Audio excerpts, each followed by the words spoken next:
Nothing can stop me, 'cause I'm addicted to what you and I realize. Lead the way, I follow. No need to say where we are heading now, babe. I follow to the edge of it all. So tell your good night, 'cause I'll find no matter what. Yeah, susceptible now, before the moment flies, before it flies. So tell your good night, 'cause I'll find no matter what. Susceptible now, before the moment flies.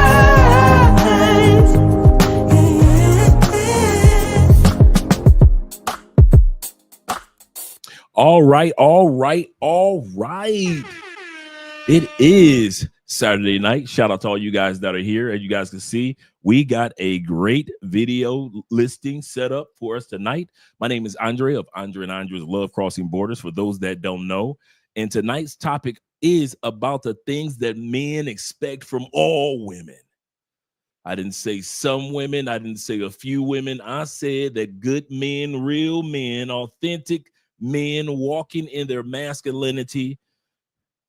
I don't care if you consider it toxic or not. What men walk in and expect from others on a regular basis. For those of you who walk in your manhood with pride, you understand exactly the things that men expect from all women. There is no particular woman. There is no biasness. You expect this from your mom. You expect this from your cousins, your grandmama, aunties, ex-girlfriends, your jump off, your little sneaky link, all that, from your wife, all the way down to the side chick. This is what real, authentic men expect, and we expect this on a global basis. I'm going to say that again. I'm not just talking about in the United States. No, I'm talking about, in all sincerity, there are some things that men expect on a global basis. And if you're a man with a passport and you're not getting this in the United States, you're not getting these things in the UK, as a real man, don't give up, because you should be expecting these while you're in Thailand or Taiwan or Texas. You should expect it in the Philippines or Philadelphia. I don't care if you're in Kuwait or Kansas City. These are the things we're going to discuss that real authentic men are looking for, and real authentic men will not allow any woman to give him less than these particular things that we're going to talk about tonight. And one of the reasons why a lot of guys have a tendency of getting themselves in trouble is because they make the mistake of not expecting these particular things from women any longer. Well, not here, not on this channel. We expect certain things. I expect it from my wife. I expect it from her mother. I expect it from her aunts.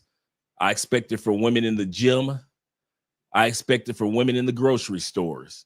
I expect it from women online. I expect it from women offline. We're going to talk about this, guys. This is extremely important. This is a public service announcement for all men that have passports and travel, and you make the mistake of not expecting these particular things from women around the world. I don't see why you do that. I don't see why you give up on expecting these things when you expected them while you were in Canada, when you expected them while you were in the UK. But now that you are using your passport and you in Thailand, you think you shouldn't expect these things? Cologne of the night. Creed, green Irish tweed. You cannot go wrong. No man in the room will smell better than you, and no man in the room will smell like you. I'm going to say this again, and I mean this. Creed Aventus is the famous one, but the best one is green Irish tweed. the famous one, but the best one to make you stand out in a crowd with that. They say it's the green Irish smell of the pine trees of Ireland. That's why it's green Irish tweed. They say it smells just like the forests of Ireland. But I'm here to tell you guys, and I mean this, we're going to talk about this. Of course, we're going to watch videos along with it. Let me get the music going. Let me get the music going for us, fellas. Appreciate you guys being here. Shout out to all you guys that support by way of PayPal, Patreon, Cash App. We appreciate you, gentlemen. We really do, for all that you do for the channel. And if you appreciate this channel, continue to support what we do on this channel, man. I've got a video that I'm going to be dropping tonight on the Patreon.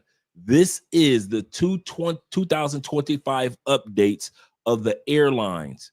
There are things that are coming down the turnpike in the airlines that will impact domestic flights in the United States and international flights that you guys need to be aware of. You're going to be upset if you don't know about these things and you get to the airline and you pissed off. You're going to find out some things that they're doing behind your back. We're going to talk about that. And you're going to see some of the new policies that, yes, passport bros, I'm talking to you. Some of the new policies that are going to impact us in the up and coming years. So be ready for that. Be ready for that. And that's going into the Patreon this evening after I get done with this live stream. Shout out to you guys. Shout out to you guys. Let me get this music going real quick for us, gentlemen. Get us some good music. Let's see. There we go. Shout out to you guys. Hang out with the mom. They about to go to the salsa, have some fun, go salsa dancing with their mom. Yeah. Feel good beat. This is an intro. Right out the gate, we got a sponsor for the night. Shout out to my boy, Evan, always showing love to the channel. He said, we generally want women who are younger, check, who are feminine, submissive, nurturing, and physically in shape. Yes, sir. Knows how to cook. Yes. Fertile. You know, you can have them shorties. And childless. Yes, sir. Here in the States, it's getting harder and harder to find that, meaning that it takes longer and longer to find that. I was just talking to a brother today during a consultation. Shout out to my brother. And I was letting him know that even though you can find certain things in the States, it takes longer to find it in the States. All these things that Evan just mentioned, you can find them in the States. There are a lot of women in the States that hold these qualities. But you better be ready to put in the years for the hunt. You better be ready to hunt for years to find you a woman that's feminine and submissive in the States, no matter what race, color, or creed. Nurturing. You looking for a woman, is she's physically in shape, she can cook, fertile, without kids in the States, in Canada, UK, I'm talking to you too. Eastern Europe, yes, I'm talking to you too. Australia, New Zealand. Yes, you can find these women, but it's hard treading to find them. You digging for gold. You are digging for gold, Tex. However, in Costa Rica, Colombia, and Brazil, it's everywhere. He is so correct. I was talking to a brother about this today as well. We talked about this during the consultation. I said that it only takes you days to weeks to find women that hold these qualities that he just mentioned. Every woman in South America does not have a kid. A lot of guys always like to use a quote, well, doesn't Colombia have the highest rate of single mothers in South America? Yes, Colombia does. 84% of all children that are born in Colombia are born to single mothers. Here's the catch. You ready?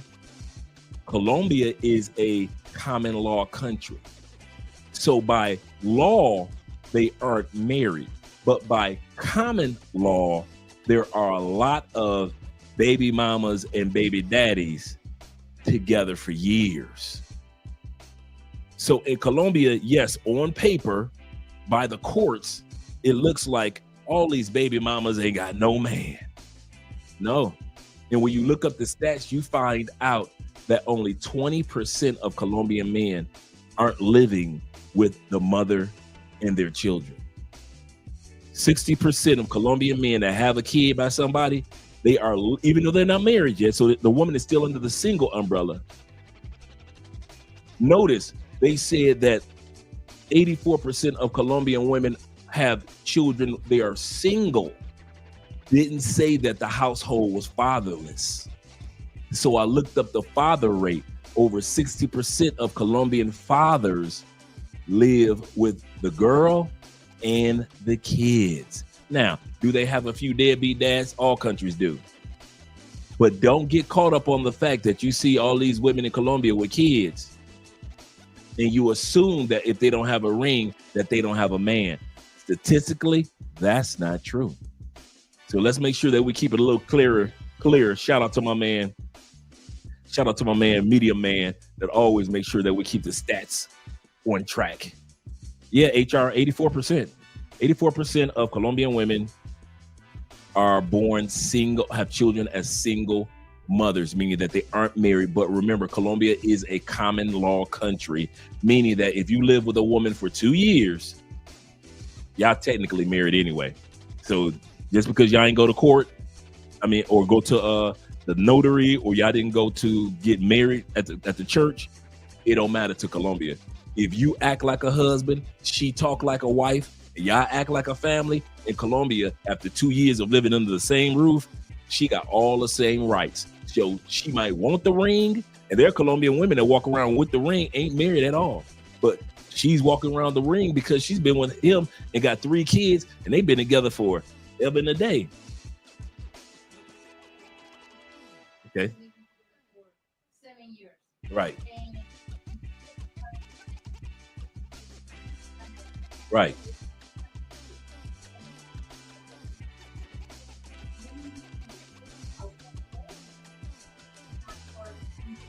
Wow. Andrew was just telling me, she said, even if a woman has been living with you like 5 years or 7 years here in Colombia, she's been living with you. Nobody's gotten married. Nobody's jumped the broom. But if she can prove that y'all been booed up in that house, she been making sure that you have everything you need, like my man Evan said, but y'all didn't get married, she can still file for a part of the Colombian guys, because many of us aren't from here, but the Colombian guys, she can get some of his retirement funds. She can get some of his pension. So this is a very, very common law country. And by the way, for those that don't realize, do realize that there are embassy assistants that help baby mamas in foreign countries get child support from American men. I don't think you guys realize that. Some of you guys think that you can have a baby mama here or a wife here, and when you're done with it, you can just leave. Yeah, there are groups and organizations that are connected between Colombia and the United States that will help a woman get money and even child support from you, even though you fled back to the United States. Yeah. Now, it may be Colombia's version of child support, like $60 a month, and if you fleeing from for real, if you fleeing from child support in Colombia, bro, really $60 a month? $70? Let's say Colombian max is $100 a month. As much as you pay for play, you can't take care of your little shorty for $100 a month? Bruh, you should have never even came to Colombia. You should have been wrapping it up. Shout out to you guys. Let's go to my man Tevin King in the building, representing right out the gate, showing some love. Right out the gate. Shout out to you, brother. He said, greetings, everyone. Kindly smash that like button and hit the subscribe. Appreciate you, gentlemen. Always reminding us all. 0 milligram in the building. My boy, them DC boys. Shout out to them DC boys, them DMV boys in the building. My man, Hombre Lobo is representing tonight. Shout out to you, brother. I'm glad to see you here. Letting guys, reminding guys to like the stream, share the stream on your Facebook, on your Instagram, and in your WhatsApps. And make sure that you subscribe to the channel. And like you both say, like I always say, hit that like button. We like you. Make sure you like us too. Again, tonight's topic, gentlemen, this is a serious one. No matter where you go, you should be expecting these things. If you do not expect these things, it's your fault. I'm going to say this again. I don't care what country you land in. I don't care who you're dating. I don't care if you want to just, I only date black women. Cool. Only date white women. Cool. White brothers. Cool. I got you. Only date Latin women. Okay. Latin dudes. I got you. Cool. Here's the kicker. No matter who you are dating, you should be expecting these things. I don't care what atmosphere you go in, wherever I go, these are things that I expect from every woman. If I don't get these things, she will not be in my presence much longer, if ever again. And I'm not just talking about a woman that you're dating. I'm talking about all women. I use that term on purpose. This is one of the tools that you should be taking to another country with you, as well as using this tool and developing it and mastering it in the States. We're going to talk about these things because Kevin Samuels talked about these things continuously. And since he's passed on, I continually see men letting women of all walks of life get away with not giving you these things. And these are the things that you should expect. Always. Always, gentlemen, always. If you have the XY chromosome like a man, you should expect this always. We're going to talk about this tonight. Shout out to you guys. And let's give a shout out to Evan once again. He's definitely the sponsor of the evening. Appreciate you, brother. He said, when I was around women in South America, he said, they knew how to make me feel like a man. That's inspiring. Everyone, he said, every time I go down there, it gets harder and harder to stay single. All it takes is one woman in South America and you will go ring shopping. Ain't like he lying. It ain't like the brother lying. It is not like the brother lying. Man, listen, I told the world I wouldn't get married again. I told all my friends, and they looked at me straight in the face, man. My female friends from Colombia looked me straight in the... Dude, I hadn't landed. I've been to plenty of countries, plenty of islands. I hadn't landed in South America yet. They already told me, when you get there, this gonna happen, that gonna happen, this gonna happen. You're gonna do this. You're gonna get married to a smart, educated Colombiana. Watch what happens.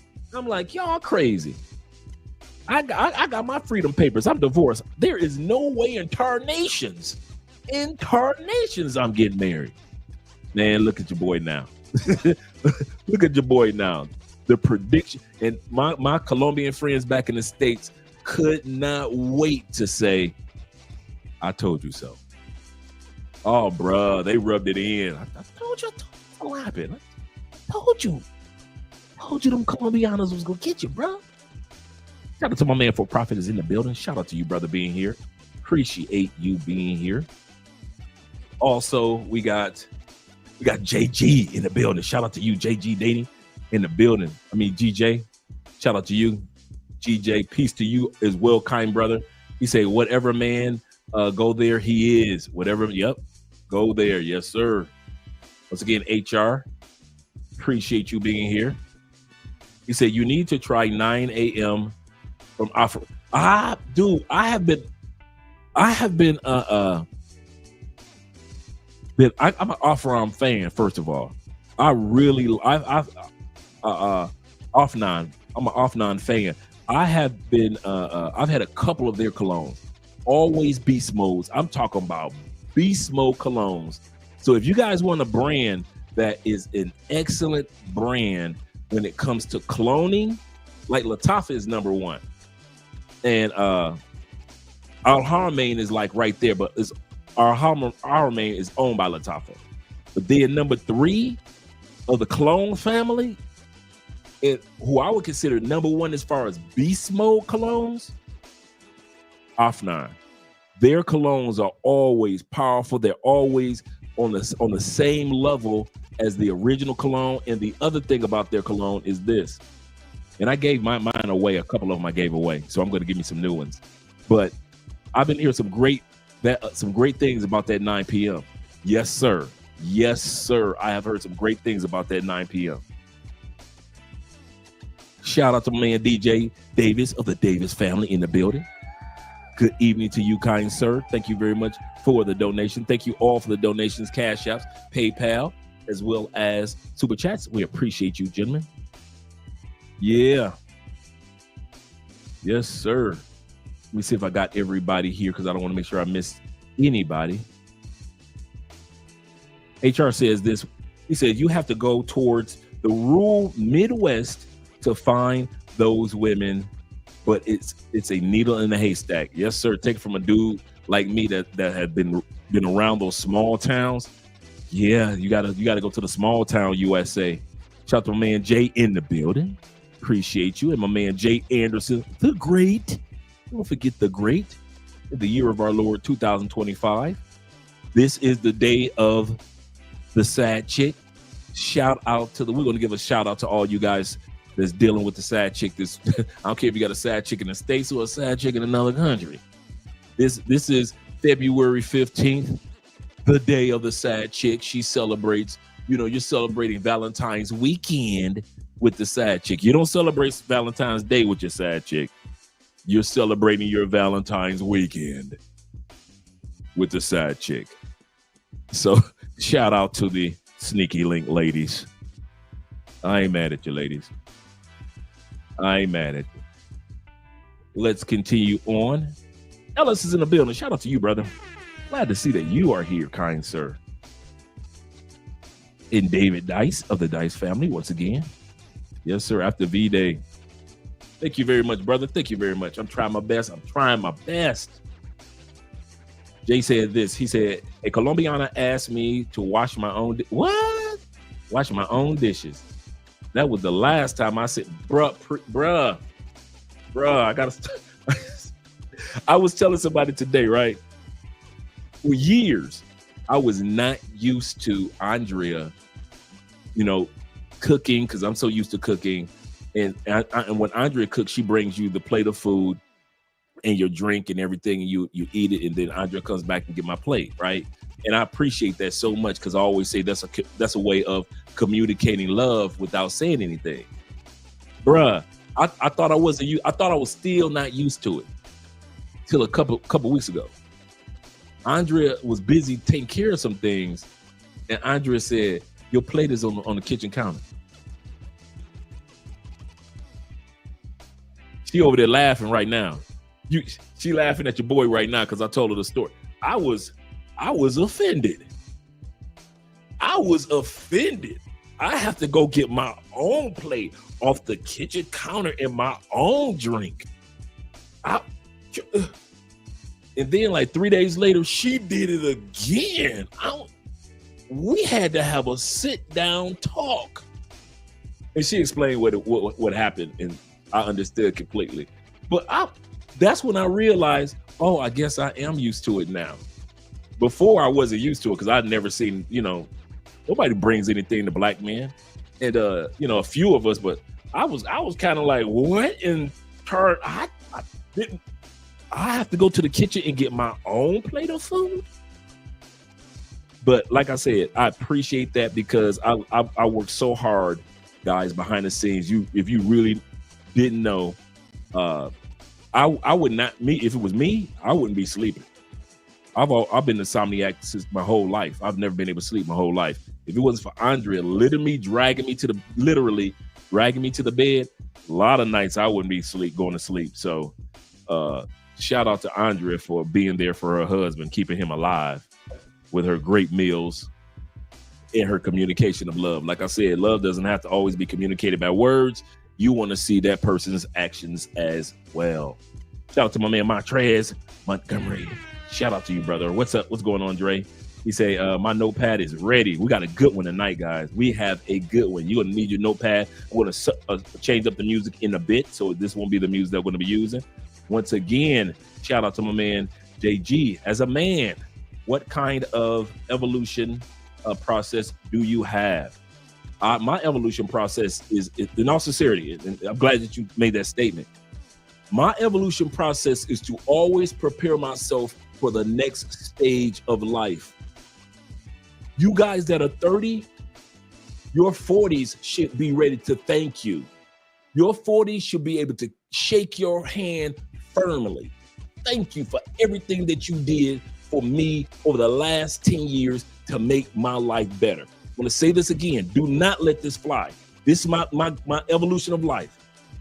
Always, as a man, prepare your next stage of life for its success. You in your 30s, you should be buying crypto now. Your 40s are going to be the one to celebrate crypto. You're going to see the evolution of crypto, but the real benefits of crypto, your 40s are going to shake your hand and say, thank you for being wise enough to invest in that. It's going to be you guys who got your passports in your 40s, your 50s are going to thank you for all the countries that you went to, all the people that you met, all the adventures that you had, and your 50s is going to be the one to say, now let's settle down in that particular country right here. I think I like this country. We've been to 12 countries. I think I like this one. How can your 50s say that? Because the 40s gave the 50s experiences to glean from. You guys in your 60s, don't sit back and say, it's time to retire, I'm done. Who told you that? Your 70s are looking at you like, thank you for taking your tail to the gym. Thank you for eating healthy. Thank you for going for walks. Thank you for not letting women stress you out. Your 70s should be ready to thank your 60s for everything that you've done. Everything. My 50s, I ain't living for my 50s, man. I'm 57 years old. I'm getting everything ready so I can have a wonderful 60s. In the middle of my 60s is my job to make my 70s so happy that it's shaking my hand firmly. That's my evolution of life. That's how I do that. I'll never prepare men. They say this about entrepreneurs. I always say this. They say poor people have a tendency of thinking that they've already made it. Entrepreneurs and businessmen and successful men act like they ain't there yet.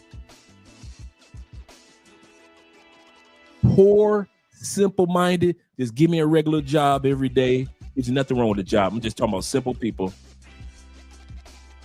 Wear gold like they've made it. Buy a car on a level as if they've made it. You purchased your first house and you act like you've already made it. You've traveled to a few countries and you think you've made it. You've made a few dollars and you think you've made it. True men always know that your job is to prepare your life for the next stage of life. You are never satisfied. I don't care. You guys give us so many compliments. You give Andre and I so many compliments. Do you know that we still act like it's day one with Love Crossing Borders? And I mean that from the bottom of my heart. These cameras off, man, I am busting my tail on these channels with our brand, with our businesses, as if we just started last week. It'll be 6 years in April of us doing YouTube. You think this was 6 months or 6 days? I still have that same drive. I'm ready to take another channel to 100,000 subscribers. Never get comfortable with life. Never get complacent in life. Never do that. Don't ever smell your roses, celebrate your moments, be happy and pat yourself on the back. Yes, but don't get comfortable. There's more to like that meme. But wait, there's more. There's more to life for you. If you think that life was good for you in your 30s, if you did it right, wait for your 40s. If you think 40s was hella good, if you did your 40s right, boy, wait for your 50s. If you took care of your health in your 40s, your mindset, you got rid of negative people, male or female. You focused on what you need to focus on. You accomplished at least one goal. You say, I want to lose 15 pounds. You did it in your 40s. Boy, the celebration and the joy that you're going to have in your 50s. The women that will come your way in your 50s because you took care of your body and your health in your 40s. Those who are going in their 50s, it ain't too late. Either take it from me. I'm a prime example. That is not too late. You know how many compliments your boys still get at 57? Think about it. At 57, you thought your compliment days should be over, right? As a man, we rarely get compliments. At 57, you would think, the compliment days are over. I'm yesterday. I'm old school. Let the young guys have the compliments. Shh. This is the era of the silver hair, the bald head. Women are confessing on social media how they are attracted to older, mature men now, and that's globally. Shh. You think I ain't celebrating these 50s? You think I ain't celebrating? Man, I'm celebrating my 50s more than I did my 30s. I'm celebrating my 50s more than I did my 30s, man. Shout out to my man Jermaine. So yeah, that's my take on life, on the evolution of manhood in life. Always use a segment of your decade. Dedicate that time to making life better for the next decade that you're about to come into. Because the key thing is with good health, good life, you're going into that decade anyway. I'll say that again. With good health and good life, we're all going to run into 2030s anyway, right? With good health and good life. Since you know you're already going to run into the 2030s, what are your 2030s going to look like? You got 4 years to get together. Well, 5. What are yours going to look like? I know what I got planned for mine. I don't take for granted mine. Like I said, normal people, poor people, broke people try to impress people today by acting like they've already accomplished it. You got hip hop artists that we find out that they're broke. Their contracts have them broke. The gold that they have around their neck is borrowed or fake. They pretend like they've made it, and we fall for it because we see the ladies on the music videos and we see them leaning on a rented car, and we're like, oh man, he's made it. And see him in some clean clothes and fresh Jordans. Oh man, he's made it. No, he's pretending that he's made it. He's pretending that he's made it. True people that have made it don't act like they've made it. I'll never forget, I mentioned this the other day, when Elon Musk was talking about, I work 7 days a week, and he said, I did it for like, I think 30, 40 years he did that. And they were like, why don't you just slow down? He said, I can't right now. And he said that like a dude that was working for somebody. Dude, you be teetering between being the richest, between you and Jeff Bezos, the richest man in the world. How the hell you ain't got time to sit your down somewhere? I ain't got time. I know what y'all see, but that ain't what I see. That's what successful men do. Y'all see one thing. Y'all see the material. Y'all see the mindset that we have, or or our bodies or our mind or our personalities evolve. But in all sincerity, that ain't what we see. We see, let me go ahead, and I'm not talking about we're seeing negative of ourselves and looking in the mirror and putting ourselves down. What I'm saying, you should be looking in the mirror saying, okay, now how can I take this to the next level? Okay, I'm great in my 40s. My money is great in my 40s. I just bought a house in my 40s. I got a really nice car in my 40s. My career is going great. How does this benefit my 50s? I want you to catch that. Don't let that slide by. How all the stuff that you got in your 30s gonna benefit your 40s? If the things that you have, those material things you have in your 30s, don't benefit your 40s at all, I'm telling you, it's gonna show when in your 40s. If the woman, y'all ready? Because we're about to slide off into the topic for tonight.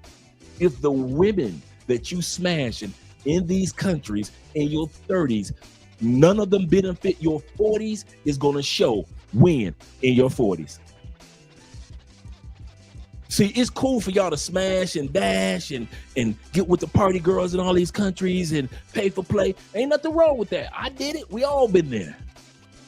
But you cannot expect those type of women to benefit the next stage of life if they really only benefit this stage of life. Don't let that slide by. If you expect the women that only benefit this stage in your 30s, they only benefit you in your 30s right now,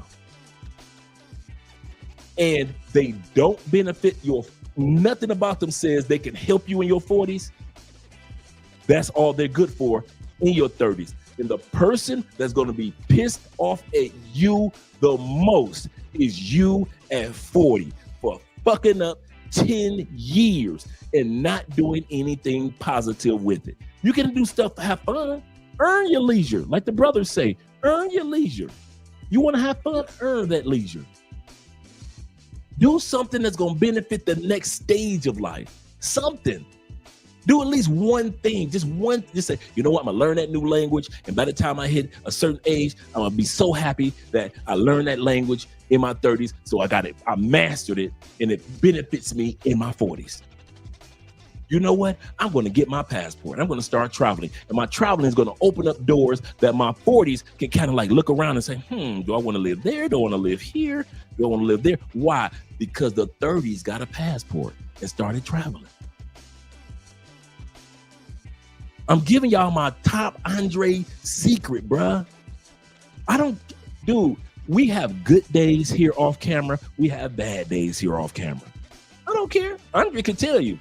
I focus on solutions. I don't focus on problems ever. I acknowledge problems. I don't focus on problems. You have a choice as a man. We only think on one side of our brain at a time. And when I discovered that about men, you have a choice. You can focus on the problem that just took place. You can wallow in it. You could be sad and mad. I just lost my job. Oh, my job. My goodness, what I'm going to do? You can wallow in that, or you can focus on a solution. Me, I focus on a solution. I'm going to give myself about an hour, be mad or sad or disappointed that I lost my job. But guess what? When we lost the YouTube channels, did you guys see me? Oh no. We lost it. I guess we're no longer on YouTube, guys. Bye. Did you see Andre do that? I shed a tear out of the appreciation of you guys showing up and showing us some love. But I ain't give a damn about losing a YouTube channel. Dude, I did not cry about it. Ask Andre. I didn't turn off camera and be, oh my God, I'm so hurt. No. Was I in the initial shock? Yes. I'm a human being. I work hard for those channels. Was I going through the initial shock? Yes. Then rolled up my sleeves. I'm from the Midwest, them Detroit boys, and got back to work. You focus on the solution. And that's what you need to do. That's another tool that I use when it comes to my evolution of my manhood. I focus on the solution and not the problem. I acknowledge the problem. I don't ignore the problem. I know the problem happened and it's still there. But I focus on the solution, not the problem. How a man thinketh, so he is, according to the Bible. Shout out to you guys. I don't know how we get into this topic. We got 54 people in the building, but this is not even the topic. This is not the topic, but that was a great statement from my brother. What he says this, he said, the only real men should expect from women is one, someone who complements their lives, preach. Most important, brings them one of the things tonight, peace. Yes, one of the topics or one of the things that a woman should bring. All women should bring a man, even though all women don't, but you should be expecting it. If a woman is running off at the mouth in front of you, get from around her. She doesn't bring you peace. If she needs to go through your phone all the time, she doesn't bring you peace. If she is so insecure, she don't bring you peace. Piece of coochie, but nothing else. He says, "Step up, gentlemen. No side chicks with another one, with just another woman." Facts. You know how it is. February 15th. Dudes want to take the side chick out now. Valentine's Day is over. You should be facts. Shout out to Mr. O being in the building and Montrez. Shout out to you gentlemen being here. Quiet Storm, the international one. The international one is in the building. He said, check the Cash App. He said, there's a more motivating. He said, there's more motivation in there. Shout out to you. Appreciate you guys. I didn't even check the Cash App. Shout out to my boy Alexis in the building. Good dude. That's my dude. Alexis, I need you to do me a favor. I need you to shoot me a text message. I forgot to lock your. I thought I locked your number in my phone before, and then when I looked today when we were talking, I forgot to lock your number in. So do me a favor, shoot me a text message so I can lock your number in my phone. Shout out to Quiet Storm once again with the $50 donation. Appreciate you, gentlemen. I really do, more than you realize. Really do. And my lens is working my last nerve. I know that much. And I don't know why it's going. I don't know, because it's supposed to be focusing on my face. Is it trying to focus on the mic too? Maybe I got the mic too high up to my face and trying to focus on the mic. And maybe if I pull the mic down, let's see if that works. Because usually I have the mic up and it might be trying to focus on the mic and my face at the same time. So maybe if I pull the mic down just a little bit, okay, that looks better. Appreciate you, gentlemen. Shout out to Quiet Storm and all the brothers in my class with Theo off. Shout out to Theo, man. If you guys are looking to get into cloud engineering, you're tired of whatever career endeavors you're in, you're looking for an opportunity that within the next couple of years that you can be a cloud engineer. I'm not just talking about IT. I'm talking about a growing field that AI can't take. I'll say this again. AI can't replace like other tech jobs. If you are looking for the opportunity, do yourself a favor. Can you do me a favor, International Quiet Storm, or anybody that's in Theo's class? Can you drop Theo's email information? We're going to be trying to set up an interview with Theo next month. We're going to start talking about the Black Manosphere Conclave in Miami, what's coming down the turnpikes, ticket sales, things like that. So we're going to be talking about that starting next month. And in next month, which is in a couple of weeks, we're going to be talking about preparing you guys for the Petronio Afro-Colombian Festival that a ton of you guys are. There are brothers that have already gotten their Airbnb reserved. I'll talk to one brother. He got 5 brothers coming down with him and his boys. So that's 7 dudes that's coming down. They got them a nice little spot on the south side of Cali already. So if you have not been to Cali, Colombia yet, you kind of scratching your head, when should I come? Any time of the year.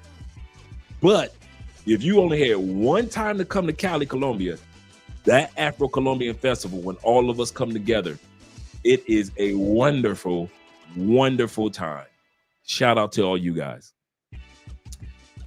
My brother says this. He said, I think did I read this one? I don't know if I did. He said, I love that Colombia and Brazil celebrates male masculinity. They do, bruh. Let's stop right there for a second. I'm gonna let you know something that I can't appreciate about Colombian women. You are expected to be masculine. You're gonna ask Andre. That. You know what? Let me write that down. Let me write that down for a topic for Andre's show.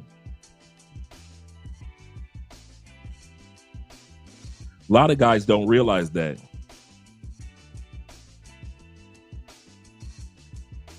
And the reason that guys don't realize that, and when I talk about masculine, I mean in control with expectations. In control with expectations. In control of yourself, your demeanor. You ain't out there. Some of you dudes that come to Cali, you know, we quiet dudes. We kind of like laid back spirits. We men of in control. We ain't thirsty. We ain't like Cartagena dudes. Brothers that come to Cali, we ain't nothing like Cartagena dudes. We ain't act nothing like Medellin dudes. Sorry, Medi. Sorry, all you Medi heads. I appreciate Medi. We don't act like y'all. Nothing like y'all. We sit back and we watch y'all. We be embarrassed for y'all. As thirsty as y'all acting Cartagena and Medellin, shh. Me and the Cali ain't used to that. We ain't even got a pay for play area. You got to either go to a brothel or a strip club for pay for play in Cali. We laid back. We gonna get the ladies. We them old bulls. Why run down the hill to get one when we can walk down the hill and get them all? That's Cali. I kid you, I'm not exaggerating.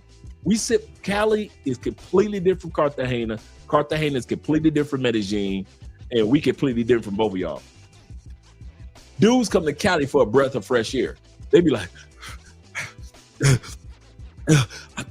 I done been to Medellin. Damn. That's how dudes, when they come from Medellin and Cartagena, they come to Cali to get some fresh air. Ooh, I can breathe. That's the difference. But you are expected, no matter where you go in South America, you are expected to walk in your masculinity, meaning being under control. Because the women want to, Andre tells me this all the time, women want to walk in their femininity.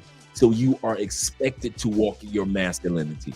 She can give you the eye. Some of you guys can attest to this. A Colombian woman can give you the eye. Now we're talking about party girls. Party girls gonna walk up on you and they gonna be like, oh, papi, papacito, all that stuff, right? The party girls, scammers, bottom feeders. We're not talking about them. We're talking about everyday Colombiana women, not at the club, right? Not scamming chicks. These women will give you the look in the gym. They will give you the look in the restaurant, in the sports bar, in the mall. They'll give you the look. It's your job to walk over there. If you don't walk over there, you could be in a bar, sitting there, minding your business. Two hot Colombian chicks will be on the other side of the bar, and they are giving you the look. They are giving you the look. And if you don't go over there, they're not going to leave their femininity to replace it with your masculinity. They're waiting for you to walk in your masculinity. Yes, I remember Elon Musk and Jeff Bezos. He said, I'm not the richest man in the world. The richest man in the world this is true. I just watched a headline on that about how the list is tainted, and real rich men aren't on that Forbes list. You're absolutely correct. I just watched a special on that a couple months ago. I didn't even realize that even dudes like me can buy a Forbes article. I can actually buy a Forbes article that has to do with the passport bro movement or men movement or whatever it is. So a lot of those people purchase their position, but the real money men, that's what they said. Forbes said they have to kind of like coerce or beg the few people that get on the list, because most people say no to Forbes about that list. I didn't know none of that, bro. It was like an hour documentary, man, on the Forbes top 10 richest people, with top 20 richest people in the world list. And they said that is not correct at all. At all. So you were right, brother. You are absolutely correct. Kenny People is in the building. And my man TJ Patterson of the Patterson family. We got my man, the other married man here, Los. Shout out to you and the family, brother. Appreciate you, brother, being here. Los, do me a favor, drop the link to your YouTube channel, especially when guys don't realize that you better get your XRP and anything that starts with an X up, guys. You better start by investing your XRP, because March 10th, boom, boom, boom, you're going to be mad. You're going to be mad, bruh. This is the time. This year is the year of crypto. There's going to be a lot of people, Los, disappointed and upset. You think I'm playing? Okay, here we go. Story time. I remember I was telling my stepson, and I was teaching him about investing in the stock market. And I was telling him the IPO for Facebook, it was going to be between $32 to $35, right? I'm telling him about this for months. What do?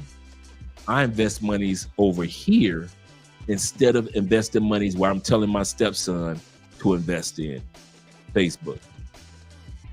Is Facebook $35 a share now? It's way more than $35.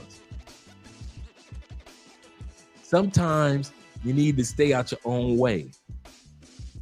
This is one of those times when it comes to crypto. Anything that has to do with an X, you need to be invested in. And Los and his channel,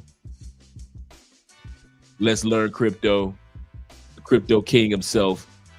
Subscribe to the brother's channel. Not only just support another brother that's traveled and another family man, but also support yourself in regards to the knowledge that this brother shares and the passion that he has for it. Shout out to Los. Make sure you drop the link to your channel. You say 6.5 CGP class. Oh, the class is coming in March. Yeah, that's countdown. That class is coming in March. So yeah, you guys need to hurry up if you're going to get with Theo. That's Theo's information right there, guys. Right there. If you're trying to get with Theo, I've got a couple of guys that I just emailed actually hit Theo up on Facebook, send him their information. They have their money ready to join the classes with Theo. 6.5 already. We class 6. 6.5, making us feel like we old heads already. By the time class 7 comes, we're gonna be alumni. Shout out to Cortez in the building. He says celebrating masculinity is one of the main reasons we should go to South America. Absolutely correct, Cortez. Absolutely correct. Ella says this. He said, my friend went to Cali 2 weeks ago and got hooked. Yes, he already requested his time off and booked his room for the festival in August. Yes, sir. Yes, sir. So we're going to be doing some videos, letting you guys know, let you guys see the Airbnbs, the party areas, the festival. We're going to, like, for all of the next month, man, and even continue on periodically until the festival. We're going to be just pushing Cali, Colombia videos. We're going to be doing some live streams in the city. So we're going to let you guys see the city itself. Okay, this is here, this is there. We're going to be doing a lot of those things, and a lot of stuff is going to be going on the page. Let me put the Patreon link down here too. And a lot of stuff is going to be going on to the Patreon. Like I said, tonight Patreon is going to be going the updates of the airline industry for 2025. There's a lot of stuff that they are going to be doing that you guys need to be aware of when it comes to your flights. If you aren't aware of these things, you will be pissed off when you get to the airports in the States, flying nationally and internationally in 2025. They are seriously cracking down on a lot of stuff in the United States that's going to piss you off when it comes to the airline. So I'm going to be dropping that video today in the Patreon right after the live stream. Shout out to you guys. You say that's the difference between the States and overseas. I don't have the social motivation here, but overseas, yes, sir. Excuse me. And I was the same way. Dude, when I'm in the States, you guys who met me at the conclave, when I'm in the States, I'm kind of quiet, man. I'm kind of like, I'll meet you guys and I'm happy around you guys. But like, just in general, I feel like I'm in a foreign country because my United States doesn't exist anymore. The states that I was in 8 years ago is gone. You know, I can't relate to the to the states in a small way. He said, Kenny says, I thought Colombian women approach for when Colombian women, dude, let me tell you something in all sincerity. You got a Colombiana that's approaching you and you're in the club, if it ain't to dance, you need to do a double check. Yeah, you guys about to get your feelings hurt now. Let me turn this music down a little bit. Let me turn this music down just a little bit. If you are in Colombia and other parts of South America, for the most part, women want to walk in their femininity. You are expected be a man. That's their mind. They were raised with their daddy. Remember I said just because they aren't married, it's common law country in many of these countries in South America. So they were still raised with their dad. They saw how dad was around mom. They saw how their brother was around his girlfriend. From high school all the way on up. So you get off a plane, they looking at you like, okay, American man, let's see what you can do. And that's what you want. You don't want the woman. I'm telling y'all, man, you do not want the women that always walk. If she walk up in your face, she done walked up in somebody else's face. Let's be real with it. If she all up in your face, you ain't nobody special. Get that out your mind. If she up in your face like that easy, she been up in a few dudes' face long before you got off the plane. If you fell for it, guess how many other brothers fell for it? She got a whole slew of you in the phone. I'm not talking about my brother in general. I'm just saying us men, we need to be careful when it comes to women walking up on us. Though, how many? Okay, let me ask the guys who've been to Colombia and have dated some decent women in Colombia. How many of us dated anybody that walked up on us? Seriously. And she was a good woman. I'm not talking about party girls. I'm not talking about beautiful bottom feeders. I'm not talking about scammers. I'm talking about you guys knew you had a good woman. You got a good woman like Los or me or any other brother. You dating somebody that's good. You got a girl in your phone. She good. Did she walk up on you first? Put a one in the. I can't put a one in the comment section. I ain't had one. I ain't had one that was I could deem as the one that walked up on me.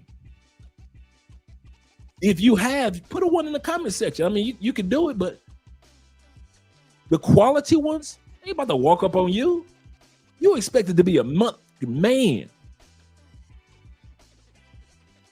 They ain't about to walk up on. I ain't gonna put his name out there, but there's a brother. This is nothing negative, but there. Yes, sir. She's a pro. Thank you. Women prefer down here. You walk up on. He said women down here walk up on you for potential trans. There we go. He said I had it happen, but I I ignored them. Yeah. I remember a guy that I know that comes down here frequently, and he, everybody wants to date this particular female, right? You know, she's a waitress. Everybody wants to kind of date her. Really cute, nice body. Nobody could get in. He told me, he said, well, I got her number. We're going hanging out this weekend. And he said, I said, so you finally got a number? He said, yeah. And now I knew she was interested in him. Even though a bunch of dudes were asking, I already knew she was interested in my boy. And you know what she told him? I've heard this before. I've heard this before from guys. She told him, I was waiting on you. This is not the first time I've heard that.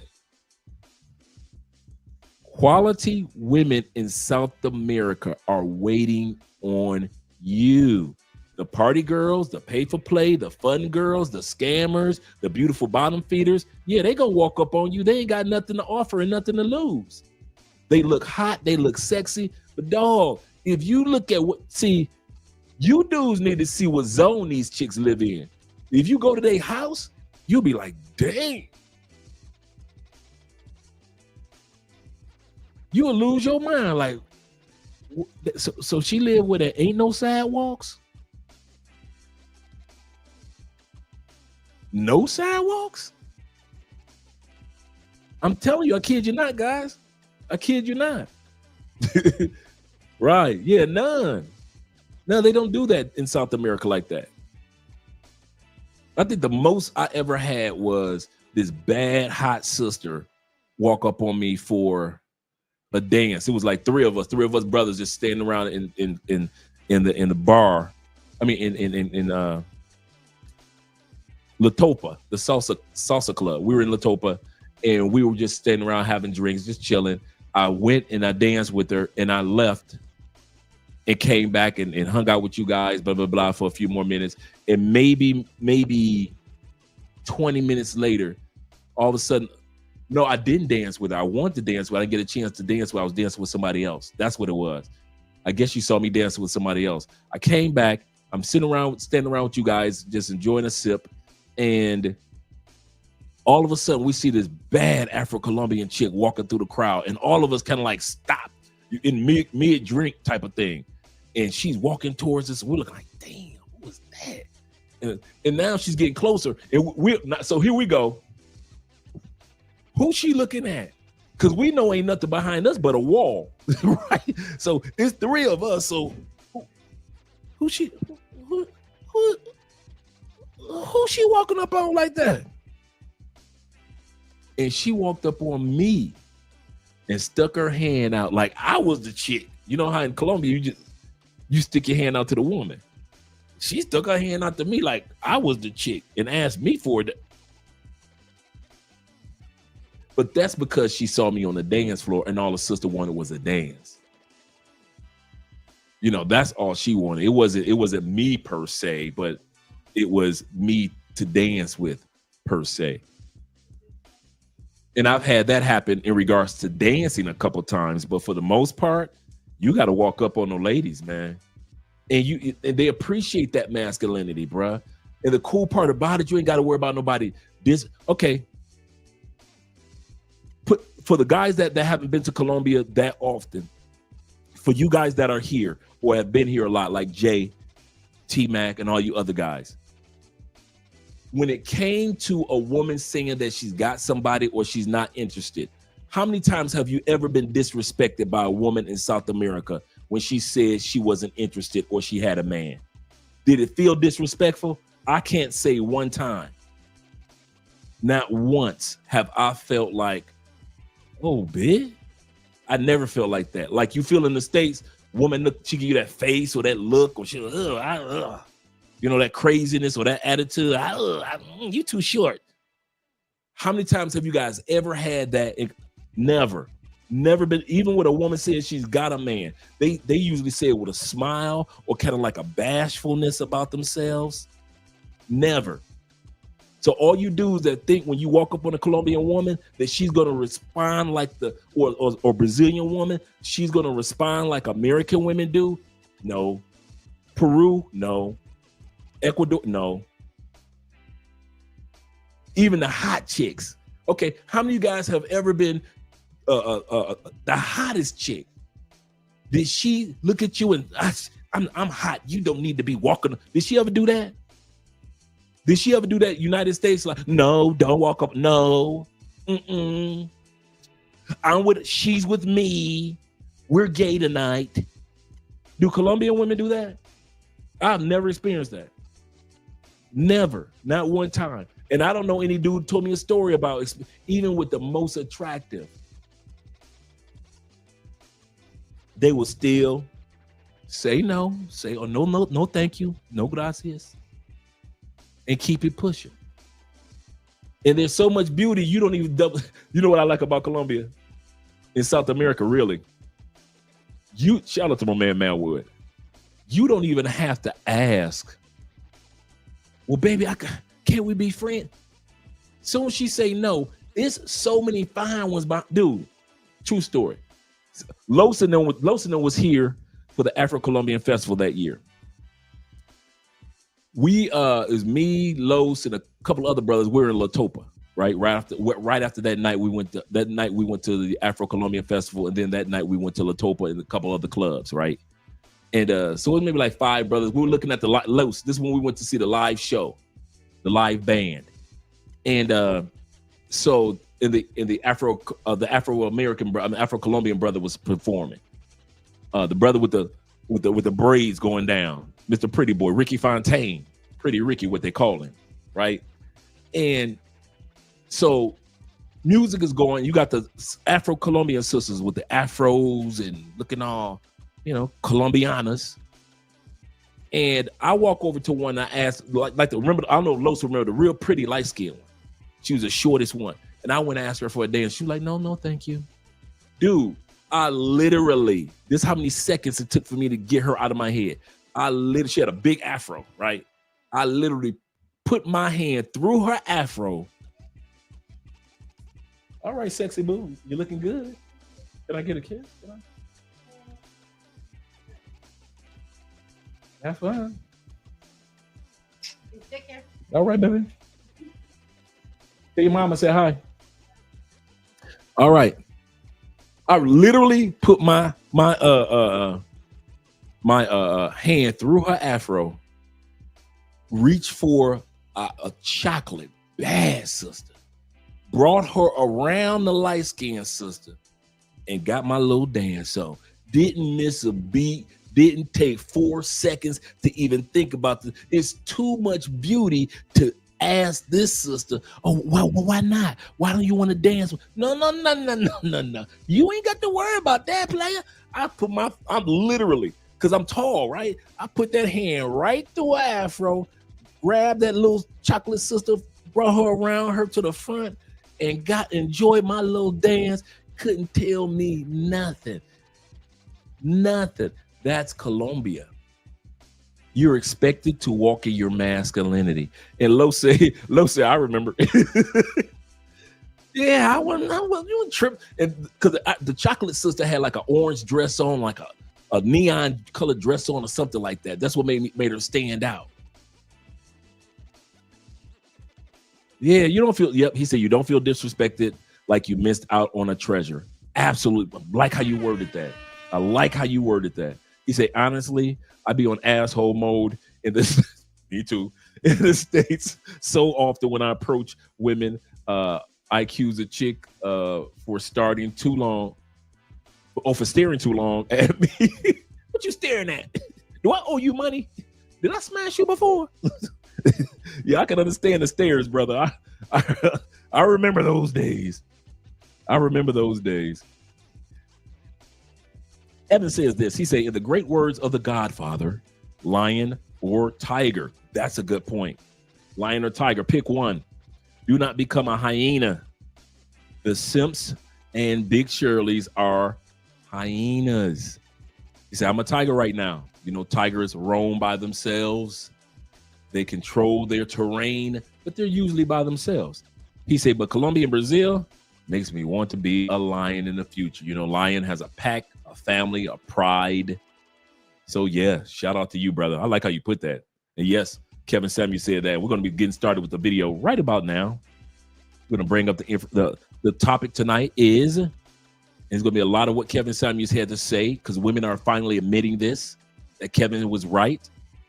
And we're going to start off with talking about, let me change the music up, talking about the things that you should expect from any and every woman, no matter where you go around this world.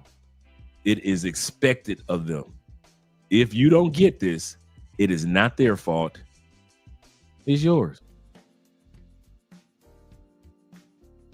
All right, change the music up a little bit. Let me break it down just a little bit. All right. I guess it was the microphone having it up here. because I see the camera lens is not trying to focus on the mic anymore. All right, lesson learned. All right, let's get started with the video.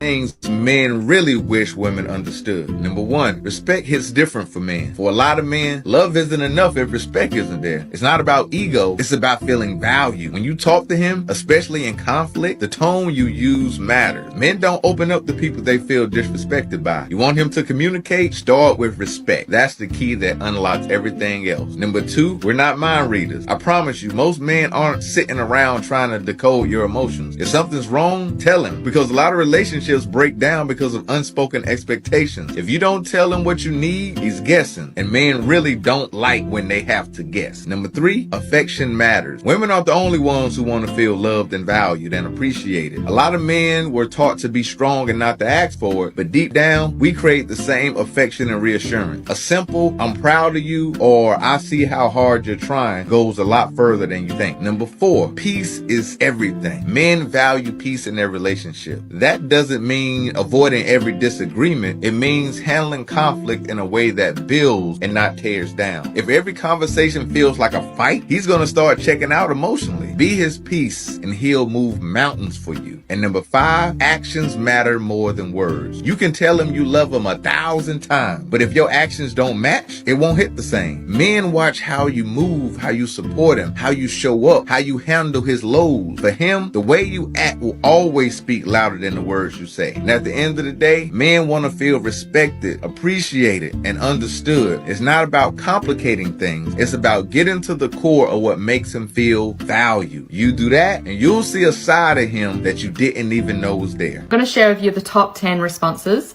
on what makes a man happy. And I'd love to know what you think. Obviously, this is coming from real men, real answers. I didn't specify whether or not it had to be in regards to a relationship, being with a woman, or just in general. So the responses have come out as is. So the number one thing, now this was overwhelming. The number one thing that makes a man happy is respect. And I love that it is respect, because as a man, if you are not getting respect, you can do things within yourself to grow and change so that you can gain more respect, whether it be in a relationship, at work, or somewhere else. So that is the number one thing that makes a man happy, according to this feedback. Number two is peace. Peace.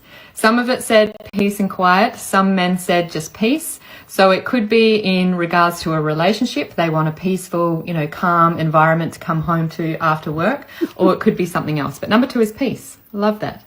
Number three, intimacy and sex. I put them together. Some men specifically said sex. Other men said intimacy and sex. So I've compiled them together. But definitely at number three, intimacy and sex is very important for a man. Number four, appreciation. Now, appreciation, again, it didn't say whether it's in a relationship or not, but appreciation for what he does makes a man happy. Number five, food. I love this. And a lot of men put home cooked food or good food. So I love that food's up there at number five. So now we're dropping down with less responses, but still quite common. Number six was love. Men want real love, it said in a lot of them, not fake love, but real love. Number seven, affection. So again, it could be put up with intimacy and sex a little bit, but affection is different. Number eight, loyalty. They want loyalty in their relationships. Number nine, they want honesty. And again, it wasn't specific to relationships, but honesty has come up. And number 10, they want to feel wanted or needed. Again, I put them together, wanted and needed, actually, and the word desired came up as well. Wanted, needed, and desired. So these are the top 10 things that men have said make them happy. I love it. It's simple. It's something that we as women, when we're in relationships with a man, can really help them find their happiness when we're together. Before we go any further, she did a survey on her TikTok and thousands of men responded to the question. And those were the answers that she received. This is global, gentlemen. This is what men are expecting globally. You should be expecting a woman that can cook or make a good meal. Food, nothing wrong with that. Intimacy. You should be expecting intimacy. Yes, nothing wrong with that. compliments or respect. Nothing wrong with that. Peace. You should expect this from every woman that dares to walk into your sphere. The part that disappoints me the most, gentlemen, the reason why we're talking about this topic, and we're going to get back to the rest of the video, you guys don't expect it. I'm not talking about you good dudes or you real dudes. I'm talking about too many of us men. You stop expecting it. Because you don't get it as much in the States, you expect not to get all those things that she mentioned in other countries. Don't do that. That's not true. You got a bunch of us brothers that are living proof that you can find a woman that will respect you in other countries, that will respect you and give you peace, that will give you intimacy, sex, soup, sandwich, and silence, like Kevin would say. Would give you love, genuine love, not what people try to say that, you know, in the States, they be like, you know, man's being loved is conditional. As long as he doing something, he'll be able to get love. There are women that really love some you. Let me ask you a question. Do you think that the way that these Brazilian men and women treat each other, and we know most of them don't make nowhere near as much money as many of us make. Do we men think that these men are getting genuine love and they only make $300 a month? But you see them walking through the mall with their hot Colombian wife or hot Brazilian wife or hot Venezuelan girlfriend, 2 kids deep, and you can't tell her nothing about her fat Colombian man. We see it all the time, and we looking like, how the okay, let's say okay, and we always run the money because we're Americans or from the West. So he got to be making about $5,000 a month, right, to get that. No. She's happy because he's a man and he's taking care of the family with what he has. I've seen young teenage Colombian dudes. I'll never forget this one. I saw this teenage, before we go back to the video, I saw this teenage dude, right? Kid you not. This dude was a nerdy dude. I'm talking about he looked like Captain America before they gave him the serum, right? Skinny, big glasses, nerdy kid. His girlfriend they were probably like 19 years old. Girlfriend was hot to freaking death for 19 years old. And now she was all over him. Kisses and all on him. You like, okay, well, I can tell that y'all ain't kissing at the mama's house. So y'all in the mall doing kids doing the mall. You couldn't tell that nerdy dude nothing. He ain't making 6 figures. What's my point? Outside of the West, there are women that love you for you. As long as you're a good dude, as long as you at least try to show some effort of you want to do something with your life. I talk to Andrea all the time and I ask her this all the time, and I have yet to get past it because I'm from the West. Do women in South America talk about salary as much as women in the West? And she's like, you got some modern women here. She said, but it's nothing like the States. She said, we don't even know what the hell 6 figures look like. We couldn't tell you what 6 figures are. You might as well say $1 million. We need a man that makes $1 million. She said, because we don't know what no damn 6 figures look like on average. We barely can sit back and say about a man that's making $50,000 a year. We thinking if our man making $50,000 a year, we got bragging rights. She said, so that's 6 feet. She said, and you know most Colombian men aren't 6 feet, so you'll never hear us talk about some damn, I need him to be so. There's a few Colombian women like that, but most Colombian women and most Brazilian women know most of the men in their country, let's keep it real, 5'8", 5'9". You'll find a couple of 5'11s off in there. Every once in a while, you'll see a 6-footer walk by. Okay, let's talk about the 6-pack. What do they say about Colombian men?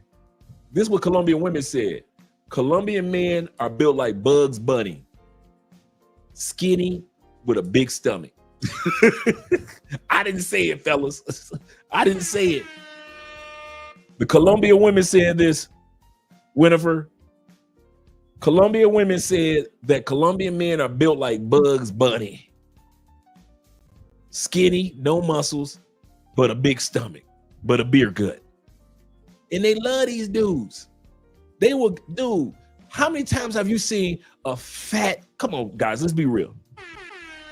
How many times here in South America, Brazil, Colombia, you done seen a finey on the back of somebody's bike in 90-degree weather?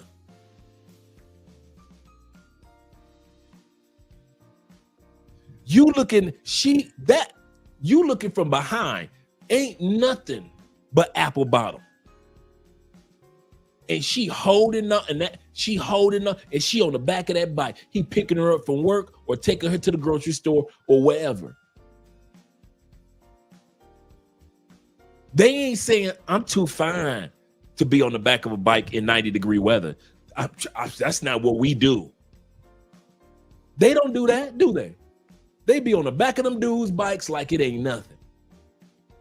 Like it's not, like it is what it is. Andrea said that's the first thing you ask a man. Do you got a bike? Not a car, just a bike. Andrea be like, I can't deal with you, dog. I got a bike. And if you ain't even got a bike, and you be some of the finest ones. Same, you say same with Mexicans, the finest ones. And then we get off the plane and we're making 10, 12, 15 times on average than the average Colombian makes. My point in saying all this is, yes, a woman could love you for you. It might not seem like it's the norm in the West, but in the rest of the world, it's the norm. Gentlemen, never, ever make the mistake of dictating how women are on the plantation or women are off the plantation based on the behavior and your experience of women on the plantation. When you're in the United Plantation of America, yes, you have American experiences. Don't assume that those experiences are in Colombia. That's why I purposely said earlier, we're about to get back to the video. That's why I purposely said earlier, for you guys that have been here in Colombia, have you ever had a woman be rude to you when you approached her? Why did I say that? Because I know a lot of us have dealt with rudeness, no matter what race, color, creed, in our own home countries when it comes to approaching women, to where we don't even bother with it no more. We don't even bother with it no more because we know she's gonna lie. We know she's gonna say something slick. We know she's gonna say something crazy. So we don't even bother with it anymore.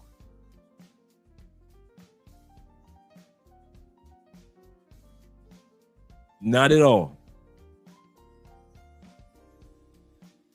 But don't think that what happens to you in North America or in Canada or in UK, that translates to other countries. What translates to other countries is our entertainment, not our culture. Our foods a little bit, but not our culture.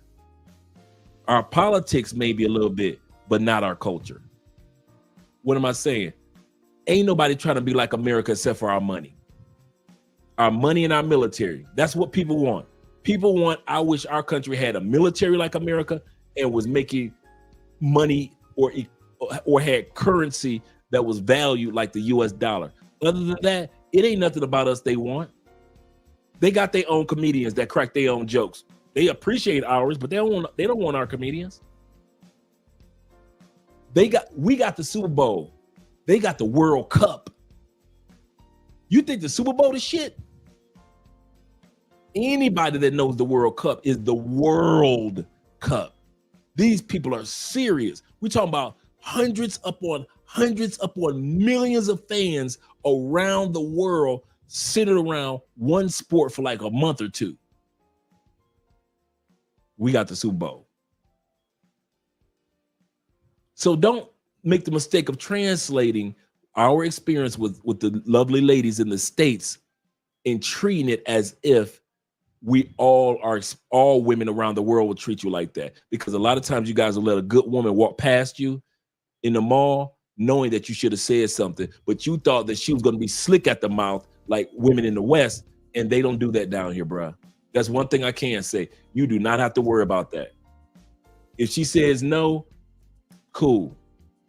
And if she says, let's exchange numbers anyway, I'm going out to so she might hook you up with her cousin, her fine-ass cousin.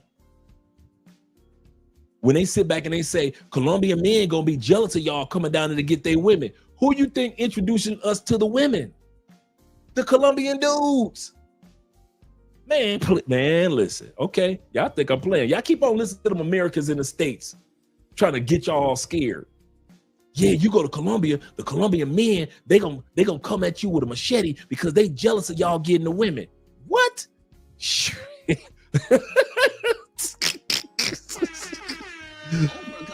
Oprah gonna come next. This is a place of truth. Once I establish this as a place of truth, oh yeah. You say women outside the West are more humble and decent than women in the West. Absolutely. Absolutely. Shout out to Big Brother being in the building as well. He said shout out to Larry Perry and also Big Brother. He's having real and good game. Ain't about money. This is true. Nothing wrong with having money. He said it's about what's inside. The game is either in you or on you. There's a difference. Absolutely correct. Shout out to my man C's in the building. Caesar says this. He said, yeah. He said the dudes be trying too hard. He said, try too hard or try to hand them to you. Yes, they do try to hand them to you. They do, bruh. If you knew how many tables of women brothers have invited me to, I've been at some tables with some bad sisters, bruh. Some bad sisters. I'll dance with one sister, and then all of a sudden I go to the table and I dance with the next one. Next thing you know, they invite me over. Sit on down here. We're about to have some drinks. Next thing you know, I'm doing shots of aguardiente with them. And the sister's looking at me like, you gonna take my number or what? And I'm like, girl, you fine, but I'm married. But you fine. God damn, you fine. And I'm talking about some finey-finies. Finey. I love Cali. I ain't gonna even lie. Cali might pass up Detroit as my favorite city. It might pass up the D. He said, thank you, Andre. Keep on teaching us and giving us real game. Shout out to you guys, man. And it's not just me. And that's why I ask in the comment section, because I know that these other guys in other parts of Colombia can verify by their experience. Nobody's giving us that get away from me, that attitude, that move. Nobody does that. Not even the black women here. They don't even do that. If anything, the black women here be looking at you like, so you don't mess with the sisters, huh? You ain't give the sisters no chance. You ain't show the sisters no love. Shout out to the Afro-Colombian sisters. He said Colombian men aren't jealous like, no, they aren't like that. He said mostly Dominican men and Mexican men who are insecure. And a lot of times I hear that about certain European men, but for the most part, I never hear anybody say that about Southeast Asia, like the Philippines, Taiwan, Indonesia. I never hear about dudes saying that the men are jealous. And out here in South America, the men do not act like that. So that myth that Americans who don't have passports try to sell you guys, take it from us, man. Local men are the hookup. They are the hook up, bruh. He said, if most people could get an unemployment check like in the US, they would never come to America. Man, preach. They would never come to America. People just come to America for the 2 M's. for the M&M. Once again, people only come to America for the M&Ms, money and military. That's it. If America didn't have the money and the military that it has, ain't nobody crossing our borders. Let's be real. Let's be real. Ain't nobody coming for our women. Ain't nobody coming for our men. Right? Ain't nobody coming for our foods. Ain't nobody coming to America saying, I came to America because I want Italian pizza. Italians saying American pizza is slop. Nobody's coming to America for our cars. There are so many car dealerships that are around the world that we never see that make cars, blow our cars out the water. Nobody's coming to America for our sports. They got enough sports around the world. Shout out to rugby. If you like football, you will love rugby. They come visit our country because of Mickey and because they want to see the Grand Canyon and the beauty of our country. We have a beautiful country. We really do. But in the grand scheme of things, ain't nobody walking through no damn jungles just to see us. Ain't nobody crossing a cavern just to come to America, just to see what American Walmart look like. They can look at Walmart while it's in Mexico. They ain't got to come to the United States. A cavern. They riding on the back of trains just for the M&M, military and the money. America, get out your ego. Well, we offer the world hip hop. Entertainment. We offer the world style. No, America takes foreign styles and twists it. And if you want the truth, we wear more clothes that are of foreign origin than we do local origin. That Fendi, that Gucci that you like, a lot of those brands are not American made. A lot of our favorite brands, our polos and all that, those clothes come from other countries. Some of our most favorite watches, other countries, aren't they? Our favorite hats are made in other countries. Come on. Are Jordan American made? Nope. From another country. So we can't say technically our style, how we wear the style. Yeah. People take how we wear clothes and they try to emulate us. But the actual clothing ain't American made. Dudes, they walk around with made in USA clothes on. A couple of outfits, a couple of t-shirt lines. But other than that, no. And raising kids, they definitely ain't coming to America to raise no kids. They ain't sitting back looking at America like, oh, I'm coming to America to raise my kids there. Why are they coming there with America to raise their kids? Money and military. That's it. If we didn't have the money we had, if we didn't have the military we had, ain't nobody coming there, including Chewbacca. Chewbacca will be gone. Gone. Shout out to Chewie. My man Theo's in the building. He say, foreigners, come here for Chewbacca. Shout out to Chewbacca. He say they want to meet a Wookiee. And they don't have Chewbacca abroad unless I use my passport. Chewbacca is Theo's dog. And he looks just like a Wookiee too. Harry got the same look, right? Shout out to Chewie. And shout out to Theo. He said homeschooling laws are better in the States. I can understand that, but ain't nobody crossing no cavern saying, I gotta get my kids homeschooled. Ain't nobody doing that. You ain't saw no interview with nobody saying, you know what? What brought you to the States? We just made it. My kids almost got kidnapped. They almost deleted me and my wife. But we made it across the cavern and we made it to the United States so we can homeschool. Ain't nobody saying that. We might have good homeschooling, but ain't nobody coming for our homeschooling. Ain't nobody bragging about America's homeschooling skills. Best colleges are in the States. Ain't nobody coming across the States yelling about our colleges. A couple people, yeah, but not the masses. Ain't no masses saying, I can't. I got my son over here so he can go to Penn State. That don't even sound right.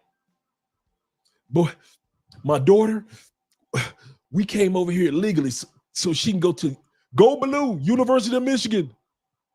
Ain't nobody saying it like that. And then when it comes to going to school, what is the bottom line?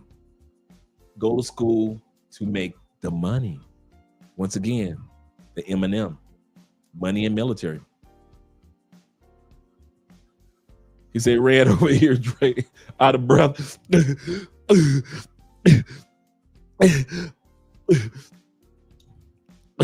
boys, them Tar Heels. I came to be a Tar Heel. He said, Andre, as a foreigner, I can tell you that foreigners are only going to America for the money. Yes, sir. It's all about the money. And they seeing a lot of it back home. And as soon as they get a chance, guess what they do? Go back home. Now, quite a few people stay, but a lot of people build up Airbnbs and a house, buy land. They send a lot of that money back home. So the poorest Latin person that you think in your neighborhood own like 5 properties back in their home country. But you think that they broke while they walking through New York. But you don't realize that old lady owns like 4 or 5 properties back in her home country, and she heading right back. She been living in Colombia. I mean, she been living in Chicago for the last 30 years. She owned 5 properties in 2 countries, and she about to leave in about 4 years. I kid y'all not, man. I be seeing, now that I live here, I see them do it all the time, bruh. They send that money back out the States fast. He said they look like heroes sending American money back home. Yep. And they do something with the money. That money just don't be sitting around. They do something with that money. Yep. That's for real. Let's go back to the video, gentlemen. Shout out to you guys. Once again, these are things that you guys should expect from any woman in a foreign country. I can't lie, setting a boundary with your woman is one thing. But when she gives you pushback, or she questions you, or she challenges whatever you have to say, or even gives you an attitude, that's where a lot of you guys second guess yourselves. What I've learned here with my woman is keeping it simple, using just 3 simple words. The words I use are layered like this: anticipate, hold, and then move. Let me show you how it works. After your woman crossed the line with you and you finally set a boundary with her, you have to anticipate that pushback. You have to expect it. Most men will tell you a test is a bad thing. But I'm telling you that you have to anticipate this, because women are emotional. That is how she ensures she is safe with you. Then you want to hold your frame. I don't argue. I don't over-explain. You don't have this back and forth with her, because now you're playing her game and you're matching her energy. Instead, I let my actions speak louder than her emotions. And lastly, you want to move forward. Take action. Instead of waiting for her approval or validation of your boundary, I say what I gotta say, and then I move towards the direction of where I'm trying to have us go. My actions lead first before my words. And eventually, in most cases, she's going to follow your lead. Now, if you're tired of second guessing your boundaries and you want my clarity on how to maintain it properly, then comment the word leader, and I'll send you over my guide to help you master this properly. That's calm. For some of you, that environment is just your home. It's hitting my spirit. I feel the need to say this. Please don't feel judged when I say this. But some of you have a dirty home. All right? An unorganized, messy home. And that chaos surrounds you is affecting you. Not to mention, to some men, it can be very unattractive as well. All right? And so learning how to create an environment at home, a more organized, clean environment, is going to be hugely beneficial for you. But also, again, it enhances your value, because those things are taken into consideration. As well as when we talk about environment and creating peace around you, I want to encourage many of you to look at where you live and ask yourself, does my home pour energy into me that is positive and what I need? Is it peaceful, positive energy? Damn. all he wanted was respect. And when I got into a relationship after that with a man that I respected at the time, I realized the difference. I realized how that man operated when I was giving him that respect, when I was making him feel so manly, and I was, like I was letting him lead, and I was listening to him, and I wasn't undermining him. I wasn't emasculating him. It made a huge difference in my relationship. And it took Jen on one of our episodes a while ago, season 1, to actually break that down and say that men prefer respect over love. Men are really simple creatures. All they want, if you want to keep a man, he likes respect, keep his ball straight, keep his stomach fed, and give him peace. Yes! What? That was my question for the panel. I was going to ask, what do men want? She just literally named Okay, every like, single but thing. You know what the real reason is why a man marries a woman? And it's not because he found the prettiest girl there is. And it's also not because he has the best sex of his life with her. No, a man will marry a woman when he feels that that woman will bring him peace. That woman will give him peace of mind so that he can go after the goals he has set for himself in life. That's why sometimes you see a man and he's been with a woman for many years and he has great sex with her and he has a good time with her, but he will still not marry her because that woman doesn't give him the feeling of stability, the feeling of peace of mind. And then he meets a next woman and within 1 year he's married her. And this is because now he feels that he's come home. The first sentence you said of men like a challenge, that's where I'm like, whoa, I don't know about that. Red flag. Because men, they want to be able to go home and relax from the day. When we get back from war, we want to be met with love. We want to be met with everything that would make us feel safe again and feel respected. And I see a lot of times, because I've heard this before, men like a challenge.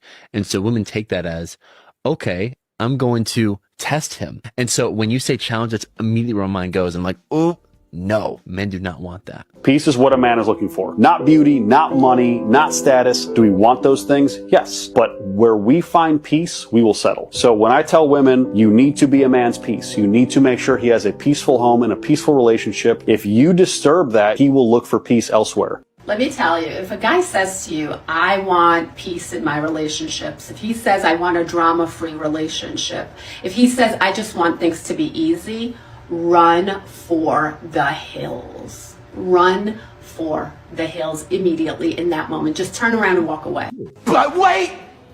There's more! I think any man that their number one requirement for a woman is for a woman to be his peace. You just know you're dealing with a true fucking menace to the dating pool. Because what the fuck do you mean you need me to be your peace? If you gotta ask for peace, you're a piece of shit. Honestly. All right, let's play this game. If a woman's number one requirement for a man is to be her peace, fellas, run for the hills. And what's sad is that's kind of true. How many women left a good man for a toxic dude? All jokes aside, ladies, when a man wants you to be his peace, he's not asking for you to be the perfect human. He's asking for you to be respectful, nurturing, non-argumentative, and pleasant to be around. But women that just want to cause misery are the worst in human history. A real man will leave you.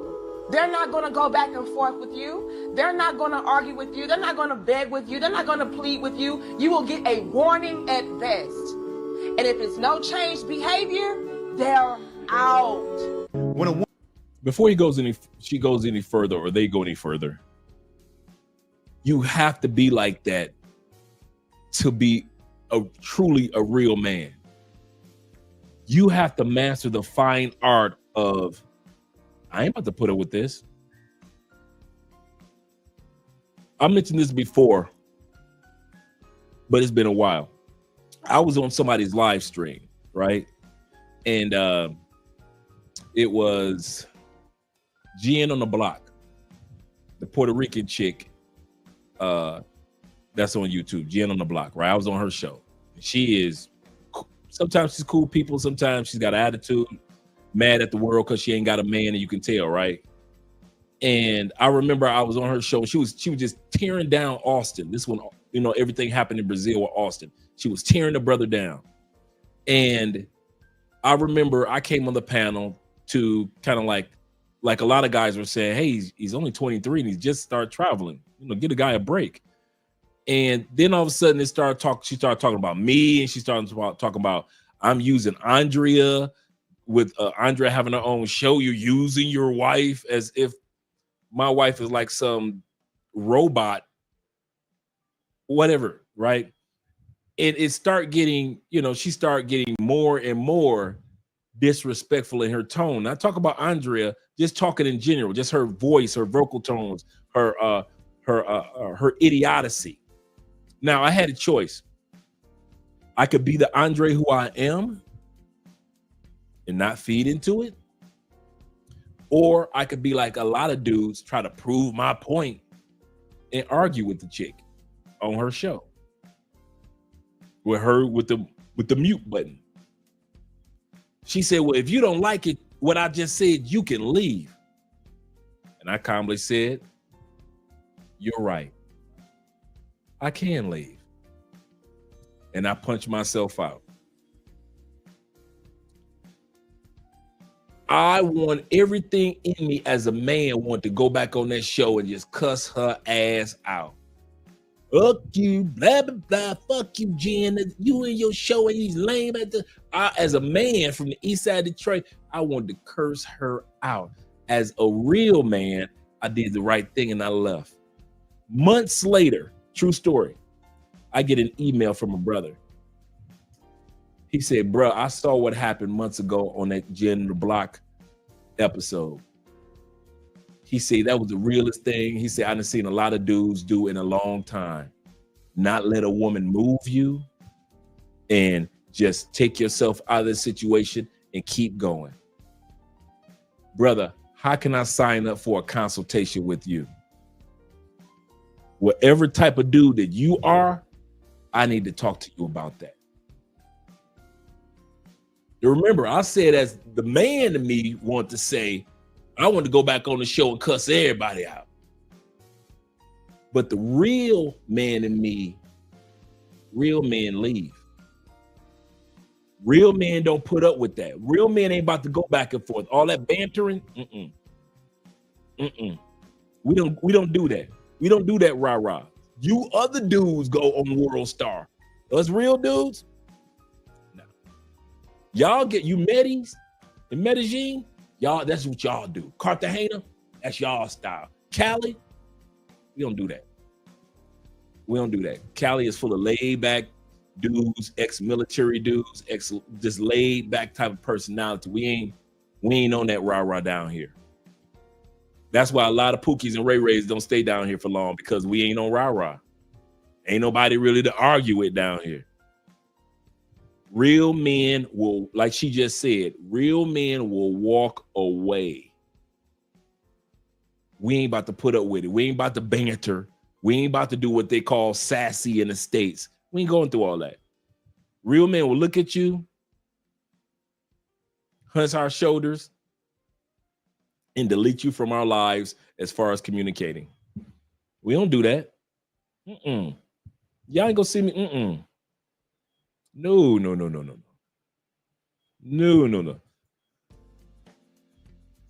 Oh, that's the Theo. Shout out to Jules being in the building. Shout out to you. Appreciate you being here. Appreciate you being here, brother. Yeah, we don't do that. David said, he said, I would have told her to suck your see? I ain't going through all that. I ain't about to pull out no East Side Detroit for these women. Them days done. I'm a grown ass man. You can go about your business.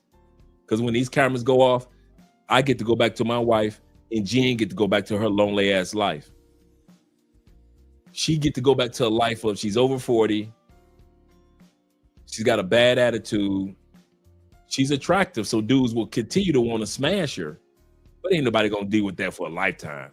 Hell no. And if they do say it, they either simp or they lying to her to get some more coochie. She got to go back to that life. So who am I to take a woman out of her misery or to join in her misery? Let a woman be miserable. The Bible says, shake off the dust from your feet. Come on, preach, brother. The Bible says, shake off the dust from your feet and keep it going. Keep it pushing, Dre. You did the right by leaving. Yep. She said, well, you can leave. I said, you know what? You're right. I can leave. And I clicked that button and I was out. I didn't go back and look at the show and watch in the background and see what people were saying. Didn't care. They're talking about me. Probably were. Didn't care. Never went back and looked at the episodes. Let me see what they said. Nope, none of that. And months later, because of my faithfulness, God rewarded me with a compliment from the brother. Bro, I saw that, man. That's how you handle it. Stand up, move, brother. Stand up, move. I wasn't even expecting that email. I appreciated that one. Shout out to that brother. He said, stop being soft for a woman to lead you home like your mama. For real. For real.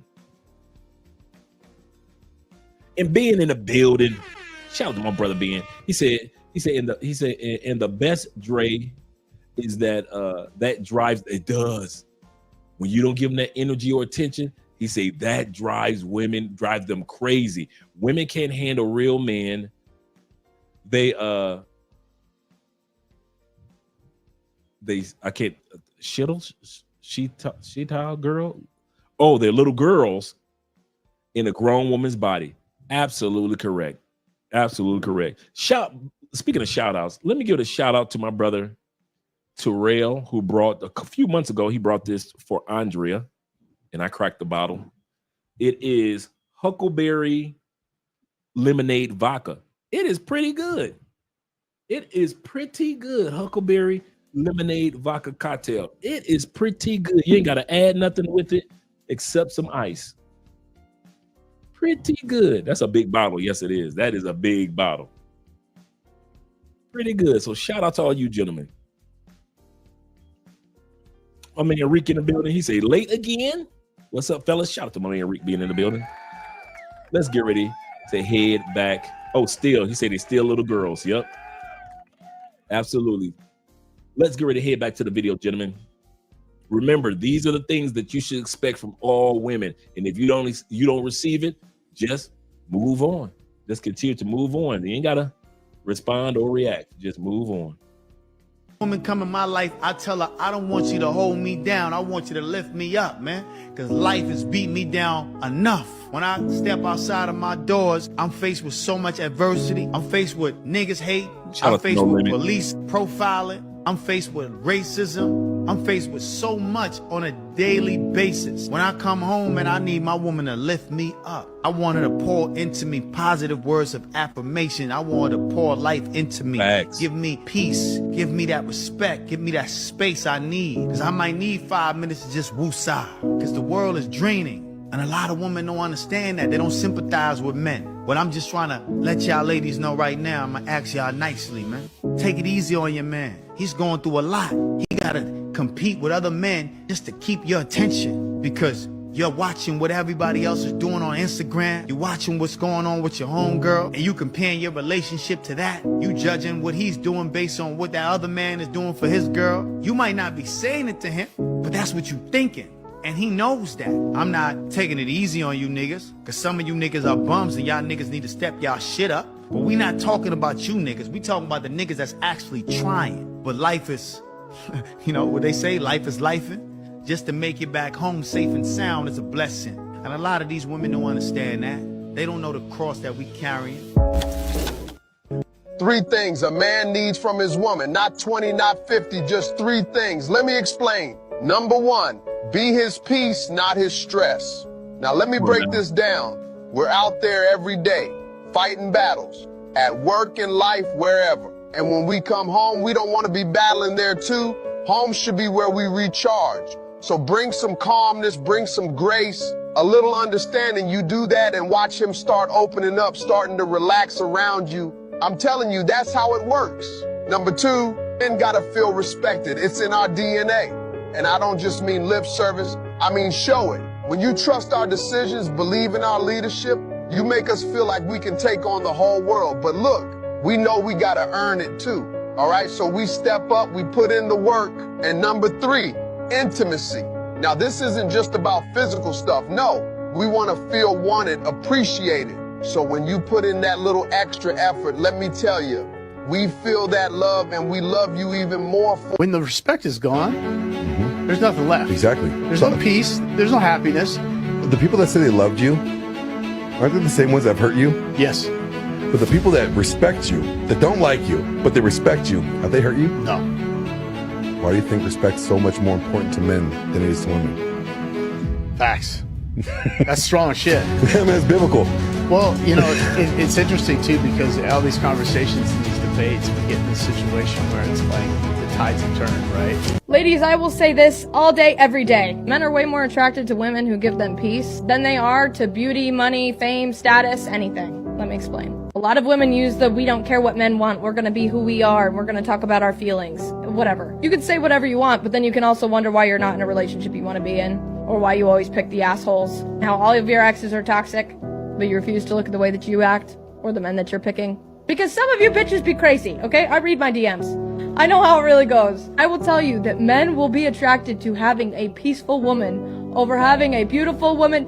Quit trying to be beautiful. Just be a peaceful fucking place. Let them be honest with you. Let them play their fucking video games. Let them go out with their boys. I just feel like women want to control shit all the time. They just want to control. And men feel fucking confined. Like they feel like they're in a straitjacket all the goddamn time. And then you wonder why they're uncomfortable. They start going behind your back or doing weird shit.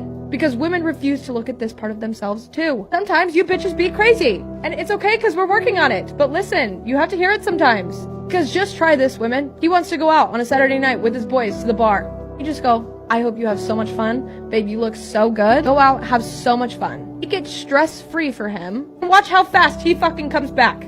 Guess what? He's gonna go out with his boys and he's gonna be like, "Damn, my girl made me feel real good. I just want to get back to her." Men love peaceful women. They just do. They're attracted to peace. And they can find someone that can finally just be peaceful for them, and it's not just someone nagging and bitching at them all the goddamn time. Yeah, they're gonna want to stick around. I know men have their faults, and they're kind of pieces of shit sometimes. This is just a video for the women to tell you that you're kind of pieces of shit sometimes also.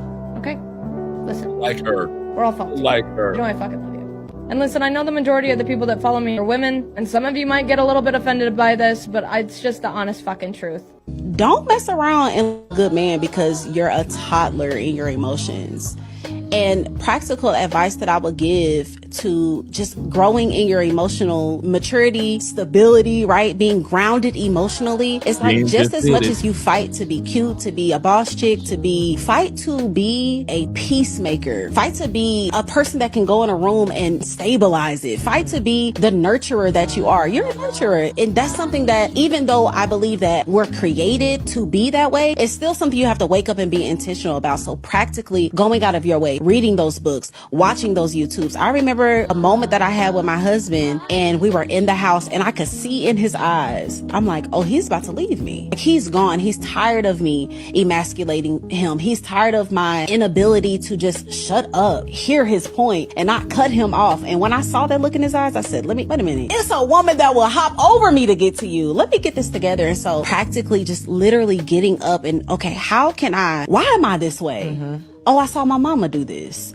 Okay, let me break this generational thing. Let me get my prayer bag. Let me start watching some YouTube, some older women that went through this. How did they navigate being able to grow in their emotions? And so practically, like, just be aggressive about your emotional maturity. I'm gonna be a pick-me right Before she goes into her point, a lot of women don't catch that about us because they think we ain't gonna go nowhere. Statistically, we don't.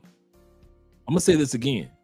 A lot of women don't catch that about us men because statistics show them we ain't going no damn where. They think because I got his kids, I got his house, I know the bank account numbers, and I know about that chick that he's smashing on the other side of the city. And I ain't never said nothing about that chick he's smashing on the other side of the city. He ain't going nowhere. Women don't know. We don't give a damn about that chick on the other side of the city. We don't give a damn about us being that couple in church. We don't care about the fact that we love our kids, but you ain't gonna hold us hostage because of our kids.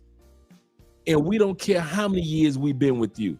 If you can't give us peace and respect out the gate, I always say this, and Andrea could tell you what I always say. If we ever break up, you better believe Andrea gonna have some extra hangers in that closet. I don't do rah-rah breakups.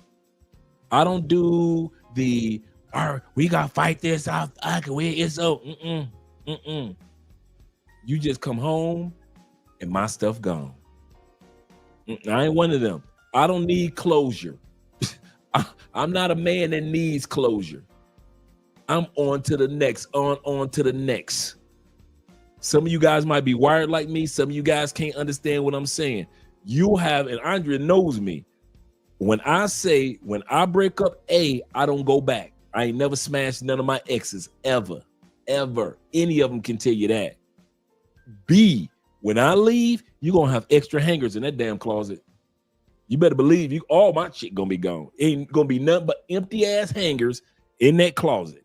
Ain't going to be no arguing. Ain't going to be no domestic fighting. None of that. I ain't got to call no police. Andre gone. I already had an apartment already set up waiting for me 3 months ago. My apartment, my new apartment already furnished.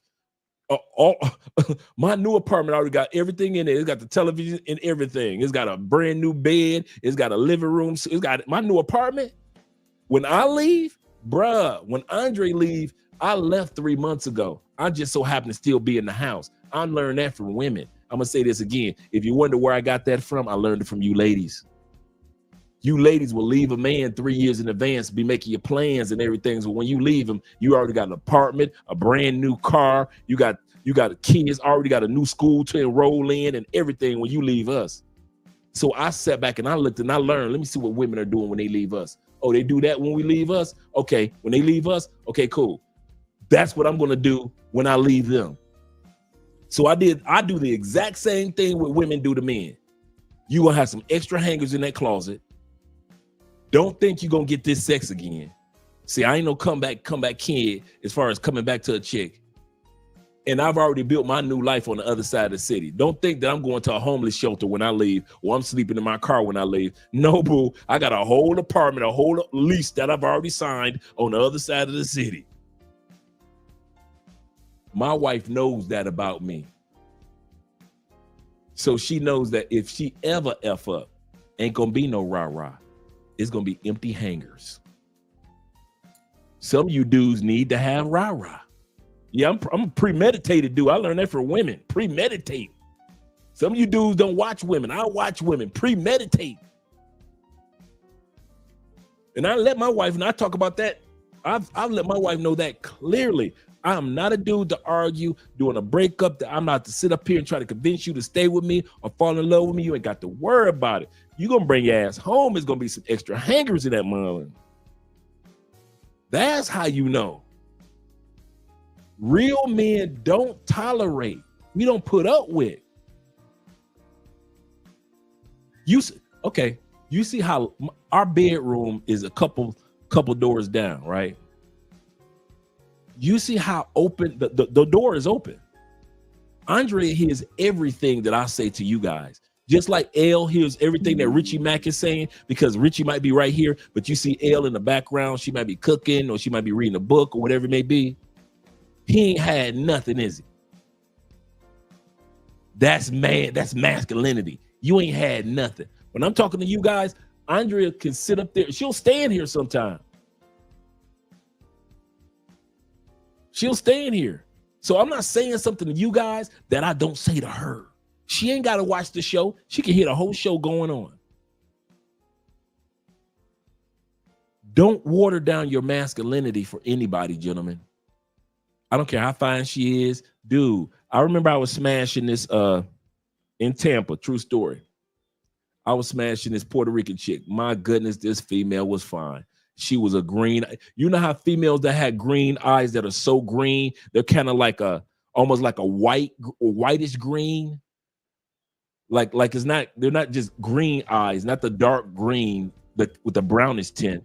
They're like the white green that look like the iris is almost like a whitish green. That's how deep green it is. That's how she was. Long, beautiful, dark hair. Dude, the prettiest freckles. Andre got freckles too. I love that about Andre. She got freckles. And the prettiest freckles. In bed, you thought you was in bed with a goddamn king cobra, because that body was moving, bruh. She was never not in motion. Whether she on top or she on the bottom, that Puerto Rican was never not in motion. There was no way in Hades I could have made her a serious woman. You could see it from a mile away that she was trouble on 2 feet. And I'm not talking about cheating, but she had been hurt so many times by men. She had such a guard up. I knew if I told her I want you to be the one, it would be hell and high water trying to get past the pain that's inside this woman because of some stuff that other men have done. And I'm not about to do Dr. Phil for a female for 2 or 3 years just because she fine. I'm gonna say that again. I'm not the type of dude to be Dr. Phil for a female for 2 or 3 years. Hopefully she get her mind right to love me right for no. Soon as I see that you fine, I'm gonna smash you and I'm gonna get the hell out your way. Real men ain't dumb. We gonna get the coochie. Oh, you ain't gonna have them pretty eyes like that, and I ain't gonna smash you. Oh, I want to see if you think if I ain't gonna see them pretty eyes have an orgasm. Oh yeah, I'm gonna smash it, but I ain't gonna stay around much longer after the smash or two. I'll smash it once or twice, but I ain't gonna be around long enough to where she can assume that a relationship could blossom. Oh no. Oh no, smash and dash, treat them like trash. Yes, sir. Treat them like a postage stamp. Lick them, stick them, and send them on their mother way. Treat them like a postage stamp. Lick them, stick them, and send them on their way. Bruh, I'm telling you, bruh. It didn't matter how, they were absolutely right in this video. No matter what country you go to, no matter how fine a chick is, never let her beauty outdo your common sense. Never let her beauty outdo your common sense. Don't let it outweigh your post-nut clarity. After you done ran up in her a couple times, if whatever it is in your spirit saying she ain't the one to be bothered with, let her go, bro. I could change her. No, you can't. I don't want another man to get her. You might not want to, but let him have her. Some of you dudes ain't got the balls to say, let him have her. You can have her. She belonged to the, man, listen, if she belonged to the streets, let her go back. I had one chick, and this is my fault. This is my fault. I'm going to say it. She warned me, co-worker, bad. I've been trying to smash her for 2 years at work. She finally ready to get a boy the coochie. So we go out to happy hour. She tell her mom, watch my son. I'm about to go get some dick. Right? Man, she tells me, fellas, Andre, I don't drink. I'm not a good drinker. I am not a person that drinks that you want to be around. Okay, cool. We had happy hour. Here my ass go. I'm buying pictures of sangria. I'm getting her towed, bruh. I know I'm about to beat this coochie up. She said, Dre, I'm telling you now, you ain't got to get me this drunk. The pussy is yours. She literally said that. She looked me in the face. In Tampa, we were at Wet Willie's and right off of Clearwater, when you're heading towards St. Pete, the Clearwater Bridge, right? Beautiful view of Gulf of Mexico, right?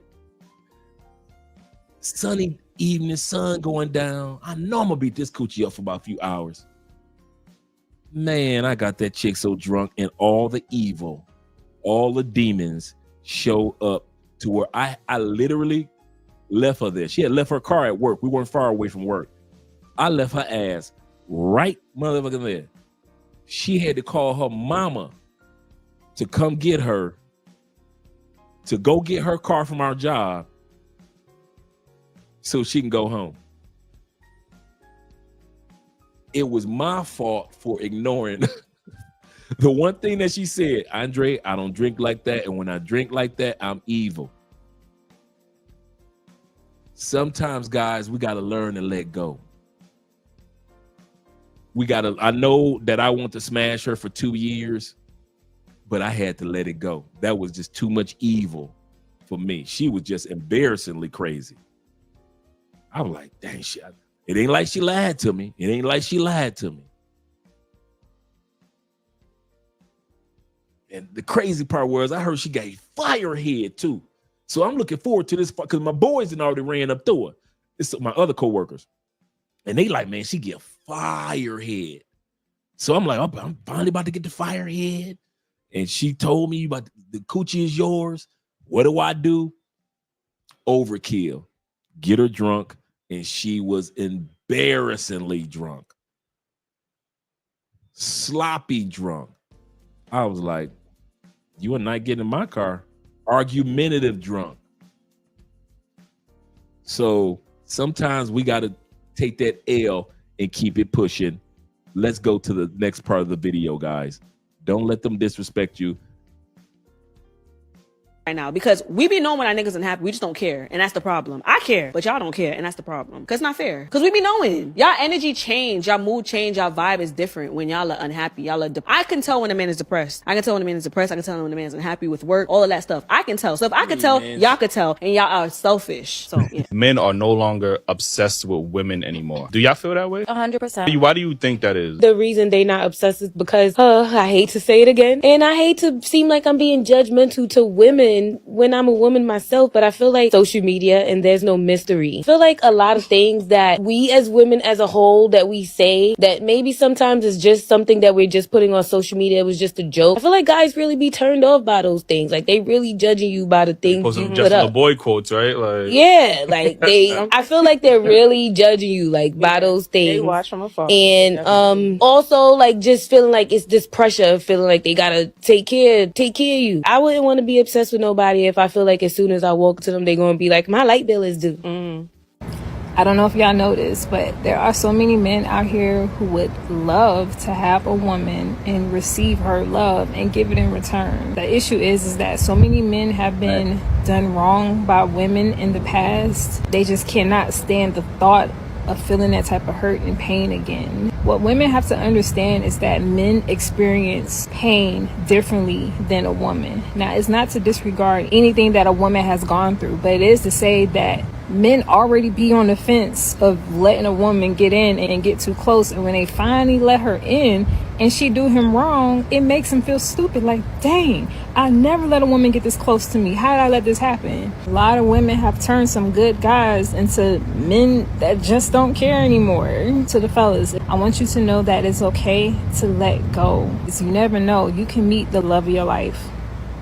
Why don't you ever talk about the men that don't pay child support? Because it's women like you who spread your legs for guys like that. Why don't you ever talk about the responsibility of women who choose irresponsible males to procreate with and then complain later when they're irresponsible? No. The women who have a one-nighter with a bartender or a guy on a motorcycle or a musician, and then you complain later on the guy's a deadbeat. He was a deadbeat to begin with. Why nobody can ever talk to you because you don't let anybody... People talk to me all day long. You can't talk to me. No, I'm trying to talk to you and you're talking over... Dear, don't tell me how to do a radio show. I've been doing this for 25 years. I don't need your help. Oh, okay, let me.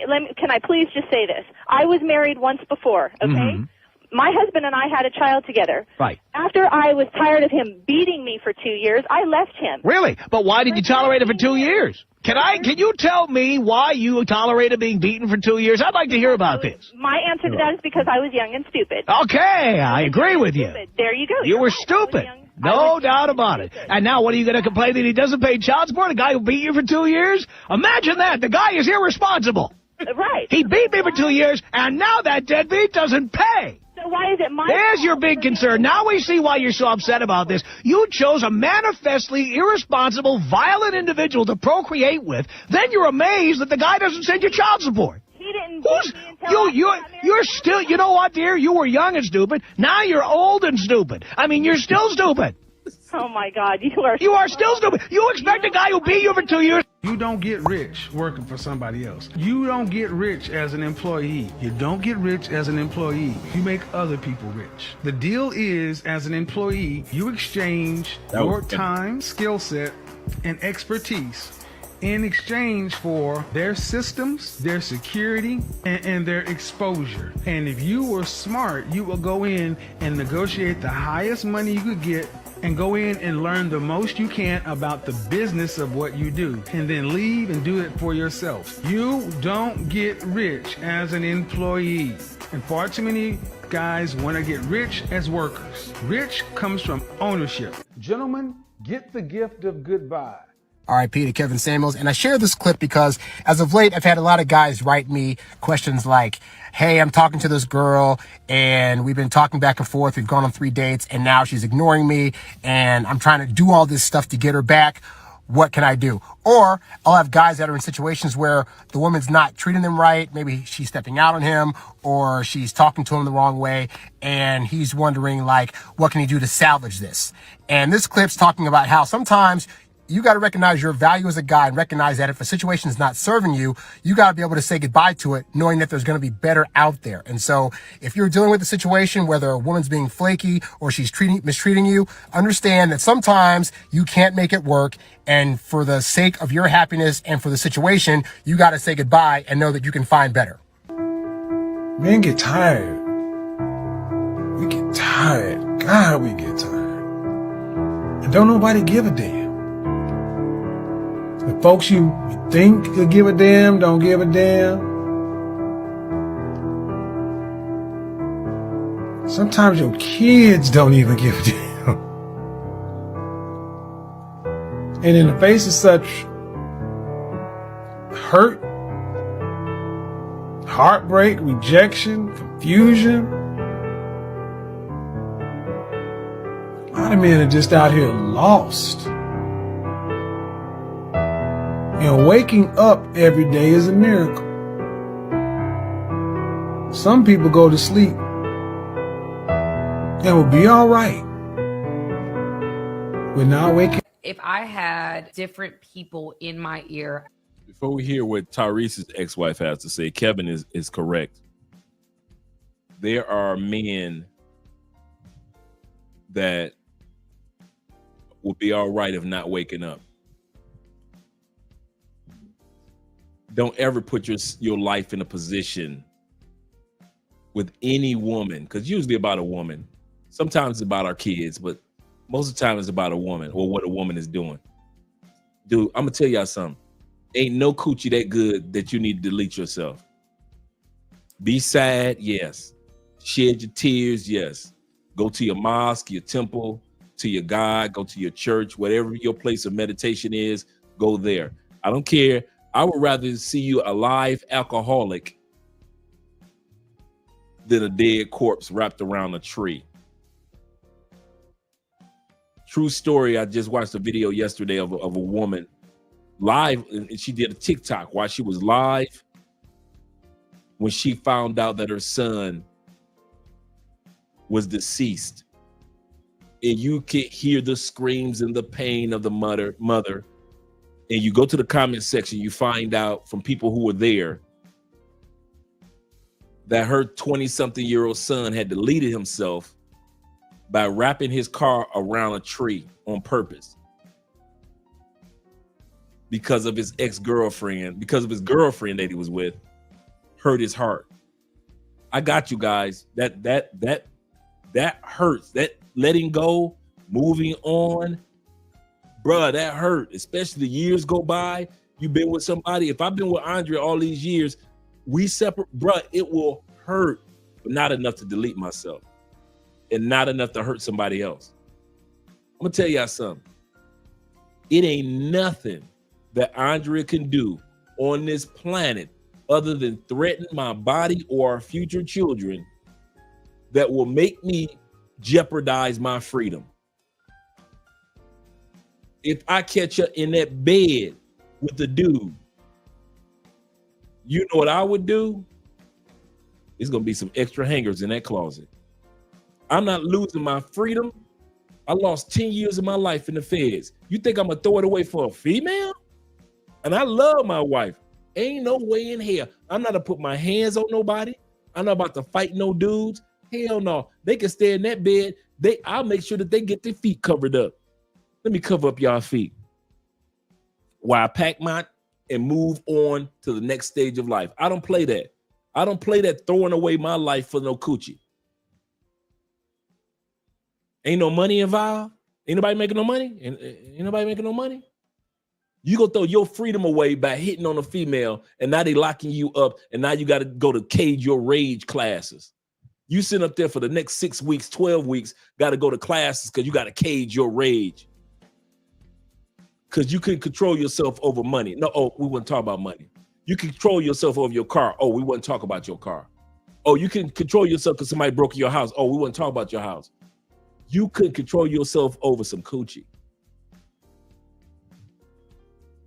It ain't no coochie on this planet that's gonna make me feel like I can put my hands on her. Soon as she feel like she putting her hands on me, there's gonna be some extra hangers in that closet. It's gonna be some extra, and I'm saying that metaphorically, even if I may not live with the chick. Listen, you put your hands on me, it's gonna be some extra hangers in your closet. You will never hear from me again. You ain't got to worry about it's gonna be a second time around. This ain't Shalimar. I'm gonna say this again. I ain't Shalimar. Some dudes, y'all Shalimar. Y'all keep giving these chicks chances over and over and over and over again. Not me. One and done with my fun. That's it. Plus, I done already got the coochie. I done already got the coochie. You think I'm gonna argue with a chick that I already got the coochie? Man, please. That's y'all, not Dre. No. I ain't wired like that. I go fisticuffs with a man long before I go back and forth arguing and tussling and fighting with a woman. Yeah, that's y'all world, not mine. And I'm talking about wherever you go in the world, don't you allow that, bruh. Don't lose your freedom. Don't lose your peace. There are going to be time, guys, there's over 60 of us in here tonight, right? There's been over 80 of us at one point in time. I want you to let you guys know something for real. Some of you guys in the comment section will go through a breakup in a foreign country, ride that pain out, and move on. It's going to hurt.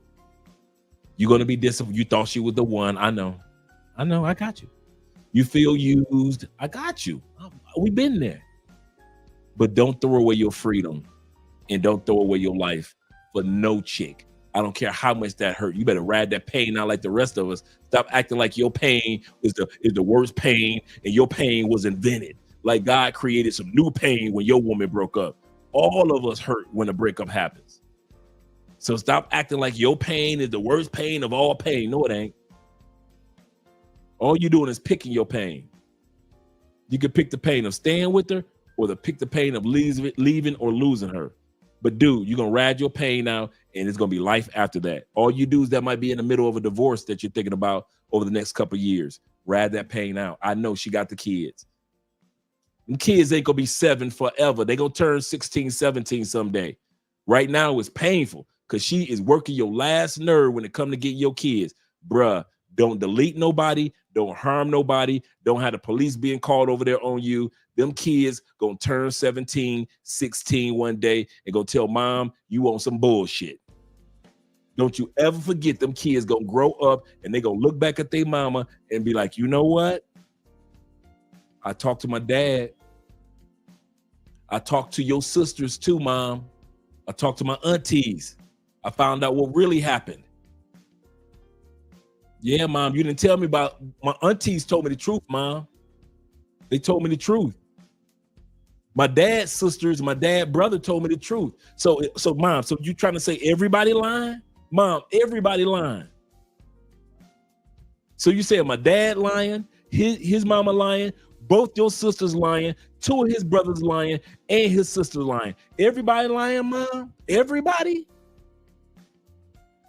But don't you delete yourself because that woman ain't letting you see them kids like a brother did a couple years ago on Facebook Live. It was his day to get the kids. She kept putting them through hell with his kids. He just, okay. He said, I told her her day was coming. This was his ex-wife. And I think some of you guys remember we did a video on it.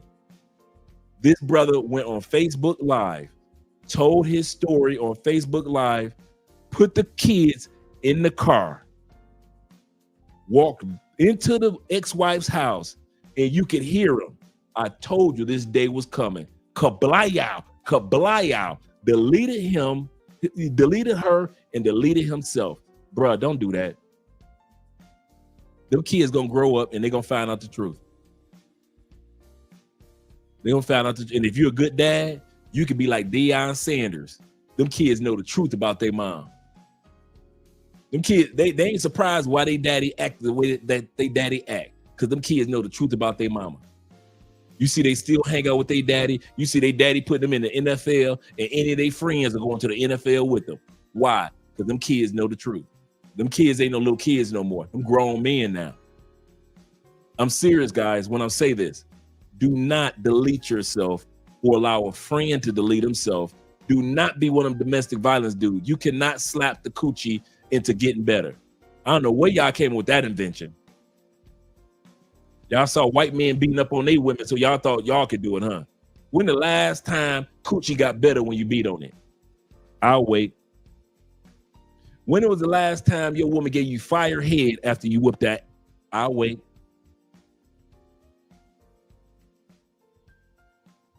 She still called the police on you, didn't she? You still had to go to them Cage Your Rage classes, didn't you? You still end up losing one of your jobs because you was locked up and you couldn't miss another day from work, could you? Come on. When was the last time coochie just all of a sudden, when was the last time you beat on a chick and her coochie just got so much better for months upon time?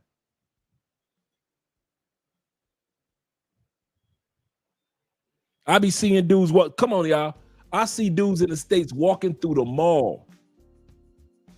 Your woman, your light-skinned pretty woman, looking like Petey the dog on the Little Rascals. Those of us who grew up on the Little Rascals, you know Petey got that spot around his eye. Your light-skinned girlfriend looking like Petey the dog on the Little Rascals. And y'all walking through the mall, this is what blows me away when I see this. Holding hands. Your woman's lips look wonderful on this side. The other half of her face looking like Batman's nemesis, two-faced it. All this is beat the hell up.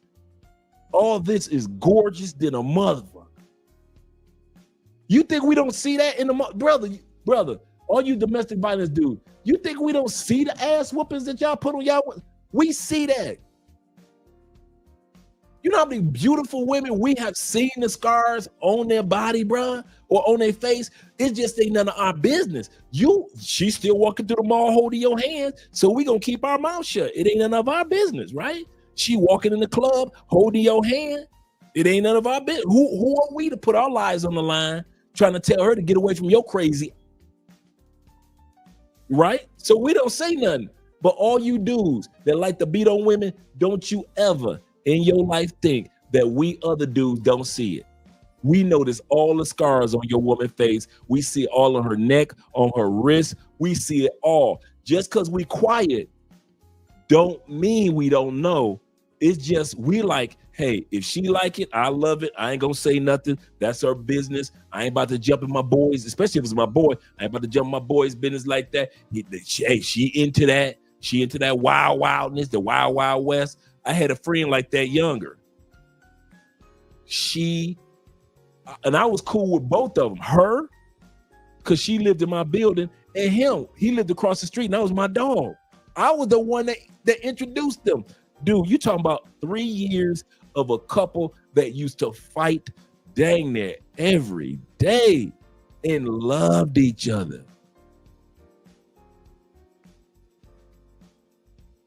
I know if I took him away from her, she'd be mad at me. If I told her to get away from him, he'd be mad at me. I didn't even get involved.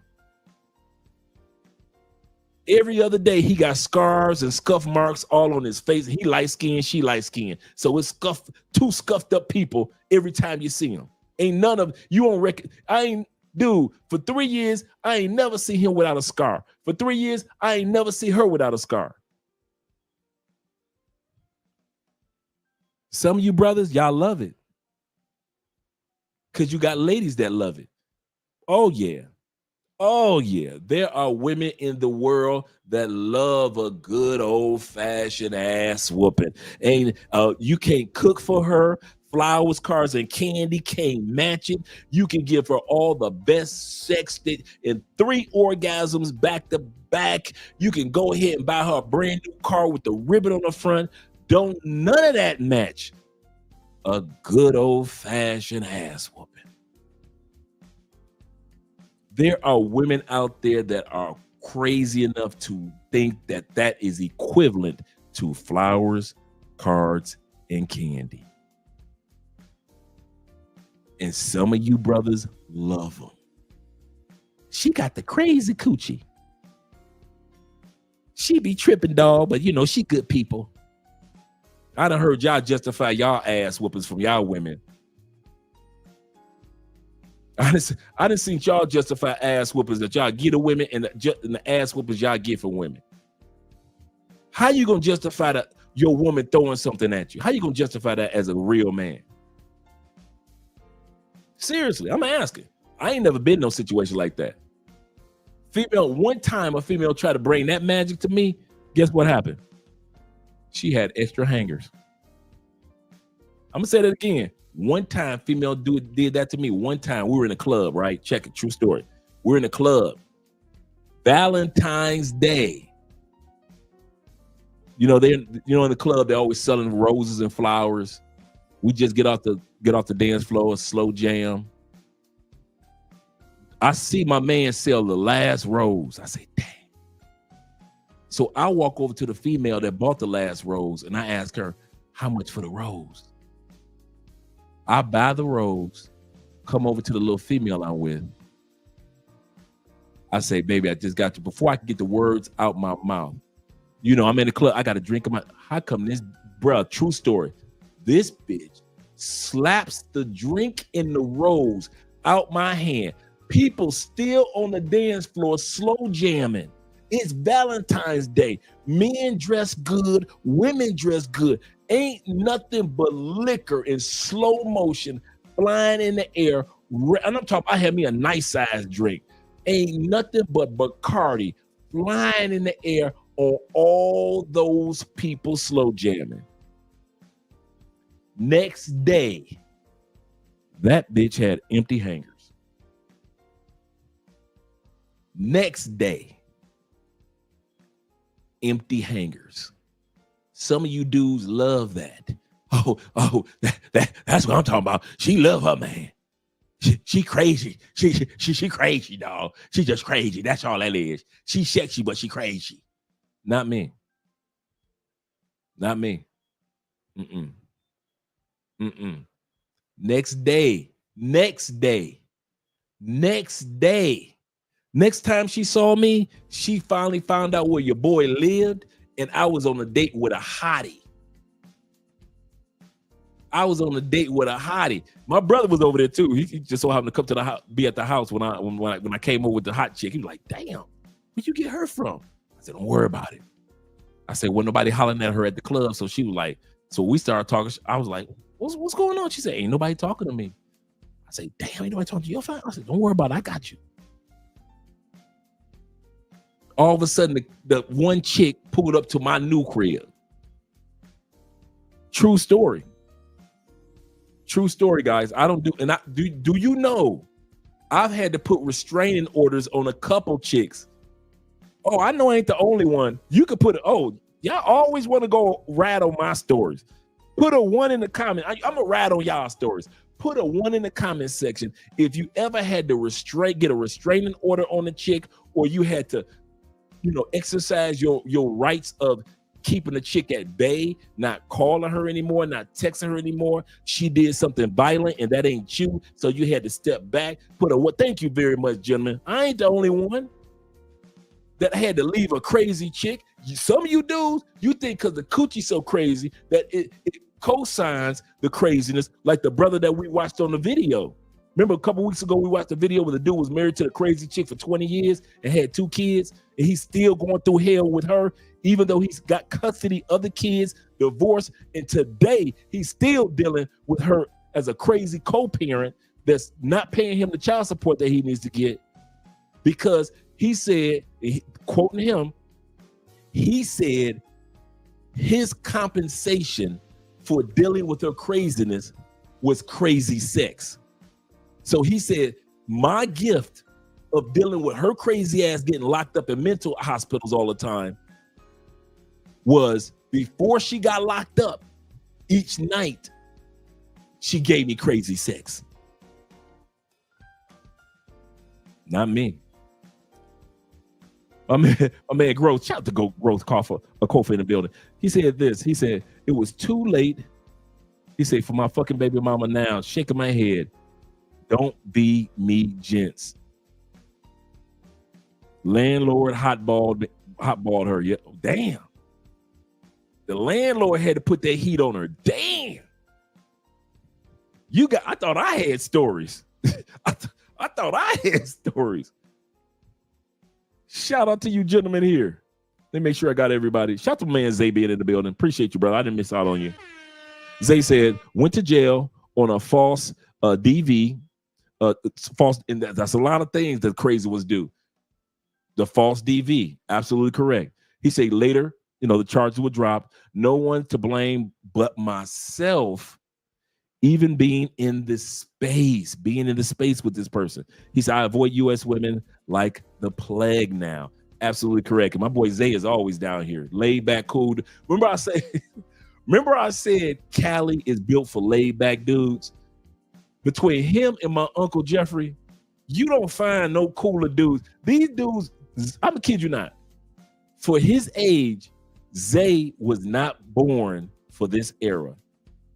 Zay, my Uncle Jeffrey, and a lot of you dudes, y'all ass should have been born in the 70s. Cause y'all so cool and laid, I swear them dudes are too laid back for their age. Too cool, too just, don't let life get to me, dog. Just lay back. Hey, Andre, let me talk to you about something. Them dudes are cool. The old school 70s, 80s version of the term cool, that's Zay. That's Zay. Good people, dude. And that's dudes that come to Cali. Dudes that come to Cali are usually kind of like laid back spirits, man. That Medellin rush. They like, nah. That's all right. They don't take all that. They don't take all that. Shout out to Zay. Glad to see you here, brother. He said, ain't no coach that tight. He said, ain't no cooch. Let me move this back down.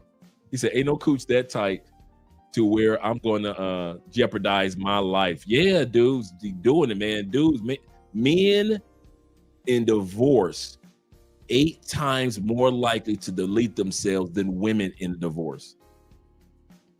That's a crazy number. I'm going to say that again. Men, we are 8 times more likely to delete ourselves. Not her. Us. We gonna delete us. It's bad enough to delete anybody, but you gonna take yourself out the picture because she left you?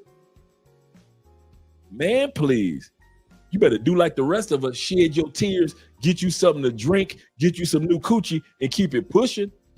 Get you some prayer in your mosque, in your temple, in your church. Man, you better get you some beads. You better get you some crystals and keep it pushing like the rest of us. Shed them tears. You're supposed to be hurt. It ended. Shed them. Ain't nothing wrong with them tears, bruh. Like Life Jennings said, tears are like taking your soul to the laundromat. Let your soul go to the laundromat, bruh. Shed them tears. You should be hurt, but not hurt enough to delete your hell no, and not hurt enough to go over there and do something stupid. She getting some new dick. Dude, you used to be the new dick. I don't know why we always want to act like we wasn't the new dick. Dude, was your girl a virgin? No, then you was the new dick. I don't know why we always want to do that, man. We want to rah-rah on chicks. I better not find nobody over there with my kids.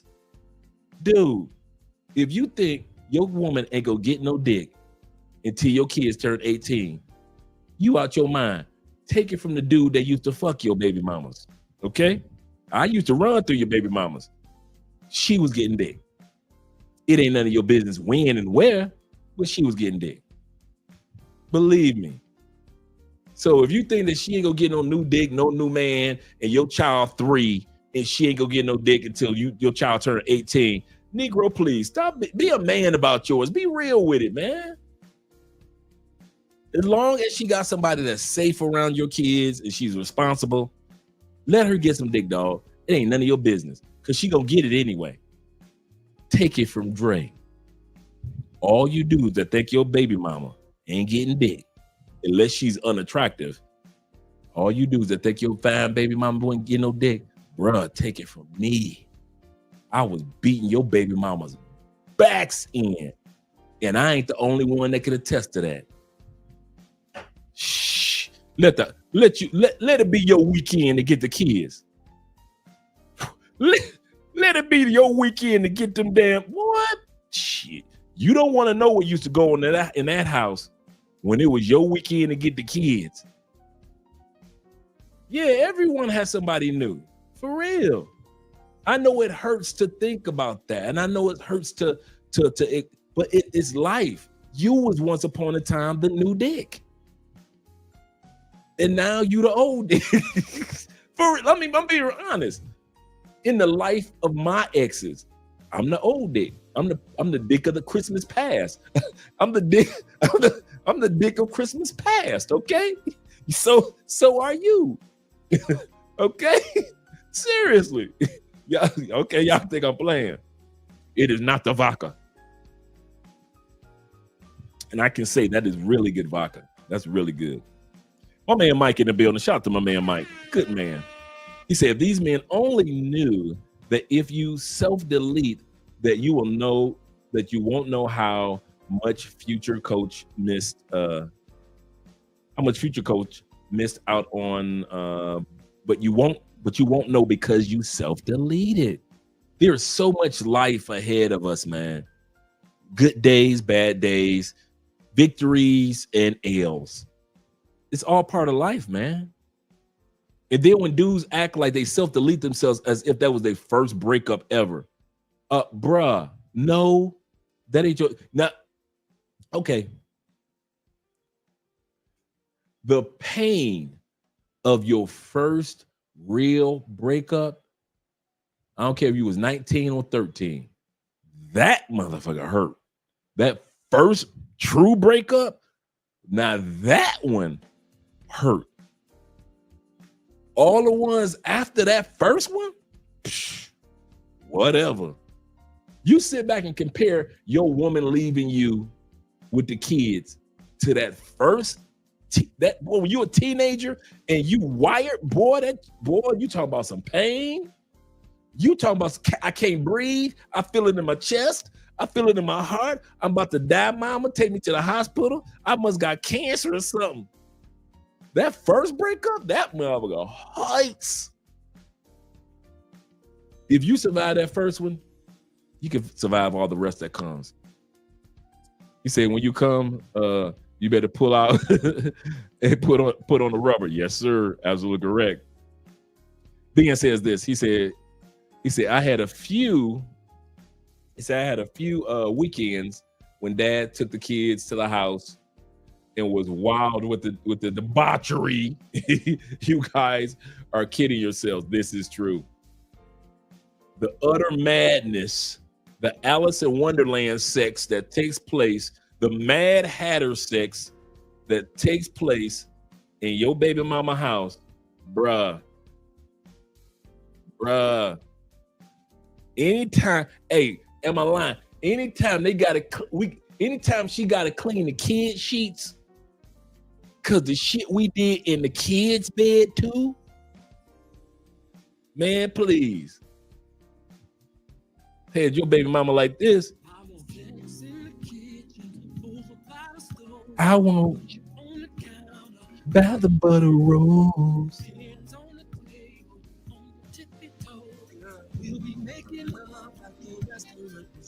Man, I'm telling you, man. I'm telling you. Let's get back to our brother Kevin. Shout out to you guys. And thank you guys for supporting the channel by way of PayPal, Cash App, and Super Chats. Let's go back here. At that time, it would not have made. Now remember, this is Tyrese's ex-wife, and she's talking about how other people influenced her decision.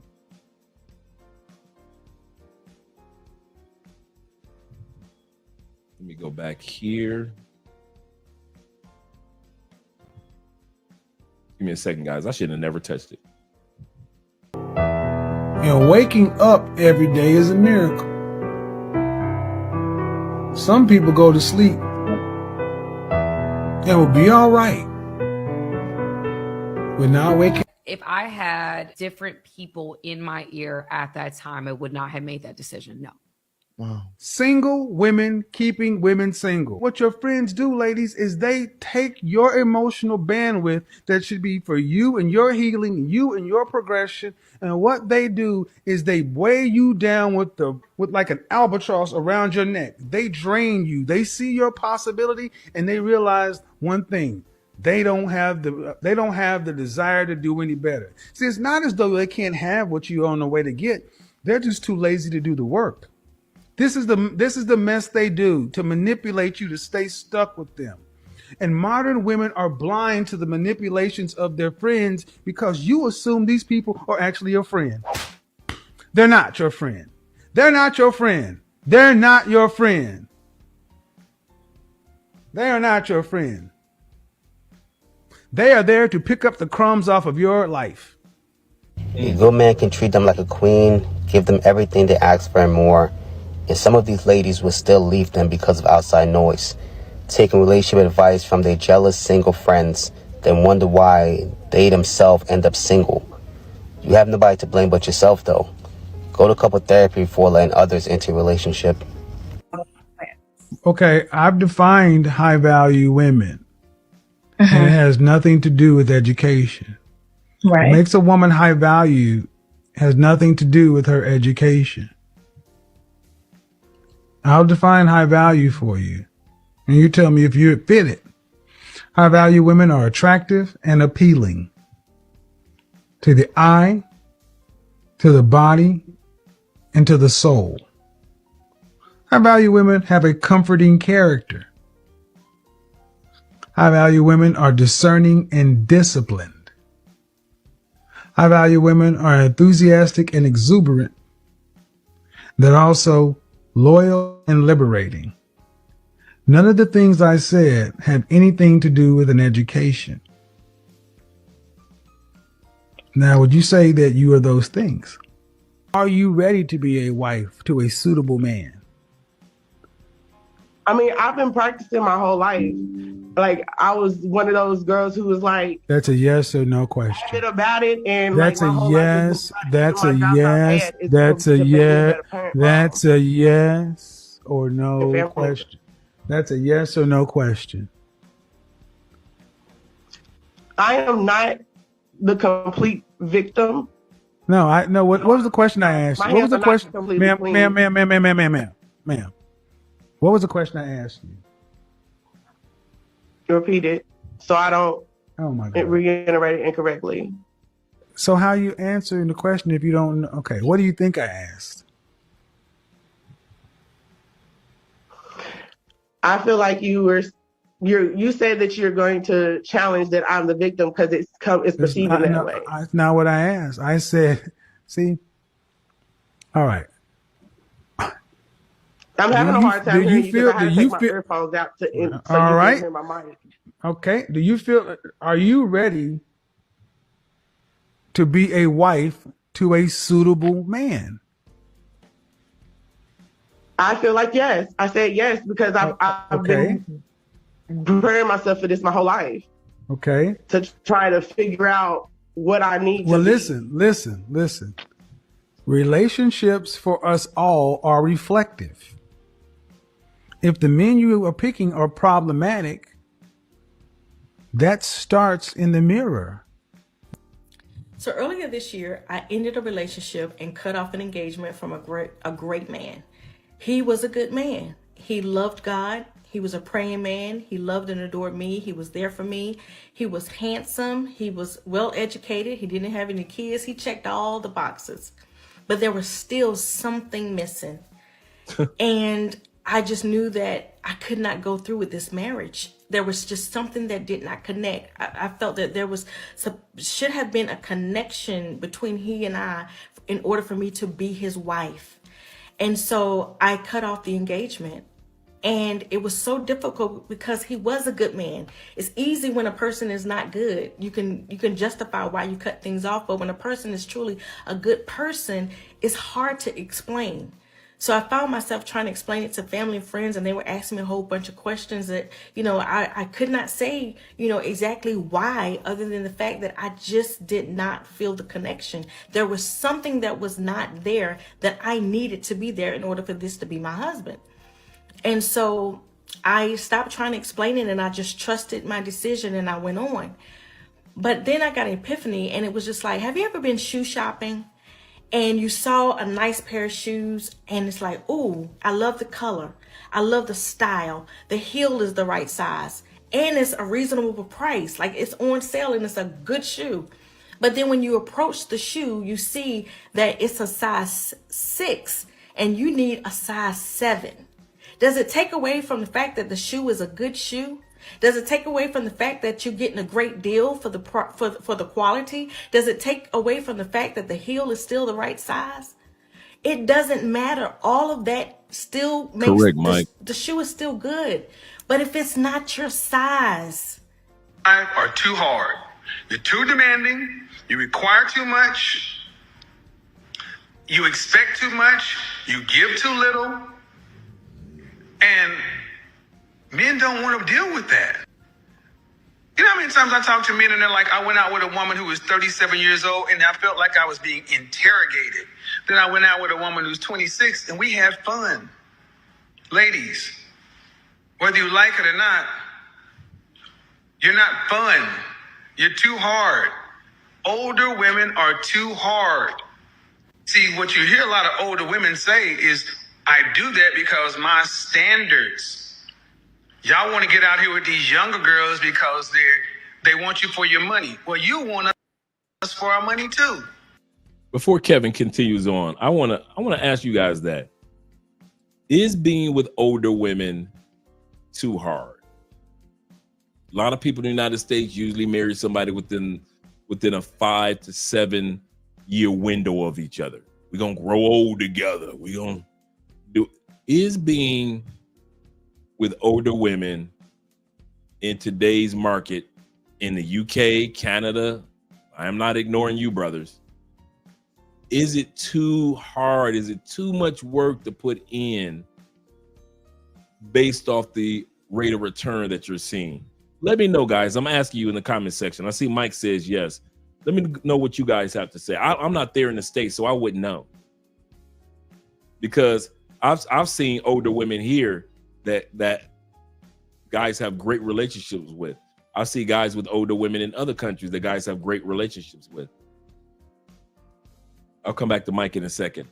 My man Dave said this. He said, I deal with older chicks for smashing only in physical, and that he said that can't keep up. So basically, you got older chicks to be smashing. That's how I would have did it too. My man Mike said, he said they got all these so-called standards and ain't even worth the venture. They're gonna die alone with cats. Them standards, man. I would listen to this lady talk about she had a good man.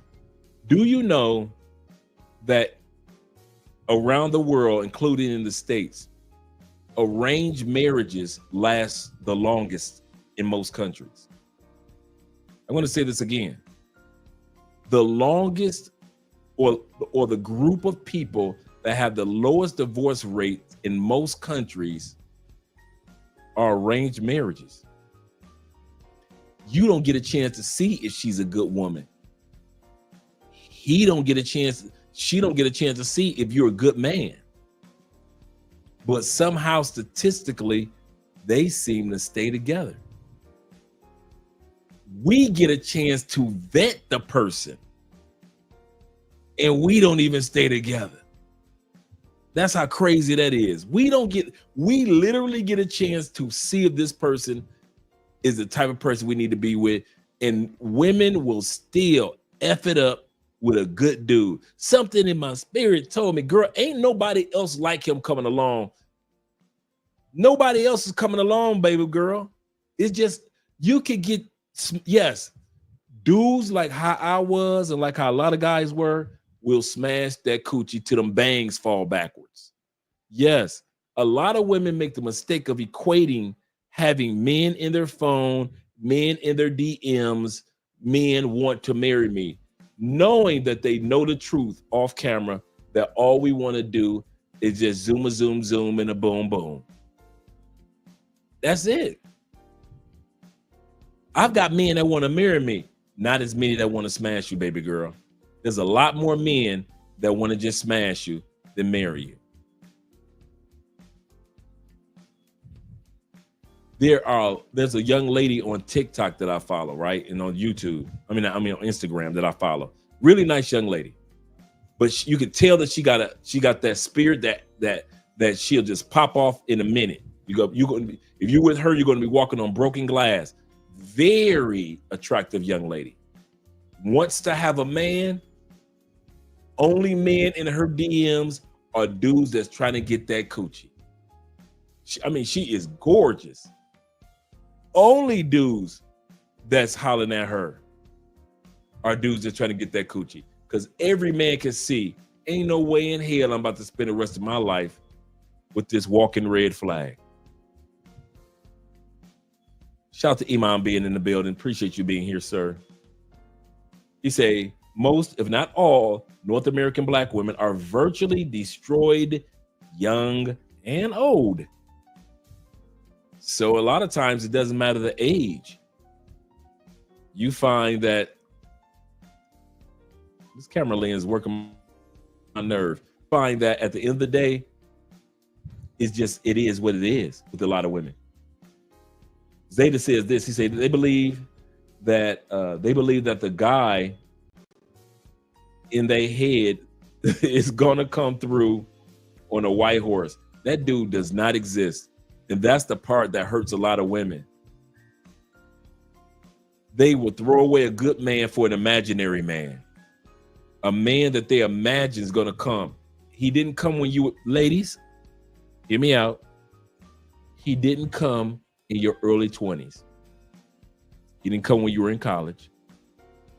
That invisible man in your mind didn't come when you hit 30. He didn't come at 35. He didn't show up at 40. Some of you ladies are 63 years old and you still got that imaginary Usher in your mind. No, Usher is not about to come marry you. Usher is not about to come marry you. And this is to our girl from TLC, Chili. Remember how many years Chili kept that coochie on hold? For us old heads that were TLC fans. Remember how many years Chili kept that coochie on hold after Usher broke up with her? Us old heads know. It was like, what, 20, 25 years? She kept that coochie on. Okay, okay, let me move it up forward. Vivica Fox keeping that coochie on hold for 50 cents to this day. It's been almost 20 years. Vivica Fox still talk about if 50 wants this coochie, he can have it back. Girl, you 60. You think 50. This dude worth 250 mil. You think this dude about to give up the type of coochie that a man with 250 mil can get for a 60-year-old woman? Yeah, Vivica looking big, boy. She looking Jurassic. Vivica looking Jurassic. Straight Jurassic. Yeah. He said, send me your email. I want to come to Cali.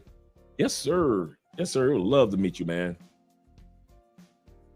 Let me get my email information. Anytime you guys want to email me, you want to schedule a consultation or you want to reach out to us, make sure that you guys send your boy an email. And I haven't dropped the Patreon link in a moment. Let me drop the Patreon link as well. But yes, shoot your boy an email. Make sure that you guys have everything that you need. Make sure everything that you need, you guys have. Straight Jurassic Park. Yes, sir. I'm like, come on, Vivica. I could see Vivica was like fine and sexy. You like, oh man, yeah, 50. I see you still hitting that. Vivica looked like a bag of New York trash. For real. Come on, Vivica. Stop talking about you gonna get back. Let's head back to the video. Straight Jurassic. Yes, sir. They got another Jurassic Park movie coming out too. Lens. Is that what we're gonna be doing, lens? I'm about to replace the lens. That's what I'm gonna do. I'm gonna get a new 25 millimeter. The lens that we have is 25 millimeter.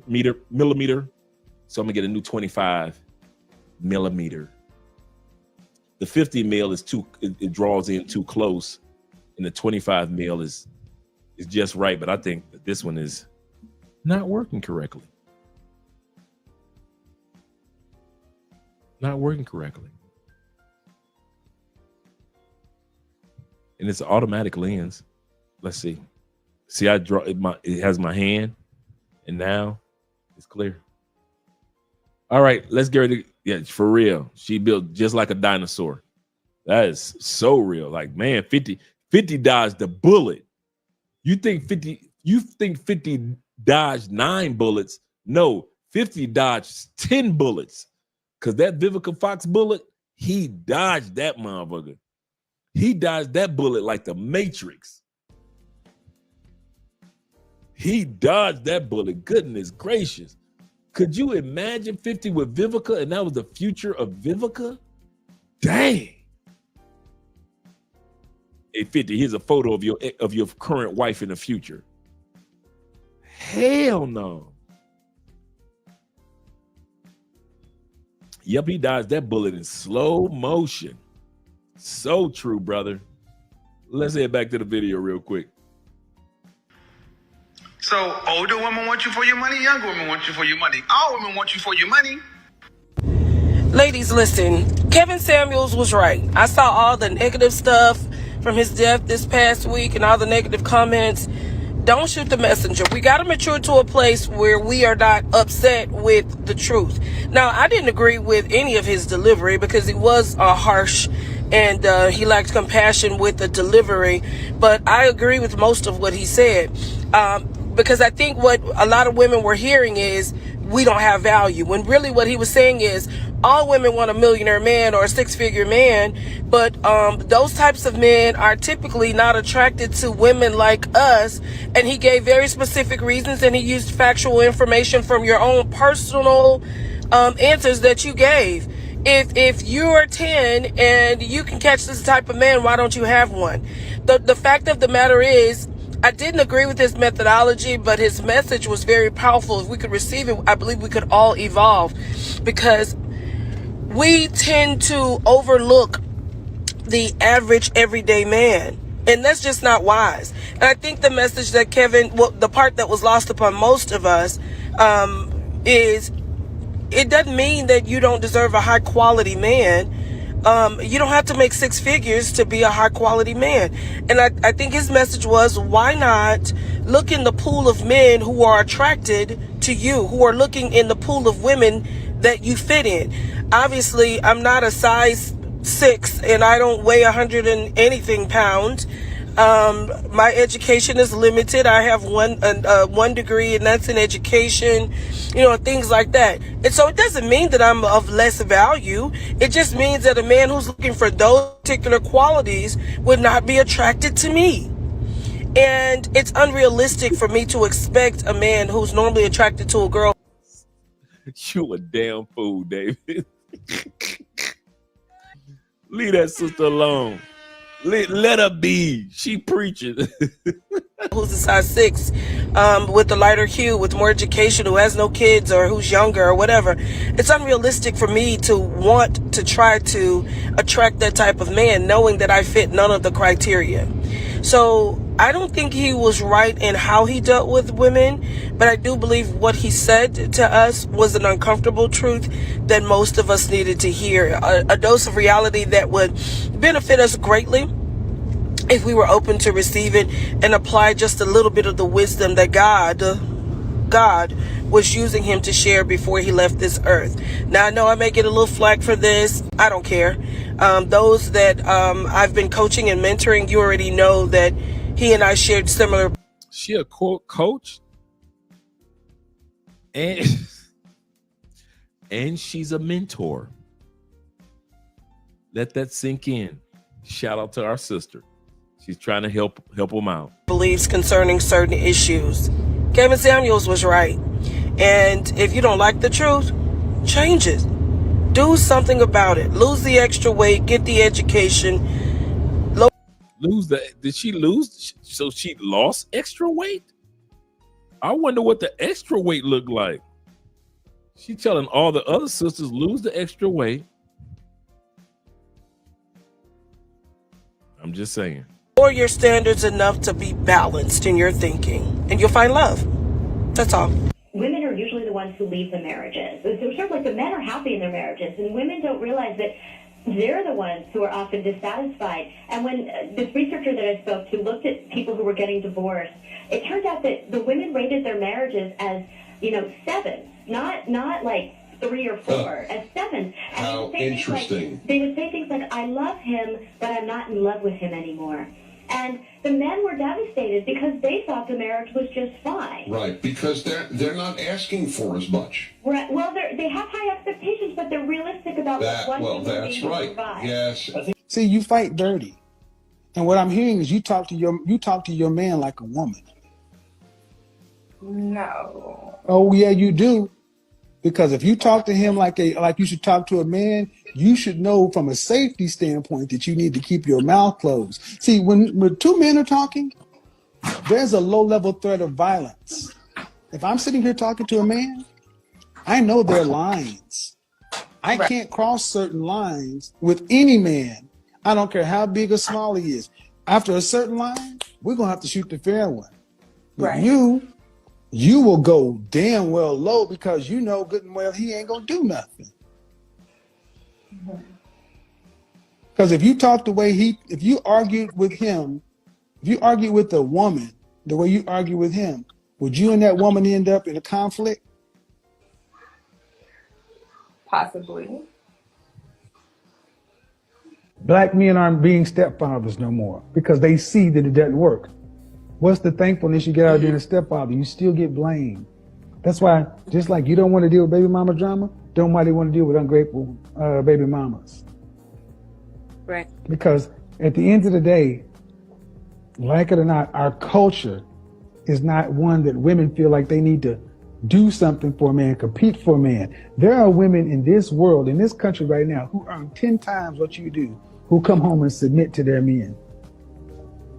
But because you got a little bit more money, it's like a lot more attitude. And I get it, but the question is, what are you individual women going to do? Because at the end of the day, it's not working. Right. It's not working for your mother. It's not working for you if you want a different outcome. And that's what this show is about. Just questioning what you want. Because Brad, Lee, Ahmed, Enrique, non-black men, they ain't coming. They ain't dealing with this. Guys, you need to pay close attention to her job history. Her job history is her dating history. In particular, you need to ask yourself how she ends her relationships. Before we go any further, before we go any further with Kevin, I'm going to bring this back in a second. I wanted to just pull up some stats in regards to what Kevin was talking about in regards to divorce and step parenting in general. Let's look at some stats real quick. Shout out to Medium Man, who always tells us to stay on par. Let me screen share real quick. These are global divorce stats. These are the latest divorce stats on countries. The global divorce stats. Out of every 100 people that get married, I believe, if I'm not mistaken, they're saying that the number one country in the world for divorce is Russia. I've heard that. Number 2 is Belarus. Belarus. Number 3 country is Gibraltar as far as divorces. But look at number 4 in the world. Divorces. In the world. In the world, Craig, in the world. The United States is number 4 in the world. The rest of the world, I just want, the reason why I pulled that part up, guys, I wanted you guys to see that most of the world is not getting divorces like the States. Most of the parts of the world, people are staying together. Even if you add these countries up here, this is about what, 25 countries?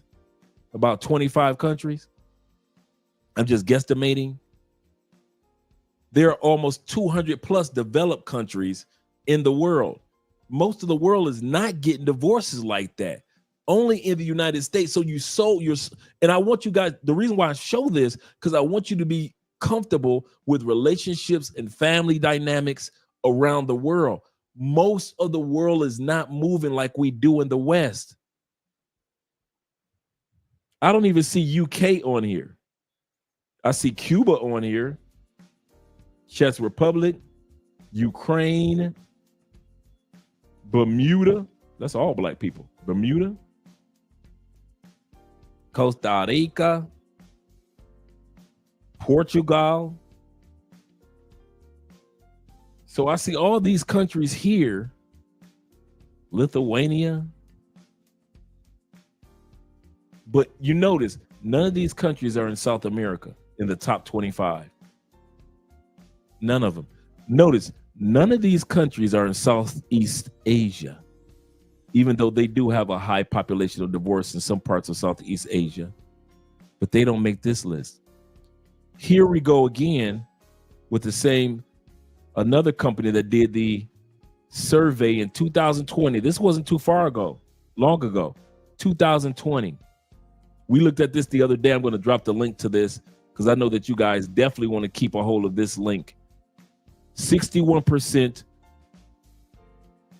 of stepfathers file for the divorce. 61% of stepfathers file for the divorce. I'm going to drop the link so you guys can have this. So when somebody says, baby mothers, or wives leave husbands at 80% of the time, this is true in the United States.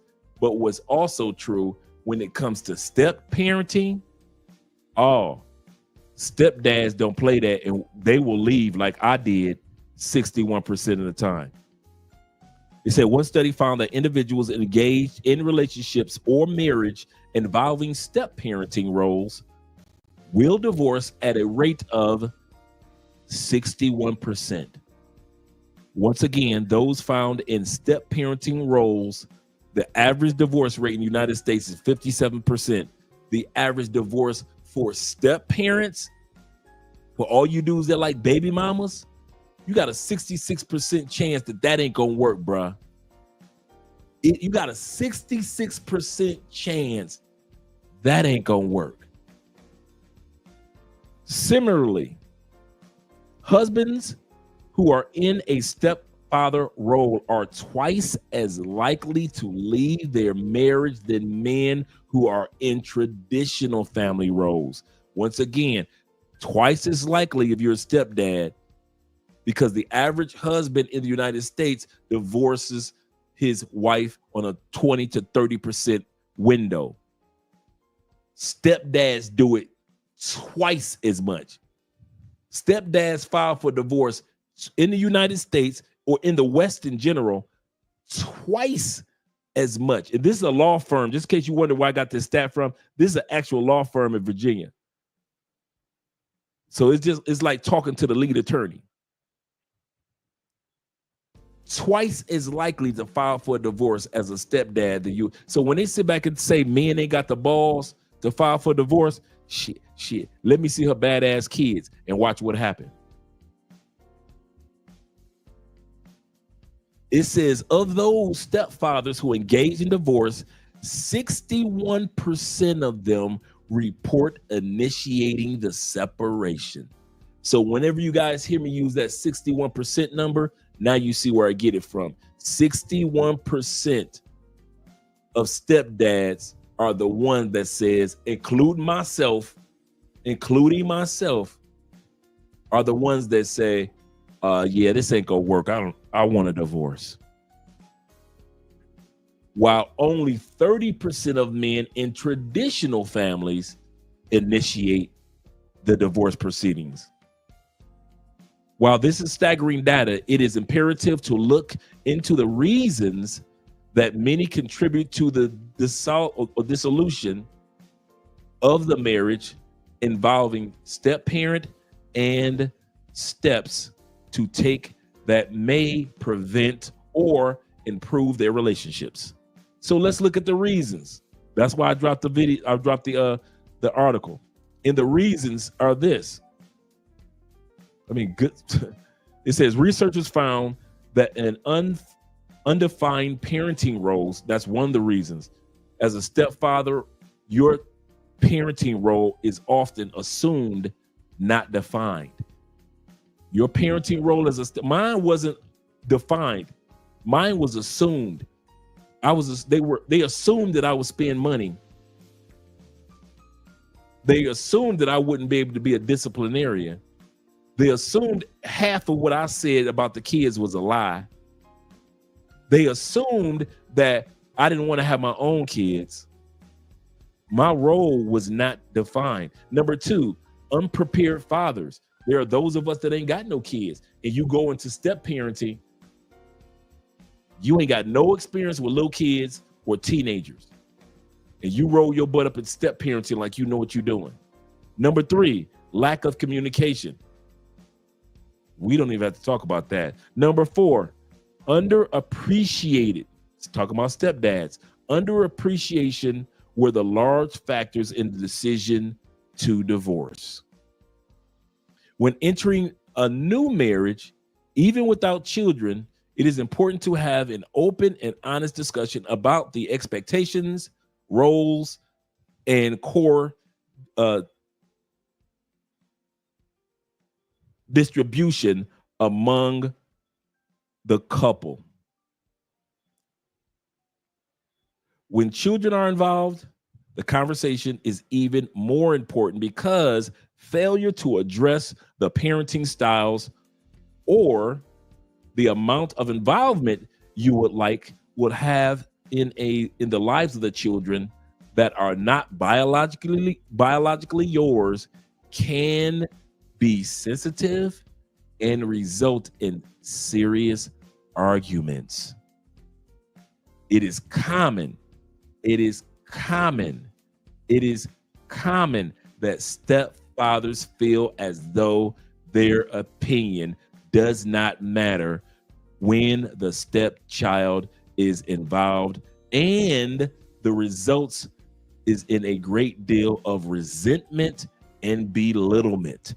This is how stepdads often feel. This is why there's 66% divorce in step parenting marriages, and this is why 61% of stepdads file for a divorce when only 30% of traditional dads do. Let's continue on. We're right here. It is critical to be clear about your parenting roles in the stepchild's life and consider both sides of the situation as to not overstep boundaries with the child, but also not remove the stepfather's input altogether. And we're just going to read this last sentence real here. Let's just read this last one right here. It says, further, if a stepfather enters into the role with no prior, that's a good point, with no prior experience, it can become overwhelming. A lot of us entered into being a stepdad with no kids, and yes, it is overwhelming. overwhelming. The stress of raising a child rises with any parent. However, with a step parent, the stress may be heightened due to the lack of legal or biological connection between you and the child, and that can cause a step parent to second guess every action they take with the child. The stepfather continuously feels unappreciated. The stepfather continuously feels unappreciated. The stepfather continuously feels unappreciated for the task of raising the child, and their self-doubt may result in determinant to the marital relationship. Like say, it's over. The treatment or detriment, my bad, detriment of the to the marital relationship, detriment. Once again, this is where an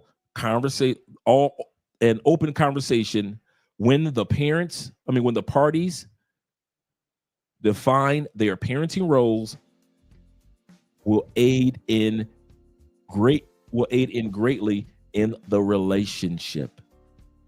This is an excellent article that they wrote, and they did the research, and this was July 2020. So don't think that it was so far back that this can't be true. It's probably worse. But yes, 61% of dads say, I'm out, I'm done with this, compared to traditional, only 30% of dads say that I'm out.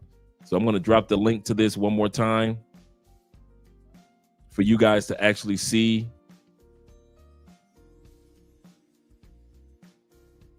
Men do not leave his legacy or his family. A man. Yeah, that sounds good on paper. Unless you're a stepdad, and stepdads will roll out, especially if you're a stepdad and you won't have any kids. Being a being a single mother is not normal. It's not normal. Zeta says this. He say, in other parts of the world, some places, single mothers are looked down upon and frowned upon. Yes, a lot of women make sure that they are protected from being single mothers. They make sure that they put, that they use contraceptives to keep from being a single mom. He said, American export, it is gotten American export, it's ill-gotten behavior. This is true, my friend. This is true. Let's get back to the video. But I just want to let you guys, have that article. I always want you guys to have certain material in that article right there, because some people won't believe that there are men that file for divorce. And the men that usually do are stepdads. Even stepdads with kids.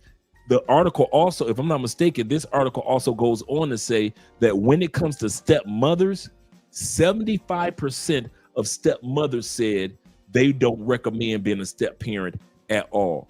It didn't say 75% are leaving their marriage, but it does say that 75% of, when asked, 75% of mothers said, yeah, I won't do this again, and I don't recommend nobody else do this. Yep, that coochie would turn you into a stepdad every time. Every time. Fatherhood and stepfatherhood is not for every man, including myself. A lot of dudes feel like that. Let me not be something that I'm not. I appreciate that, brother, that you, to thyself be true. To thyself be true. Absolutely correct. To thyself be true. Let's go back to the video. Dealing with this. Guys, you need to pay close attention to her job history. Her job history is her dating history. In particular, you need to ask yourself how she ends her relationships.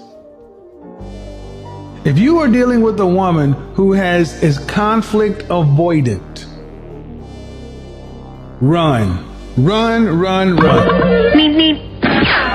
Zero ability to handle stress, conflict, disagreement. In other words, the only time they are of any good is when everything is okay. Kevin Samuels was right.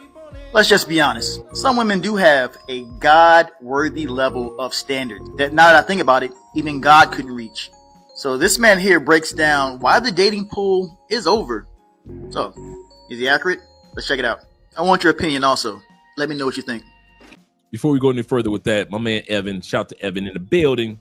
Once again, sponsor of the evening. He says this. He said, I'm so glad I'm not a stepdad. He said, I refuse to be a cleanup man. Not my kid, not my sperm, not my problem. I go for childless women. And a lot of you guys, I'm going to say this before we go on. Shout to you, Evan, for letting us know that. A lot of you guys make the mistake of assuming that when I say 84% of single mothers, 84% of women that have children in the United States, in Colombia, are single mothers. Remember I said earlier, 84% of women that have kids in Colombia are single mothers, but this is a common law country. That means that over 60% of those women that have children live with their baby daddy in Colombia.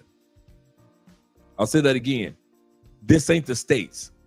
60%, I looked it up, 60% of the men that have children with these women in Colombia are still together under common law, meaning that she got all the marriage rights, but she ain't got the ring and it's not recorded in the States. That's why she's considered a single mother.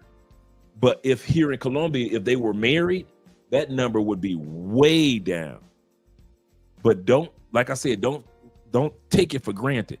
But when I say that 84% of women that have children in Colombia are single mothers, in some guys' mind, they think I'm saying 84% of Colombian women have children. That's not true. And I looked up the stats for women from the age of 18 in Colombia all the way to 65 years old. And the average amount of women in Colombia that have children is kind of like a 50-60 rate. It's like 50-60 rate. That means that you've got about 50% of women that got kids that you'll run across, and the other ones don't have kids that you'll run across. Yes, 84% that do have kids are single mothers, but they're 60%, over 60% of those are in common law relationships. But it's like a 50-50 rim. Like you'll see a huge pool of women that got kids in Colombia, and you'll see a huge pool of women that ain't got kids. I kid you not, in Colombia, out of all the women I dated,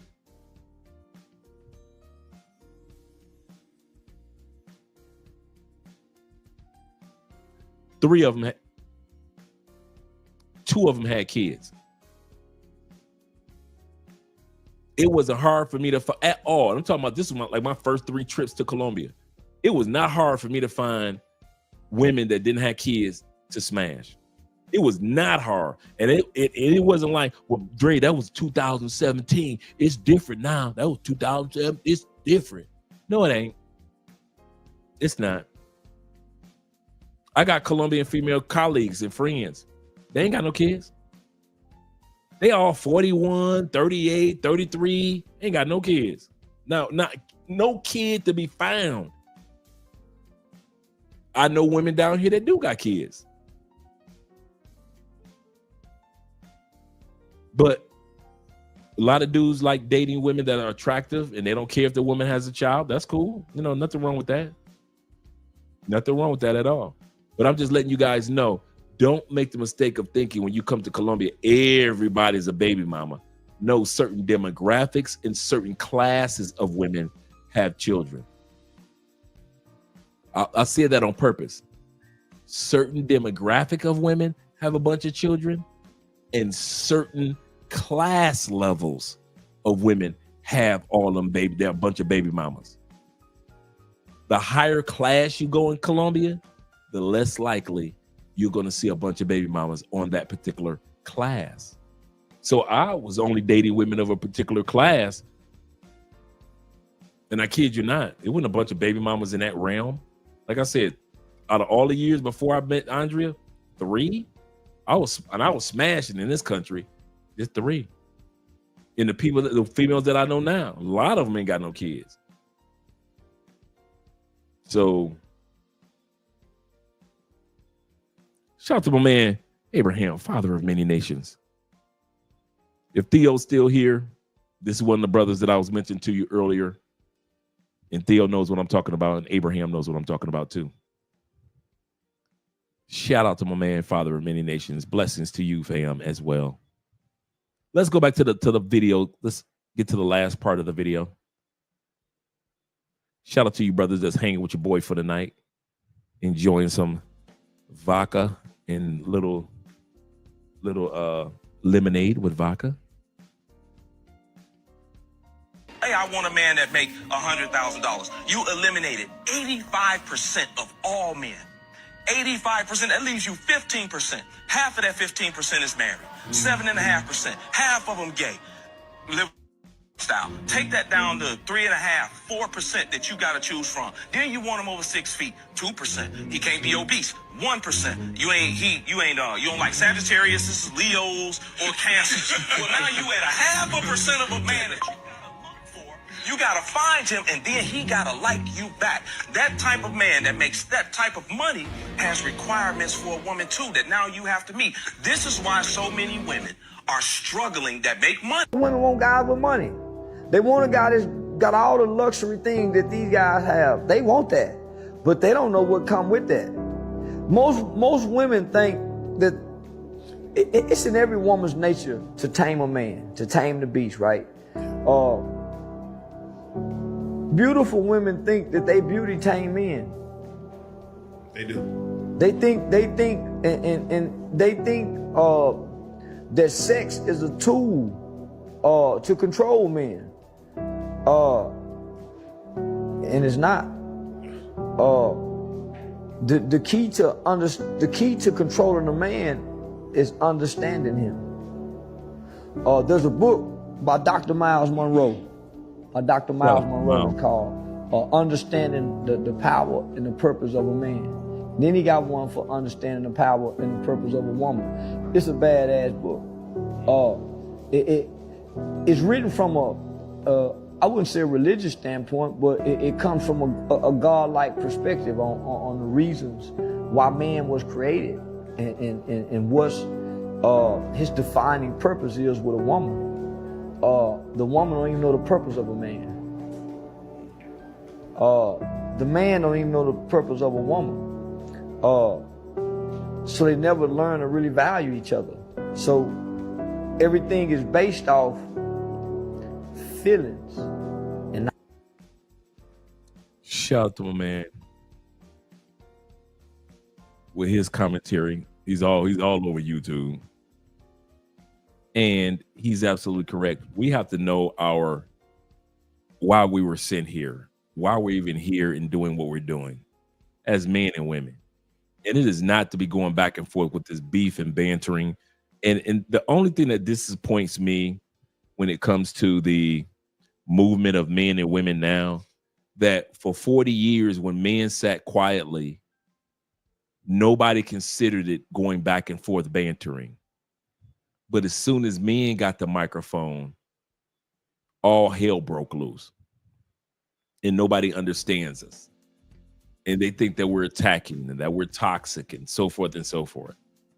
But for 40 years, we kept our mouths shut, didn't say nothing, and let women have the mic. That's probably the part that's the only part of this whole back and forth banter of the War of the Roses between men and women in the Black community that gets me. Men for 40 years, ladies, let you have Phil Donahue, Sally Jesse Raphael, television shows that mocked men. We let you have a different world where this man had to spend years chasing down Whitley to finally get her. Ricky Lake, Montel. We sat back quietly all through Jerry Springer and all the other talk shows that came about to mock men, and especially men of color. We sat back and let you have your color purples, and let you have the waiting to exhales, and let you have the Stella got a groove back. Said nothing. 40 years. We said nothing. We talked to each other in barbershops, and when we walked out the barbershops, we just kept pretending like everything was fine. And then we got the microphone. And y'all have lost y'all damn mind now that men have been saying the exact same thing that we've been saying in barbershops for 40 years. Kevin Samuels did not surprise us. He surprised y'all. Kevin said everything that we were already saying. We were saying this in the barbershops. We were saying this in the pool hall. We were saying this while we were playing video games with each other. We were saying this when we were out on the golf course. We were saying this when we were in college studying. We were saying this when we were at the gym. Nothing that Kevin Samuels said, ladies, was new to us. Nothing was phenomenal. To this day, we're not shocked at anything he says, any stats that he gives. We're not shocked at Medium Man. We're not shocked at Dennis Sperling. We're not shocked about lead attorney. Thank God lead attorney is doing a lot better. You know, he's battled with cancer. Now he's doing a lot better. We're not shocked. Only you ladies are shocked. Once again, Kevin Samuels is undefeated in the ring of public opinion. At the time period, women did not understand, and they're still crying about his tone and delivery.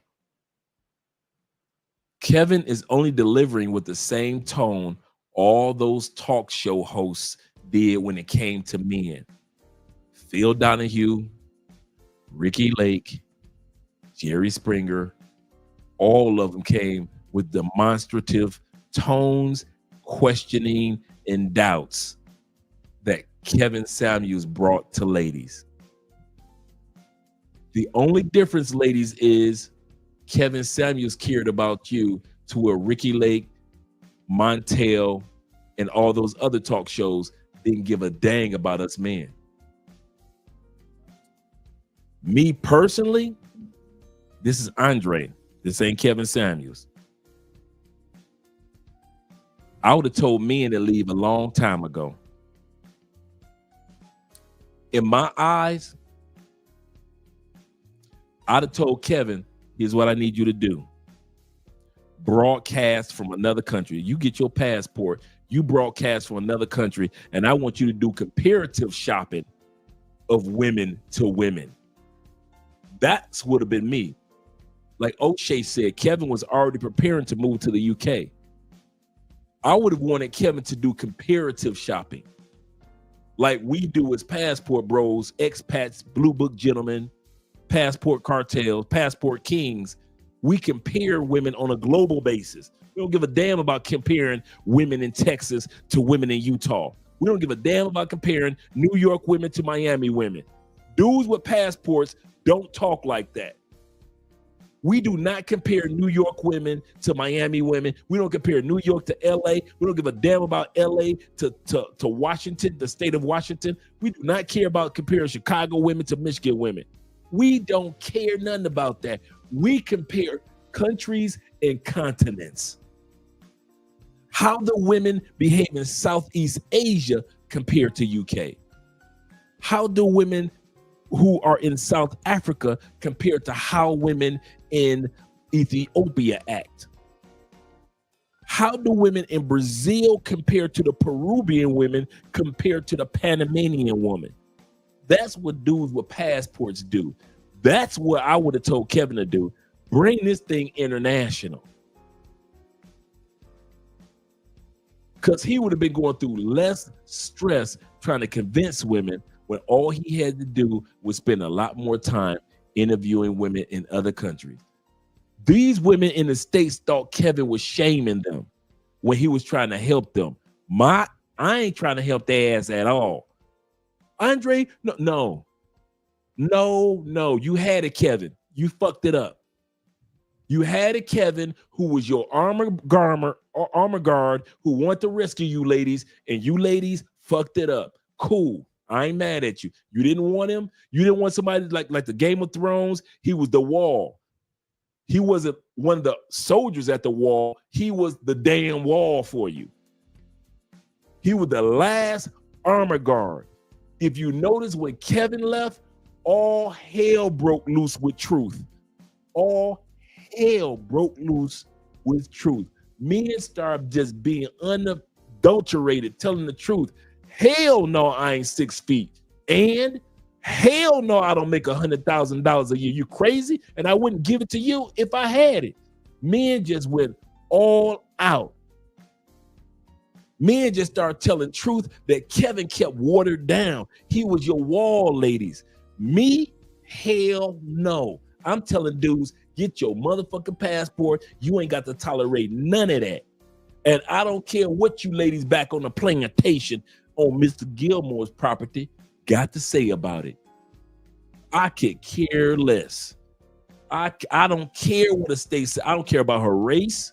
She could be a sister or other. I don't care about what a stateside woman got to say, because you had an armor guard. You had somebody that was there for the black community. You had someone that wanted to bring black love, togetherness. He wanted to see black people that had money come together as one and do some phenomenal things. And you sisters, you fucked it all the way up. So if you think I'm about to be like Kevin, or any of you brothers that think I'm about to come like Kevin, hell no. When Kevin was alive, I was like, you doing it all wrong, brother. You wasting your energy. When Kevin was alive, I was telling you, Kevin, you wasted your energy, bruh. Winter is coming, but I ain't got to stay in it. Yeah, winter is coming. You correct on that. But men, you ain't got to stay in it. Let women stay in it. He predicted winter is coming for women, not for us. Kevin didn't put that prediction on us. He put that prediction and that prophecy on women, and it has come to pass. But as for us, the sun is still shining. We like Annie in this motherfucker. The sun will come out tomorrow. Bet your bottom dollar that tomorrow there'll be sun. That's us. Winter is coming for y'all asses. Buy a dog and die is coming for y'all asses. That's why I do these live streams, to let men know who got passports or about to get your passport and you're traveling internationally. Get this right. Prepare yourself to enjoy the beauty of international life and fuck the hell that you went through while you was in the States. Those are stateside women, UK women, Canadian women, Australian women put you through that hell. Women in Eastern Asia, Eastern Europe put you through that hell. I got you. You got hurt. Yes, they mocked you. Yes, you tried to walk up on her and she laughed at you in front of her girls. Yes, you tried to walk up on her and she got sassy in the mouth. That's the state size. Leave that shit in the States. You got your passport. Everything Kevin Samuels tried to convince women about you ain't got a damn thing to do with you. None of it. None of it. The sun will come out tomorrow. I'm a perfect example. Bet your bottom dollar, dude that did 10 years in the feds, bet your bottom dollar that tomorrow there'll be sun. Y'all better listen. You keep on, winter is coming. That ain't got shit to do with us. That prediction and that prophecy was for their ass. Let them ride it out. All you dudes that want to sit up there, I'm trying to save the black community. Save it on the international scale. You want to save the black community? You really want to save the black community? Do it on the international scale. Go ahead and marry one of those Afro-Brazilians. You want to save the black community? Marry an Afro sister from Colombia. You want to save the black community? Marry one of our African sisters. You want to save the black community? Take your ass to Cambodia and marry one of them fine-ass black Blasians over there in Cambodia, the fine ass chocolate sisters that's Asian. You want to say the black community. Don't let them motherfuckers try to convince you that you can only say the black community if you in the black community in the United States. Don't let them do that shit. Dude, winter is coming. Let them females keep on sleeping with the night walkers. I was a night walker. Night walkers just ain't no Game of Thrones. I was a night walker. I'm walking up in baby mama's houses, divorced women houses at night, lonely women houses at night, women that ain't got no man at night, women that got a man, but her man is on the other. I'm night walking. I'm walking up in them chicks' houses at night, and by the time the sun come out, she done bust 3 orgasms, and I'm out the door. I don't need to use your shower. She ain't gonna see no man pubic hair in her shower. I shower when I get back to the house. I was a night walker, like the Game of Thrones. Winter is coming, and the night walkers, them bitches fucking night walkers. Dudes like how I was. I'm gonna come get that coochie and I'm gone. In the daytime, you ain't gonna see me. You don't know me. I don't know you. Don't be glancing over here in Walmart. I don't know your ass. I'm by myself and I don't know you. I can see you walking down the street and I will walk right past your pretty pussy ass. And yes, you got a pretty pussy, but I will walk right past you. I'm a night walker. I'm a night walker. The only time you get my attention is late at night, woman. Don't you know? Why? That prophecy wasn't for me. It was for you. That prophecy said from St. Kevin that winter is coming for your ass. He ain't say that about us. Us, passport men, expats, digital nomads, all you tech guys, the sun will come out tomorrow. Bet your bottom dollar that tomorrow there'll be sun. Shit. Y'all better not try to be walking around trying to save the community when Kevin already predicted winter is coming. And if winter is coming, according to the Game of Thrones, the only dick they gonna get is from the night walkers. And all you Game of Thrones fans know what I'm talking about. All you true Game of Thrones fans, you know what I'm talking about them damn night walkers. And you know what Kevin was talking about, winter is coming. Zeta said, exactly, Dre. Talk to him. Don't you be walking around trying to fulfill the prophecy. I'm gonna bring the black community together. When? Your ass gonna be dead and gone by the time that ever comes around. You say winter is here. And if they don't know how to act like a woman, fuck off. Absolutely correct. And don't get me wrong, guys, and I mean this. I know most guys aren't going to leave the United States, at least not part-time or permanently. I got you. I ain't mad at you about that. I ain't tripping on that. But I'm talking about those of us that are. I don't care if it's 5 months, 5 years, or 15 years. I don't care. I really don't. I got you. Understand. And I mean this. I truly understand.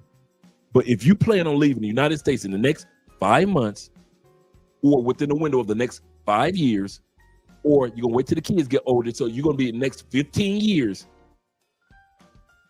you a night walker. I said it. I know how to admit I was a night walker. Night walkers going to get that coochie at night because we know we leaving. Y'all some dirty motherfuckers. Y'all be in the States pretending like you ain't going nowhere. Be fucking the shit out them women like you ain't go nowhere. Take them out to dinner like you ain't gonna go nowhere. Buying flowers, cards, and candy on Valentine's Day like you ain't go nowhere. Knowing your ass is just like me. You out the door. As soon as the universe gives you the opportunity, you know you just like me. You out the door. The difference between you and me, at least I ain't lying to the chicks in the United States. I was a night walker. I was a night walker. You gonna get this dick at night because winter is here. Just like the Game of Thrones. Shit, I was the Night Walker dragon. If you want to be for real, I was the dragon. You do sit up there and try to build relationships, have another kid, be cool with her mama. You all up in the temple, in the mosque with her.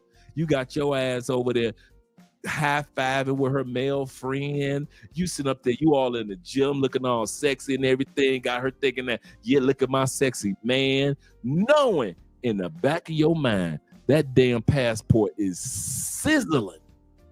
Sizzling. I don't know why you want to sit up here and pretend like you ain't going nowhere in the next 15 years.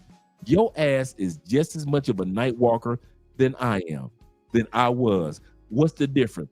I didn't lie about being a night walker. You in the States lying to them chicks. Lying your ass off. Your ass ain't staying in the States. You fuck her like you stay in the States. You eat her pussy and make her bust in your face like you stay in the States. You lick her ass like you staying in the States. She busting orgasms and crying and shit like you staying in the States. She cooking you meals like you staying in the States. She fighting bitches off like you staying in the States. You buying her gifts and she buying you gifts like she staying in the States. She giving birth to your next child like you stay in the States. Your ass ain't staying in the States. You know, I know you ain't staying in that motherfucker. I don't care if it's in 5 months you leave, 5 years you leave, or 15 years your ass leave. Some of y'all want to sit up there and get married and shit in the States, knowing that in 4 years you gonna get a divorce because you pretended like you wasn't leaving the States. And you know that you wasn't nothing but another motherfucking night walker like I was. I'm coming up there at night. I'm beating that coochie up. And by the time the sun come up, you ain't seen me. You don't know me. You just as bad as I was. And you know it. You know it. I don't see why you still lying to the women in the States. Dude, I'm going to tell you something. You going to still get the pussy if you tell the truth. When I discovered that years ago, I could still get pussy and tell the truth? You mean I ain't got to lie to get the... Man, listen, that was a game changer. You licking ass and shit. You putting grape jelly on her asshole. You taking, you sucking, she got big booty cheeks. You taking peach juice and just squeezing it on her booty. You just dipping your dick in the glass of wine, letting her suck your dick with the flavor, the wine flavored dick. Okay, I'm telling on myself. But my point is, you got her sucking your dick. You just took your glass of wine and just dip your dick in it. And let her suck the wine off. You doing all that freaky shit like you staying. No, you ain't. No, you ain't. You ain't staying. And you trying to pretend like you are. And you putting that show on like you are. No, you ain't. You moving to Brazil. I don't care if it's 15 years from now. You still going. Go and get married. Watch that divorce pop up. And then you're going to be scratching your head like you Martin and shit. How the hell does marriage ain't work? Because you know your ass got a damn passport. Man, listen. I'm going to tell you who the worst motherfuckers ladies, I'm going to tell you. I'm going to tell you now. You ready? The worst men to date in the United States. Thugs? Nope. Dudes that got kids? Nope. It got to be Pookies and Ray Rays? Nope. Scammers? Ain't nobody close to being the worst person for a woman to date in the United States. He got to be a broke man. Nope. Not even broke dudes. You ready? Motherfuckers with a passport. Ladies, whoo, you talking about being lied to and deceived? Go ahead, fuck with a dude that got a passport. Go ahead, think that you can outbeat and outperform a passport. Bitch, it ain't shit you can cook. I don't care if you make his ass bust a nut to where he scream and cry at the same damn time. It ain't shit you can do with a man with a passport. That motherfucking passport is like the new crack. Don't you ever think that the pussy that you give him gonna make him put that passport in the closet upstairs or in the attic, never to be seen again. Bitch, you crazy. It ain't shit you can do. You can have 15 15 kids for that man. 15. All of them look like him. You can be like George Foreman and name all your kids George. At the end of the day, ladies, I'm telling you, the worst man, the worst. I'm giving you the hookup, ladies. Man to fuck with in the United States, UK, or Canada. Now I'm talking to you too, Australia. Is a man that has used his let his ass got through. Just ladies, don't ask how much a man makes. You out to dinner. This your first time going out with him, ladies. You out to dinner, right? You out to dinner. Y'all, you looking good. He looking good. You interested in everything. Don't do the dumb shit. Well, what do you do? So how much do you make? Oh wow, that's interesting. So what do you drive? Bitch, don't do that stupid shit. You want to find out if you got a snowball's chance. Don't ask about his money, his job, his car, how many kids he got. Damn, all that. Find out if he got a passport and how many stamps on that motherfucker. If that man got more than 3 stamps on his passport, you ain't got a chance. You might as well go ahead and fuck him and tell him to get the hell on. You ain't got a chance of keeping that man in the country. I don't care if he married you tomorrow. That motherfucker gonna leave you in 4 years and head his ass to Costa Rica like he planned on going. Some of y'all poly with countries. Some of y'all poly with countries. He said, I'm polygamous. He said, I always tell them the truth. Shout out to you. Some of you dudes are poly with countries. Yeah, I don't.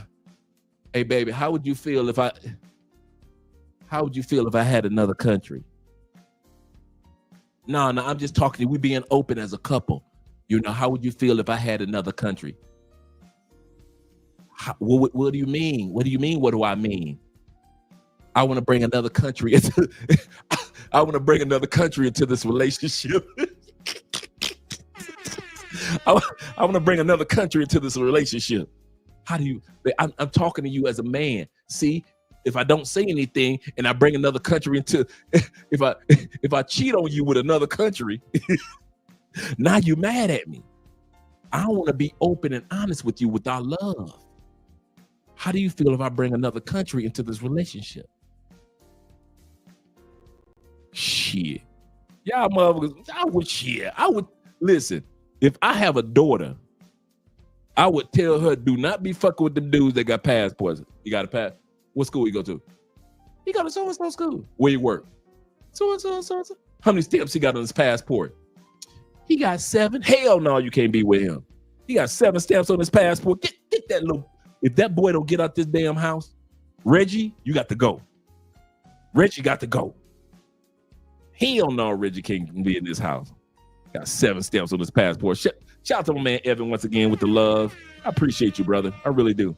Evan says this. He says, beautiful and symbolic that it was a Colombian woman that tried to revive. Yes, you noticed that tried to revive Kevin when he went into cardiac arrest.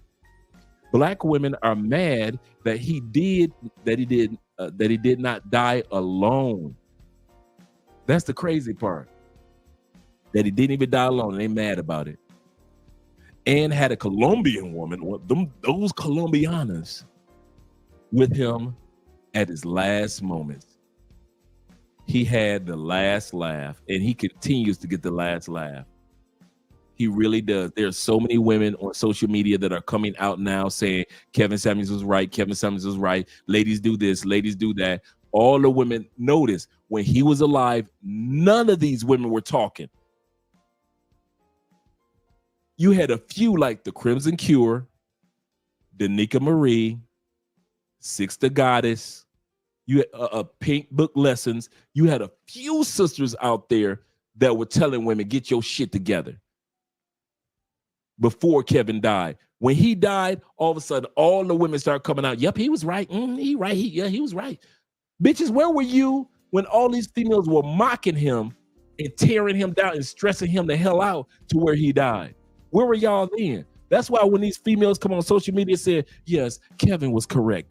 I don't fall for that shit. Where were y'all in masses like y'all are now when Kevin was dealing with that stress from women. Y'all was allowing that man to go through hell by himself. Sad. Shout out to my brother Evan once again. Appreciate you, brother. I really do. Let me scroll down here.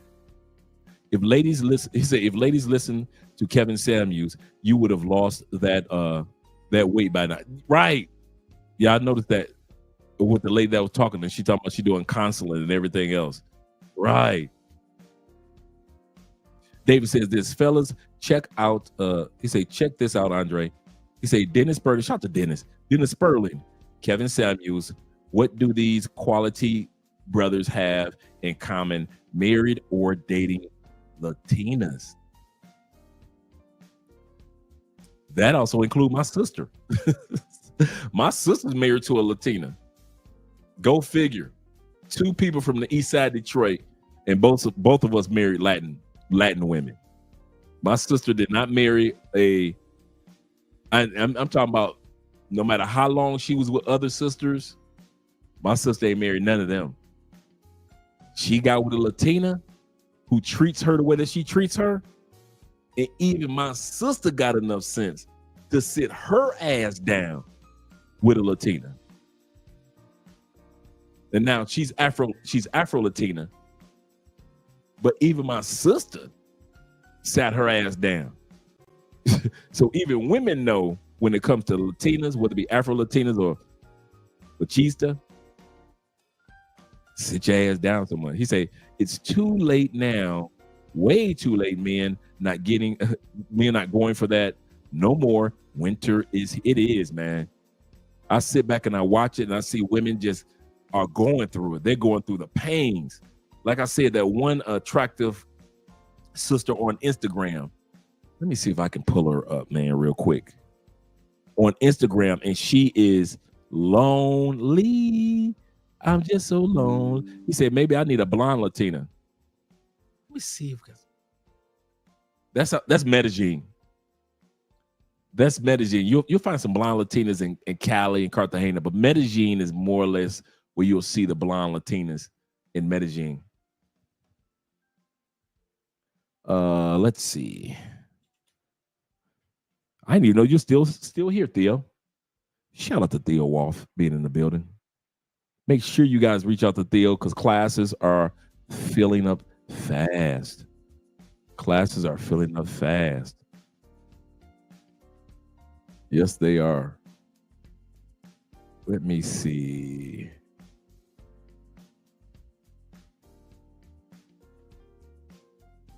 Let me see. If I can't find it, so be it. Hope you guys had a good Valentine's Day yesterday. Just relaxing. Just relaxing. Let us see. Let me go home. Let me scroll. Oh, this your girl, Andrea, boy. She was looking good yesterday on Valentine's Day. Let me show you guys Andrea dropped a photo on her YouTube, her Instagram.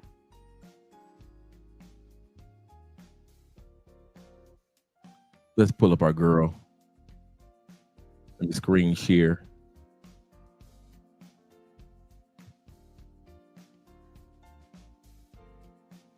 Present the screen. Shout out to Theo. And let me move this right here. So this is Andrea. This is her Instagram. So you guys are interested, go to Andrea Wallace TV. Most of the photos up to this is when we were in Paris. This is when we were in Cartagena, I believe. This is in Santo Domingo, if I'm not mistaken, Santo Domingo. This was in London. Oh, this was a really good photo. This is when we got the whole mansion was only $55 a night. Of course, this is in France. This is in Cali. This is in Barcelona. This is in Paris. This is UK. And this right here was yesterday for Valentine's Day. So this is your girl Andrea yesterday when we went out to dinner for Valentine's Day. So we had a good time, really good time. It was very romantic spot, very romantic spot. But it doesn't look like I could find that one sister, because she is a very, very attractive sister. But the only problem is that mouth, boy, you could tell that she will pop off in moments. So let me see real quick before I let us go. And once again, shout out to you guys that's hanging out with your boy tonight. Yeah.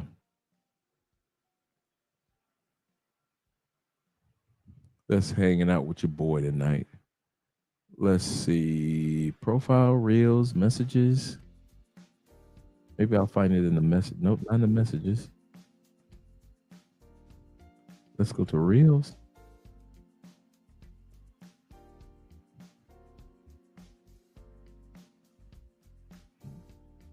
Nope, that's not it.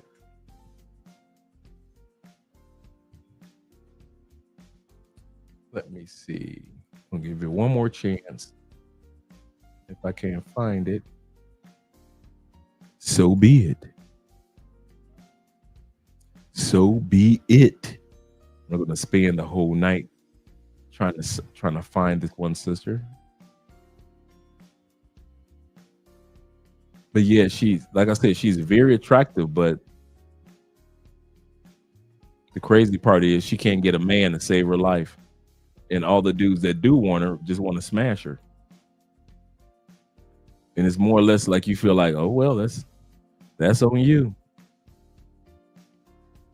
That is on you. Oh, there's a video I want to show you guys. Let me see if I can find this on YouTube.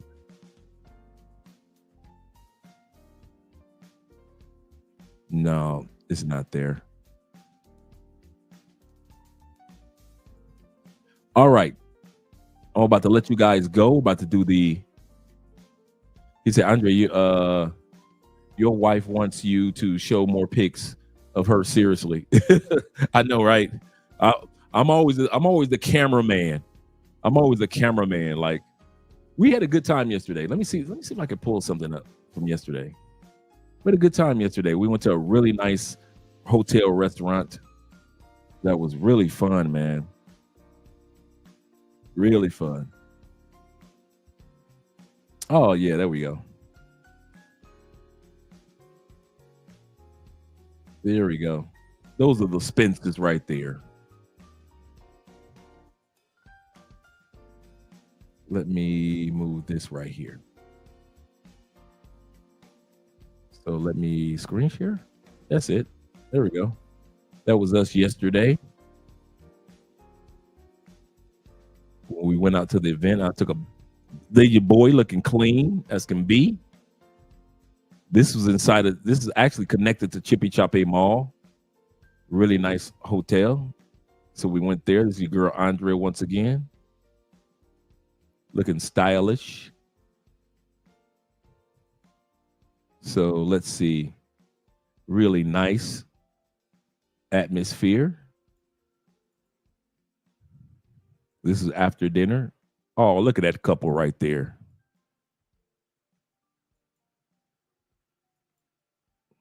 Look at your boy. That was a great dessert. That was great. They surprised us with that dessert. That's what it looked like prior to you crack it. It looked like an apple that's sitting in soil. But on the inside, that's actually chocolate. And inside of it are apple slices. And then when you slice it open, it looks like that right there. It was really good. I was like, dang. So that was good. That was part of the dinner right there. That was good. Really nice atmosphere.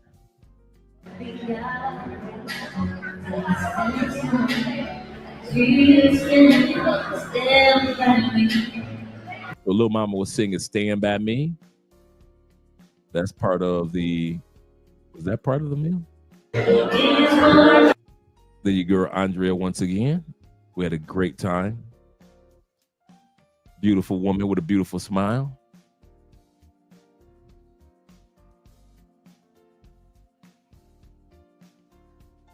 There we go.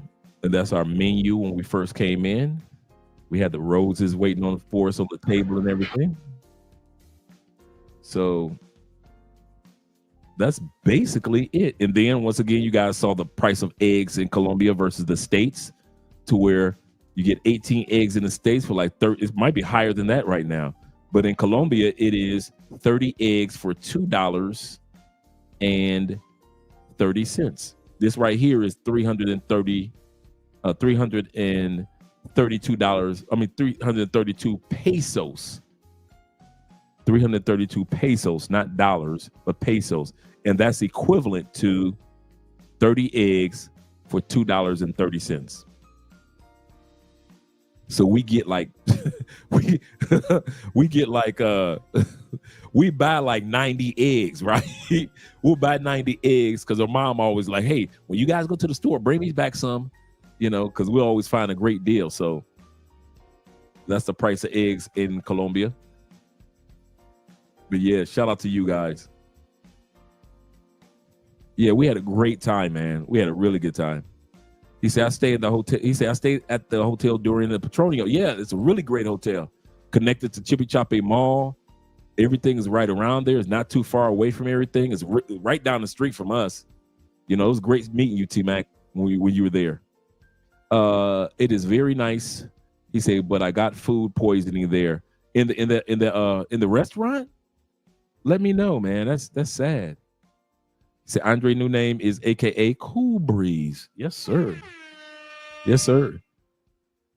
He said, Andre, I'm really happy for you, brother. Thank you very much, guys. I'm happy for me as well. Wow, T-Mac. Yeah, T-Mac says, he said, yes, that was a long time ago. He said, order a burger and it was cooked on the outside and raw on the inside. Oh, okay. He said the illegals should bribe border guards. That is facts, Theo. Facts. Good idea. Good idea. Zeta says, my homie and I surprise close was dating. He said, my homie I'm super close with are dating and married to Latinas. Shout out to that. He said the conversations that we have always notice that they feel appreciated and loved. Yes, sir. Yes, sir. Shout out to Deep Soul in the building. He said, y'all really look happy together. We are, man. I kid you not. It's not, like I said, when cameras go off, we are who we are. We have great days. We have challenging days, not bad days. We have challenging days. I think me and Andrea in the last, kid you not, in our marriage, man, even before, I think me and Andrea have had maybe 3 disagreements as far as like a argument. And it's usually argument. The 2 arguments we had was me raising my voice and Andrea looking at me crazy like, so is this what we doing? We raising voices? Is that what y'all do in the States? She made me feel so bad for just raising my voice. He said, I remember Kevin Samuel said, B-Dubs compensation was Becky. Yeah, that's true. He said Maria and Ling Ling. Yep, I remember that. And I have homies. He said, I'm surprised. He said, I'm super close with them married and dating Latinas. They tell all the time they feel appreciated and loved. You rewrote that. Okay, cool. Yeah, man. I kid you not, man. I kid you not. In all sincerity, bro, I love it. I love being married to a Latin woman, and it is different. like some of you guys are married to Asian women, or you guys are married to Central African women. You can tell that there's a difference. I don't care what women in the States got to say. They can bitch till the sun comes home. I don't care. These cameras got to go off, and I go home to a wonderful wife. Cameras go off. You guys don't care. You guys are just like me. You do not care what people back in the States gotta say about us traveling, using our passports. We don't care what they gotta say about us taking Theo Wolf's classes and studying and getting our certifications. We don't care what they gotta say. We don't care about what they gotta say about us going to the Black Manosphere Conclave in Miami. What's that? What's a Black Manosphere Conclave? You don't need to know. If you don't know, you don't need to know. I'll invite a brother, but I won't invite another. So at the end of the day, I appreciate you guys. Let's get ready to do the outros real quick, guys, because we got a chocolate cake in the kitchen that is calling my name. A Valentine's Day cake, a little small Valentine's Day cake. So let's get ready to do the outro, gentlemen. And I appreciate you guys, and I'll see you guys tomorrow. Make sure that you guys reach out to Theo if you're interested in class 6.5 or class 7. You will regret it someday. Before I go, could somebody do me a favor and drop Theo's link again, his email address? I know it's going to take me a minute to scroll down where International Quiet Storm posted it. Could you guys drop Theo's email address? I don't know why people keep on thinking that Theo is immortal and that you get a chance to stall on it. I am far, far from his number one student, but I'm not stupid enough not to get my certifications and not to take advantage of the opportunity that Theo is offering guys when it comes to these classes. I don't care if Theo dropped his link or somebody else dropped the link. Could you do me a favor before we leave? Drop the link, guys, because I want guys to know this. Take advantage of opportunities that are out there. You want online jobs and online opportunities so you can live in any part of the world you want to with proper Wi-Fi. There is opportunity out there. Yeah. Let's curse these guys with the for all the students. Let's curse these guys with the email of Theo. Let them know his wrath comes down with the force of 1,000 Thors. The force of 1,000 Thors. He said, we'll live forever. But even though you'll live, a lot of guys take for granted that Theo is that you'll be available. That you in international IP, international passport, will be available always. Oh, I'll get to Theo in 2027. It may not be, or he may decide that, you know what, I'm done. I've helped enough guys. I've hit the mark of $10 million, $12 million worth of guys have made that type of money. So let me go ahead and let me ride off into the sunset. He said, man, I ain't doing that. He said, he was gonna light me up. Yeah, we already dropped a link to Theo's email. We always drop Theo's email. I can scroll back up. It's right here. I can scroll back up to because Quiet Storm dropped it earlier. But I'm scrolling to try to find it. So if anybody has it, let's see.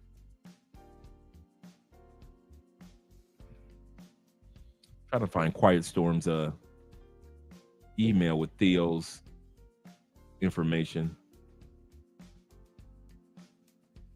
And I've shared it 100 times, but I just want to make sure that the guys get Theo's info. And I probably scrolled past it already.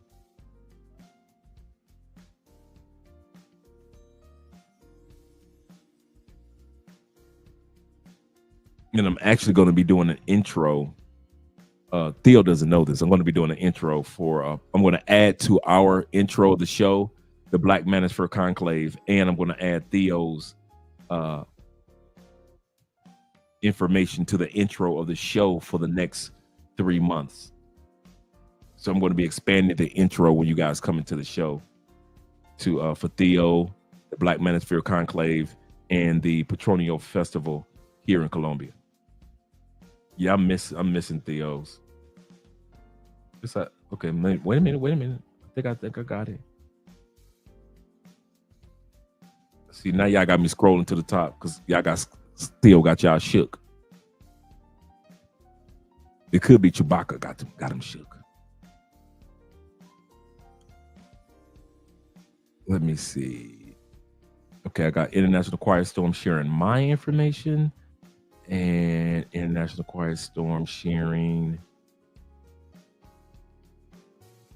Theo. Boom. There we go. You see how y'all had me scroll all the way back to the top? Gentlemen, really? Really? So if you guys want to reach out to Theo in regards to, the classes, class 6.5, and get involved, just email Theo, let him know, hey, Andres from Love Crossing Borders sent me over. I was watching the show. Take advantage of it, guys. Opportunities like that will not always be around, and you will be disappointed in yourself. Just like I was disappointed that I didn't invest in that IPO of Facebook when it first dropped and it was only $35. So will you be disappointed because you didn't take advantage of the opportunities. The Passport Bro movement is evolving. I'll say this again. The Passport Bro movement is evolving. It's not just only about coming to other countries and being intimate and having fun with the ladies. That era still exists, but it's not going to be the main era. It's 2025. We started that let's all do pay for play in 2011. Now it's time for all of us. Okay, now I've been to these countries. Now I got 4 or 5 or 6 or 10 stamps on my passport. I need an online job or online business. How do I do that? One of the first things you can do is reach out to Theo, find out how much of the course costs, and get your tail in the course. It's time to step up to all you dudes that pay $600-700 for pay for play. Your ass could have been graduated by now. You could have been graduated by now. That female that you pay, all the females that y'all went to Cartagena and DR for, I ain't mad at you. But come on, it's called priorities. Passport priorities. Earn your leisure. Can you do that? Can you earn your leisure? A lot of you guys get off the plane and you enjoy your leisure, but can you earn it? Can you earn your leisure? So make sure that you guys go ahead and reach out to Theo. You'll thank me. I promise you. It ain't easy. Don't think that it's just it's super easy, but it's possible. And so many guys have shared their testimony of, I'm just a regular truck driver. I'm just a bill. Yes, I'm only a bill. And I'm sitting here on Capitol Hill. And Theo helped them dudes getting written into law. In other words, Theo helps a lot of guys that are just regular everyday guys. I met one guy at the conclave. He was a carpenter. Like Jesus. This dude was a regular carpenter. Took Theo's class. And in the middle of the class, when he got certified, and Theo does an excellent job with resume examinations. Excellent, bruh. It ain't just about bruh. Y'all, okay, keep on slipping on Theo. Keep on. That's what you need. Let me take this down. Okay, here we go. That's what we're going to do. Keep on sleeping. And you're going to see in the next few years, so many, because I see you dudes come down here all the time. I just did a consultation with one of Theo's graduates. This dude been in Peru. One of his graduates over the last few years, this dude white dude living in Peru, living his best life. So y'all go ahead, keep coming to DR, spending your money on coochie. Go on to Southeast Asia. We don't give a damn. Go on to Southeast Asia. Because what's happening now and I'm being serious, what's happening with the Passport Bro movement, all you guys that are paid for play, that's doing that, and party dudes and fun dudes, that's on fun and on fuckery, You're being separated from the men that's seeing this and seeing the bigger picture. That's what I've been noticing the past couple of years. Fun dudes and the dudes that see future. The futuristic dudes and the fun dudes are separating. And it's a slow movement. And we're all up under the same umbrella as men that's with passports, but it's separating. And all you fun dudes, keep having your fun. We ain't about to interrupt what you're doing. You fun dudes, we treat y'all like we treat people in the United States that don't got passports. I'm serious. Us dudes that are futuristic thinkers and see the big picture of this, have your fun. While you have your fun, we building futures. We building futures on the other side. Keep enjoying it. Buy all the bitches you want, brother. Buy them all. Drink all the drinks you want. Travel to all the countries you want. We will not mock you and put you down. We treat you just like we treat people back on the plantation. I will not mock anybody that decides to live in the United States ever. Live it. Enjoy yourself. Have fun. Have 15 more generations of family living in the States. You'll never see me mock somebody for living in the States. And you will never see me mock you fun dudes. Never, ever see me mock you dudes. But don't think it ain't a group of us that's looking at the future. Don't think that everybody is like you, getting off the plane and only buying bitches. Don't you dare think that. There are so many of us. That's why you see so many dudes come to Cali instead of Cartagena. Because dudes like, man, I need somewhere that I got good Wi-Fi. I can meet some good women. I can meet some cool dudes. And I ain't got to deal with the touristy prices. Cartagena is almost 40%, and Medellin, statistically, 40% higher to buy anything in Cartagena and Medellin compared to Cali. All the deals I'll be talking about Cali. It's expensive in Medellin compared for most Colombians. Cartagena, you got people born in Cartagena that don't want to live in Cartagena. It's expensive as hell to be in Cartagena. Cali, I show Cali prices. I don't show Medellin prices. I know how expensive that mom is. So at the end of the day, dudes, take advantage of reaching out to Theo. And I'm not saying this flippantly. I'm seeing that, you know how you see an amoeba split? Because amoebas have to evolve and split. That's what's happening with the passport, bro. The blue book gentlemen, the passport expats, digital nomads. All of us is starting to become a split. And all you fun dudes that all you talk about is fun. You do videos on fun, and you enjoy having fun, and you travel to all these other, nothing wrong with that. I'll say it 100 times over. Nothing wrong with that. But don't make the mistake of thinking that everybody is like you, because there are some of us that are futuristic thinkers, and we're like, okay, I'm gonna take Theo's class, check. I'm gonna follow what Theo says, check. I'm gonna go ahead and get this career started and get these certifications and do all that Theo is introducing me to, check. Now I got money on that level to buy me a piece of property over here in this country, a piece of property over there in that country. But you fun dudes go keep on having fun. We know that shit. We are not denying fun dudes exist. We are not denying you. We ain't gonna tell your ass to stop having fun. We gonna tell your ass to stop throwing money in the air. We ain't gonna tell your ass to stop getting robbed, scammed, drugged. We ain't gonna tell you to stop doing that shit. Dude, if DC Rob hasn't convinced y'all not to get drugged, if Razor Ray hasn't convinced y'all not to get robbed, who the hell are we as futuristic thinkers to tell y'all that shit ain't fun? Y'all think everything is fun. I got drugged. That's fun. I got robbed. That's fun. So we ain't denying the fun crowd over there. But I'm telling you, that amoeba is splitting. It's slowly splitting to where dudes ain't just going to country just to be adventurous anymore. Dudes are looking now like, how much is that for that condo?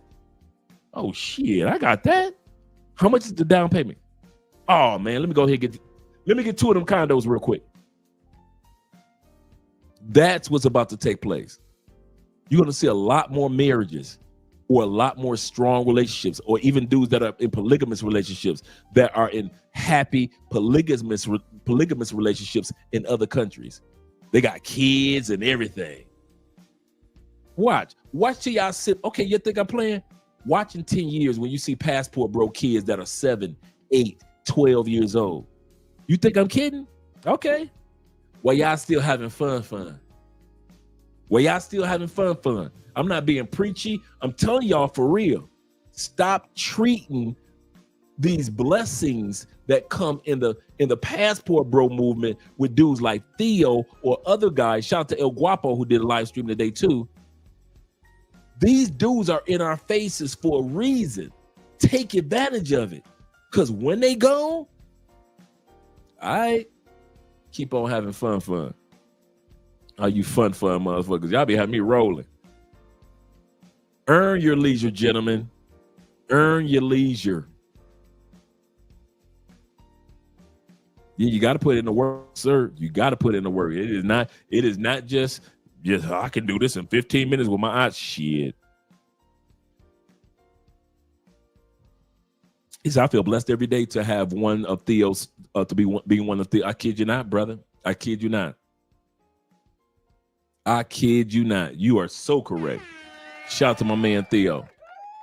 Shout out to my man Theo. And I mean that from the bottom of my heart, in all sincerity. Theo said, I have Chewbacca. Shout out to Chewie. Theo gonna make me watch Star Wars while I post this other video after the live stream. He said, that's right. Real passport bro move. Yeah. I kid you not. That split is taking place. Dudes gonna start talking about stuff that they've invested in other countries. I've invested in the stock market in that country. I've invested in stocks in this country. That talking about just bitches only, that shit gets tired. It gets tired in the States. I'm gonna say it again. Only talking about bitches, that gets tired over time to a certain group of us. To a certain group of us, all y'all, hey, fun dudes, have fun. We ain't mad at you. We do not hate on you at all. Nobody can come on live stream and say, Andre was hating on you fun dudes. No, I'm not. Andre don't like pay for play. I didn't say that. Andre don't like dudes go to the bar. I ain't never said nothing like that. I'm saying that there are a group of us that are not only interested in the women only, but there are other things that we're interested in as well. And we're going to shine as much as y'all ass do. Watch. If you think I'm playing, remember there was a time with the white boys that it was all about sex pats. And then YouTube came and you start to see all these white boy YouTube channels that are traveling around to Ireland and the top of the mountains of the snow-capped mountains and seeing the aurora lights in Finland. And then you see the white boys in South Africa. You see their ass everywhere. They still getting pussy. Guess what? They ain't talking about it no more. White boys already discovered talking about pussy on YouTube don't make no money. Talking about destinations make money. Well, what you mean, Andre? I saw a dude get 1 million views. Dude, if you take about from a dude that knows how YouTube algorithm pays. You don't make no money if you get 2 million. Okay, your video got 2 million views. You might walk away with between $1,500 and I'll push it to $6,000.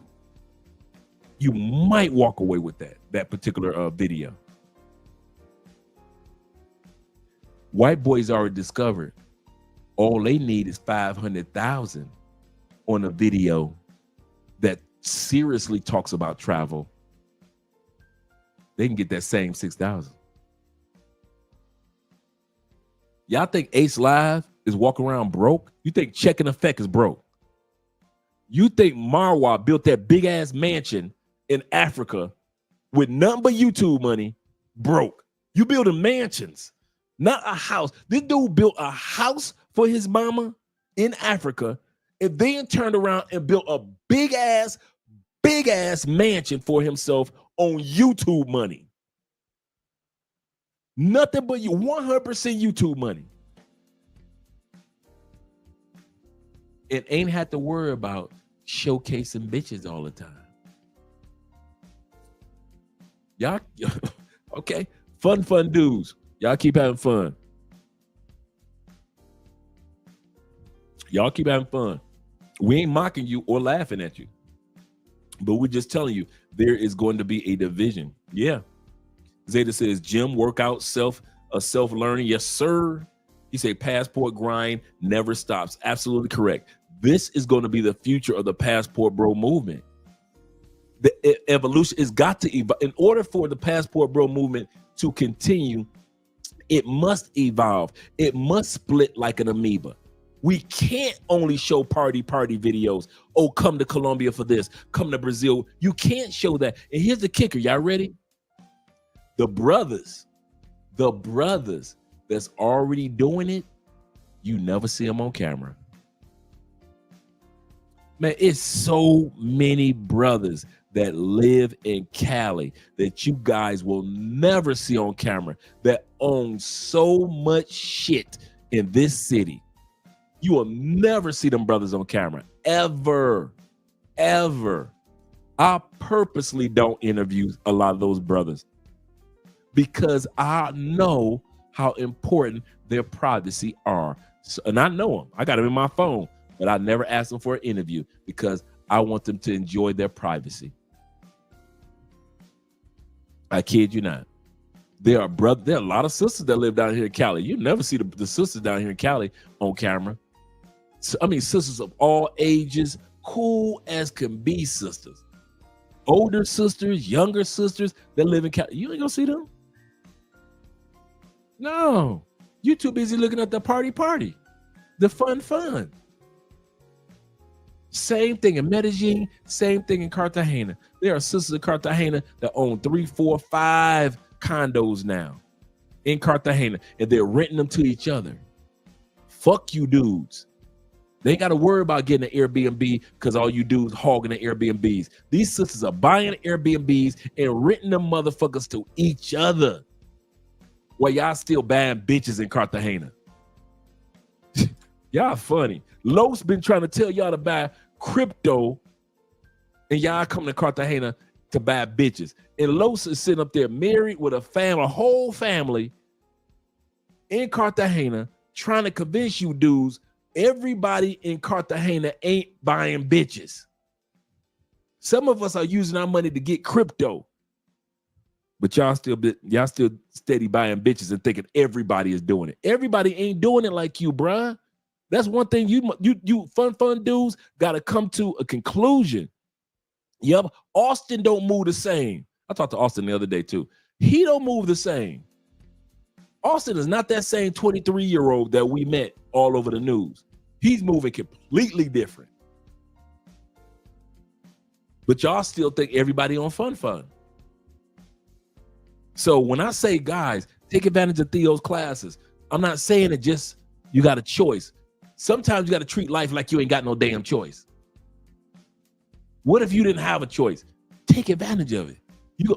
I'd rather put my money in Theo's hands and get a rate of return than put in a bitch hands and all I get is a bust a nut and post nut clarity. Nigga, you better take that money, send it to Theo and jack the fuck off, bust that nut and go ahead and study your classes. Fuck you think you doing? Y'all just blowing boy, the millions that black men blow on buying bitches in other countries. The millions. I ain't say a couple 100,000. We ain't gonna lie to ourselves. Between the country, all the countries we go to and buy pussy, we ain't talking about the white boys right now. We know what they do. Before we end, I'm talking to you brothers that are here. We spend millions on bitches every year. Every fucking year. We spend millions buying bitches in other countries. Don't you tell me black men ain't spending no fucking money on bitches. I ain't stupid, and neither are you. You tell me we got millions to spend, but then when you got courses to take, you ain't gonna take the course or crypto to invest in. You ain't investing in crypto, but you will buy a bitch.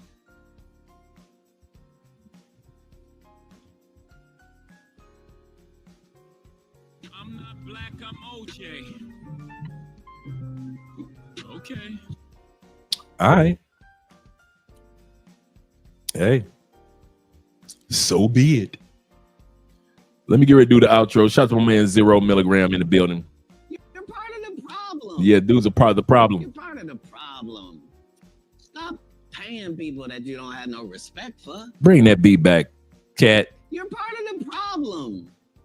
You're part of the problem. Stop paying people that you don't have no respect for. Yep. And the last thing I'm gonna put out there, like Kevin would say. You don't have a big dick. You don't have a big wallet, fat dude, but you got a lot of nerve. And women should approach you. What they get. What they get. You don't have a big dick. You don't have a big wallet, fat dude, but you got a lot of nerve. And women should approach you. What they get. Yes, sir. Yes, sir. He said that's what Austin Holloman has been doing, isn't it? Been taking her advice, hasn't he, Andre? Yes, he has, man. This dude he's evolving into the man that he's going to be. Yeah, IP, International Pap. Shit, man. Y'all sleeping on IP. See, there's a lot of coding work. Y'all keep on sleeping on IP in his Python classes. That's another dude. Y'all keep on sleeping on international passports, and y'all sit back. Y'all keep on watching this show and the interview. My brothers, you know he doesn't say brothers. He uses a V. Brothers. Tell me about the women in Japan. Tell me about the brothers. Tell me about the women in Japan. Do they like black men? Do they like black men? Brothers, tell me about the women in Japan. Shout out to IP. Shit, y'all better take IP classes to me. Okay, keep on sleeping. Keep on sleeping. Shit, I ain't gonna be, man, for real. Brothers. The Japanese women, they're so beautiful. Do they like brothers? Do Japanese women love brothers? Shout out to International Passport. Yeah, he's another good one. Yes, sir. Yes, sir. That dude sleeping, man. He says the problem, Dre, trillions of dollars to spend in the black community, and they want to be entertained. Entertained. Good point, Zeta. Good point. Let me let you gentlemen go. It's been almost 5 hours we've been hanging out. I appreciate you guys, man. I'll be seeing you guys tomorrow night. I'll be seeing you guys mañana. Let's get the cowgirls out here for you guys.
big dance. Chrome heart got me kissing on his best friend. Put in work, baby, you could be my best man.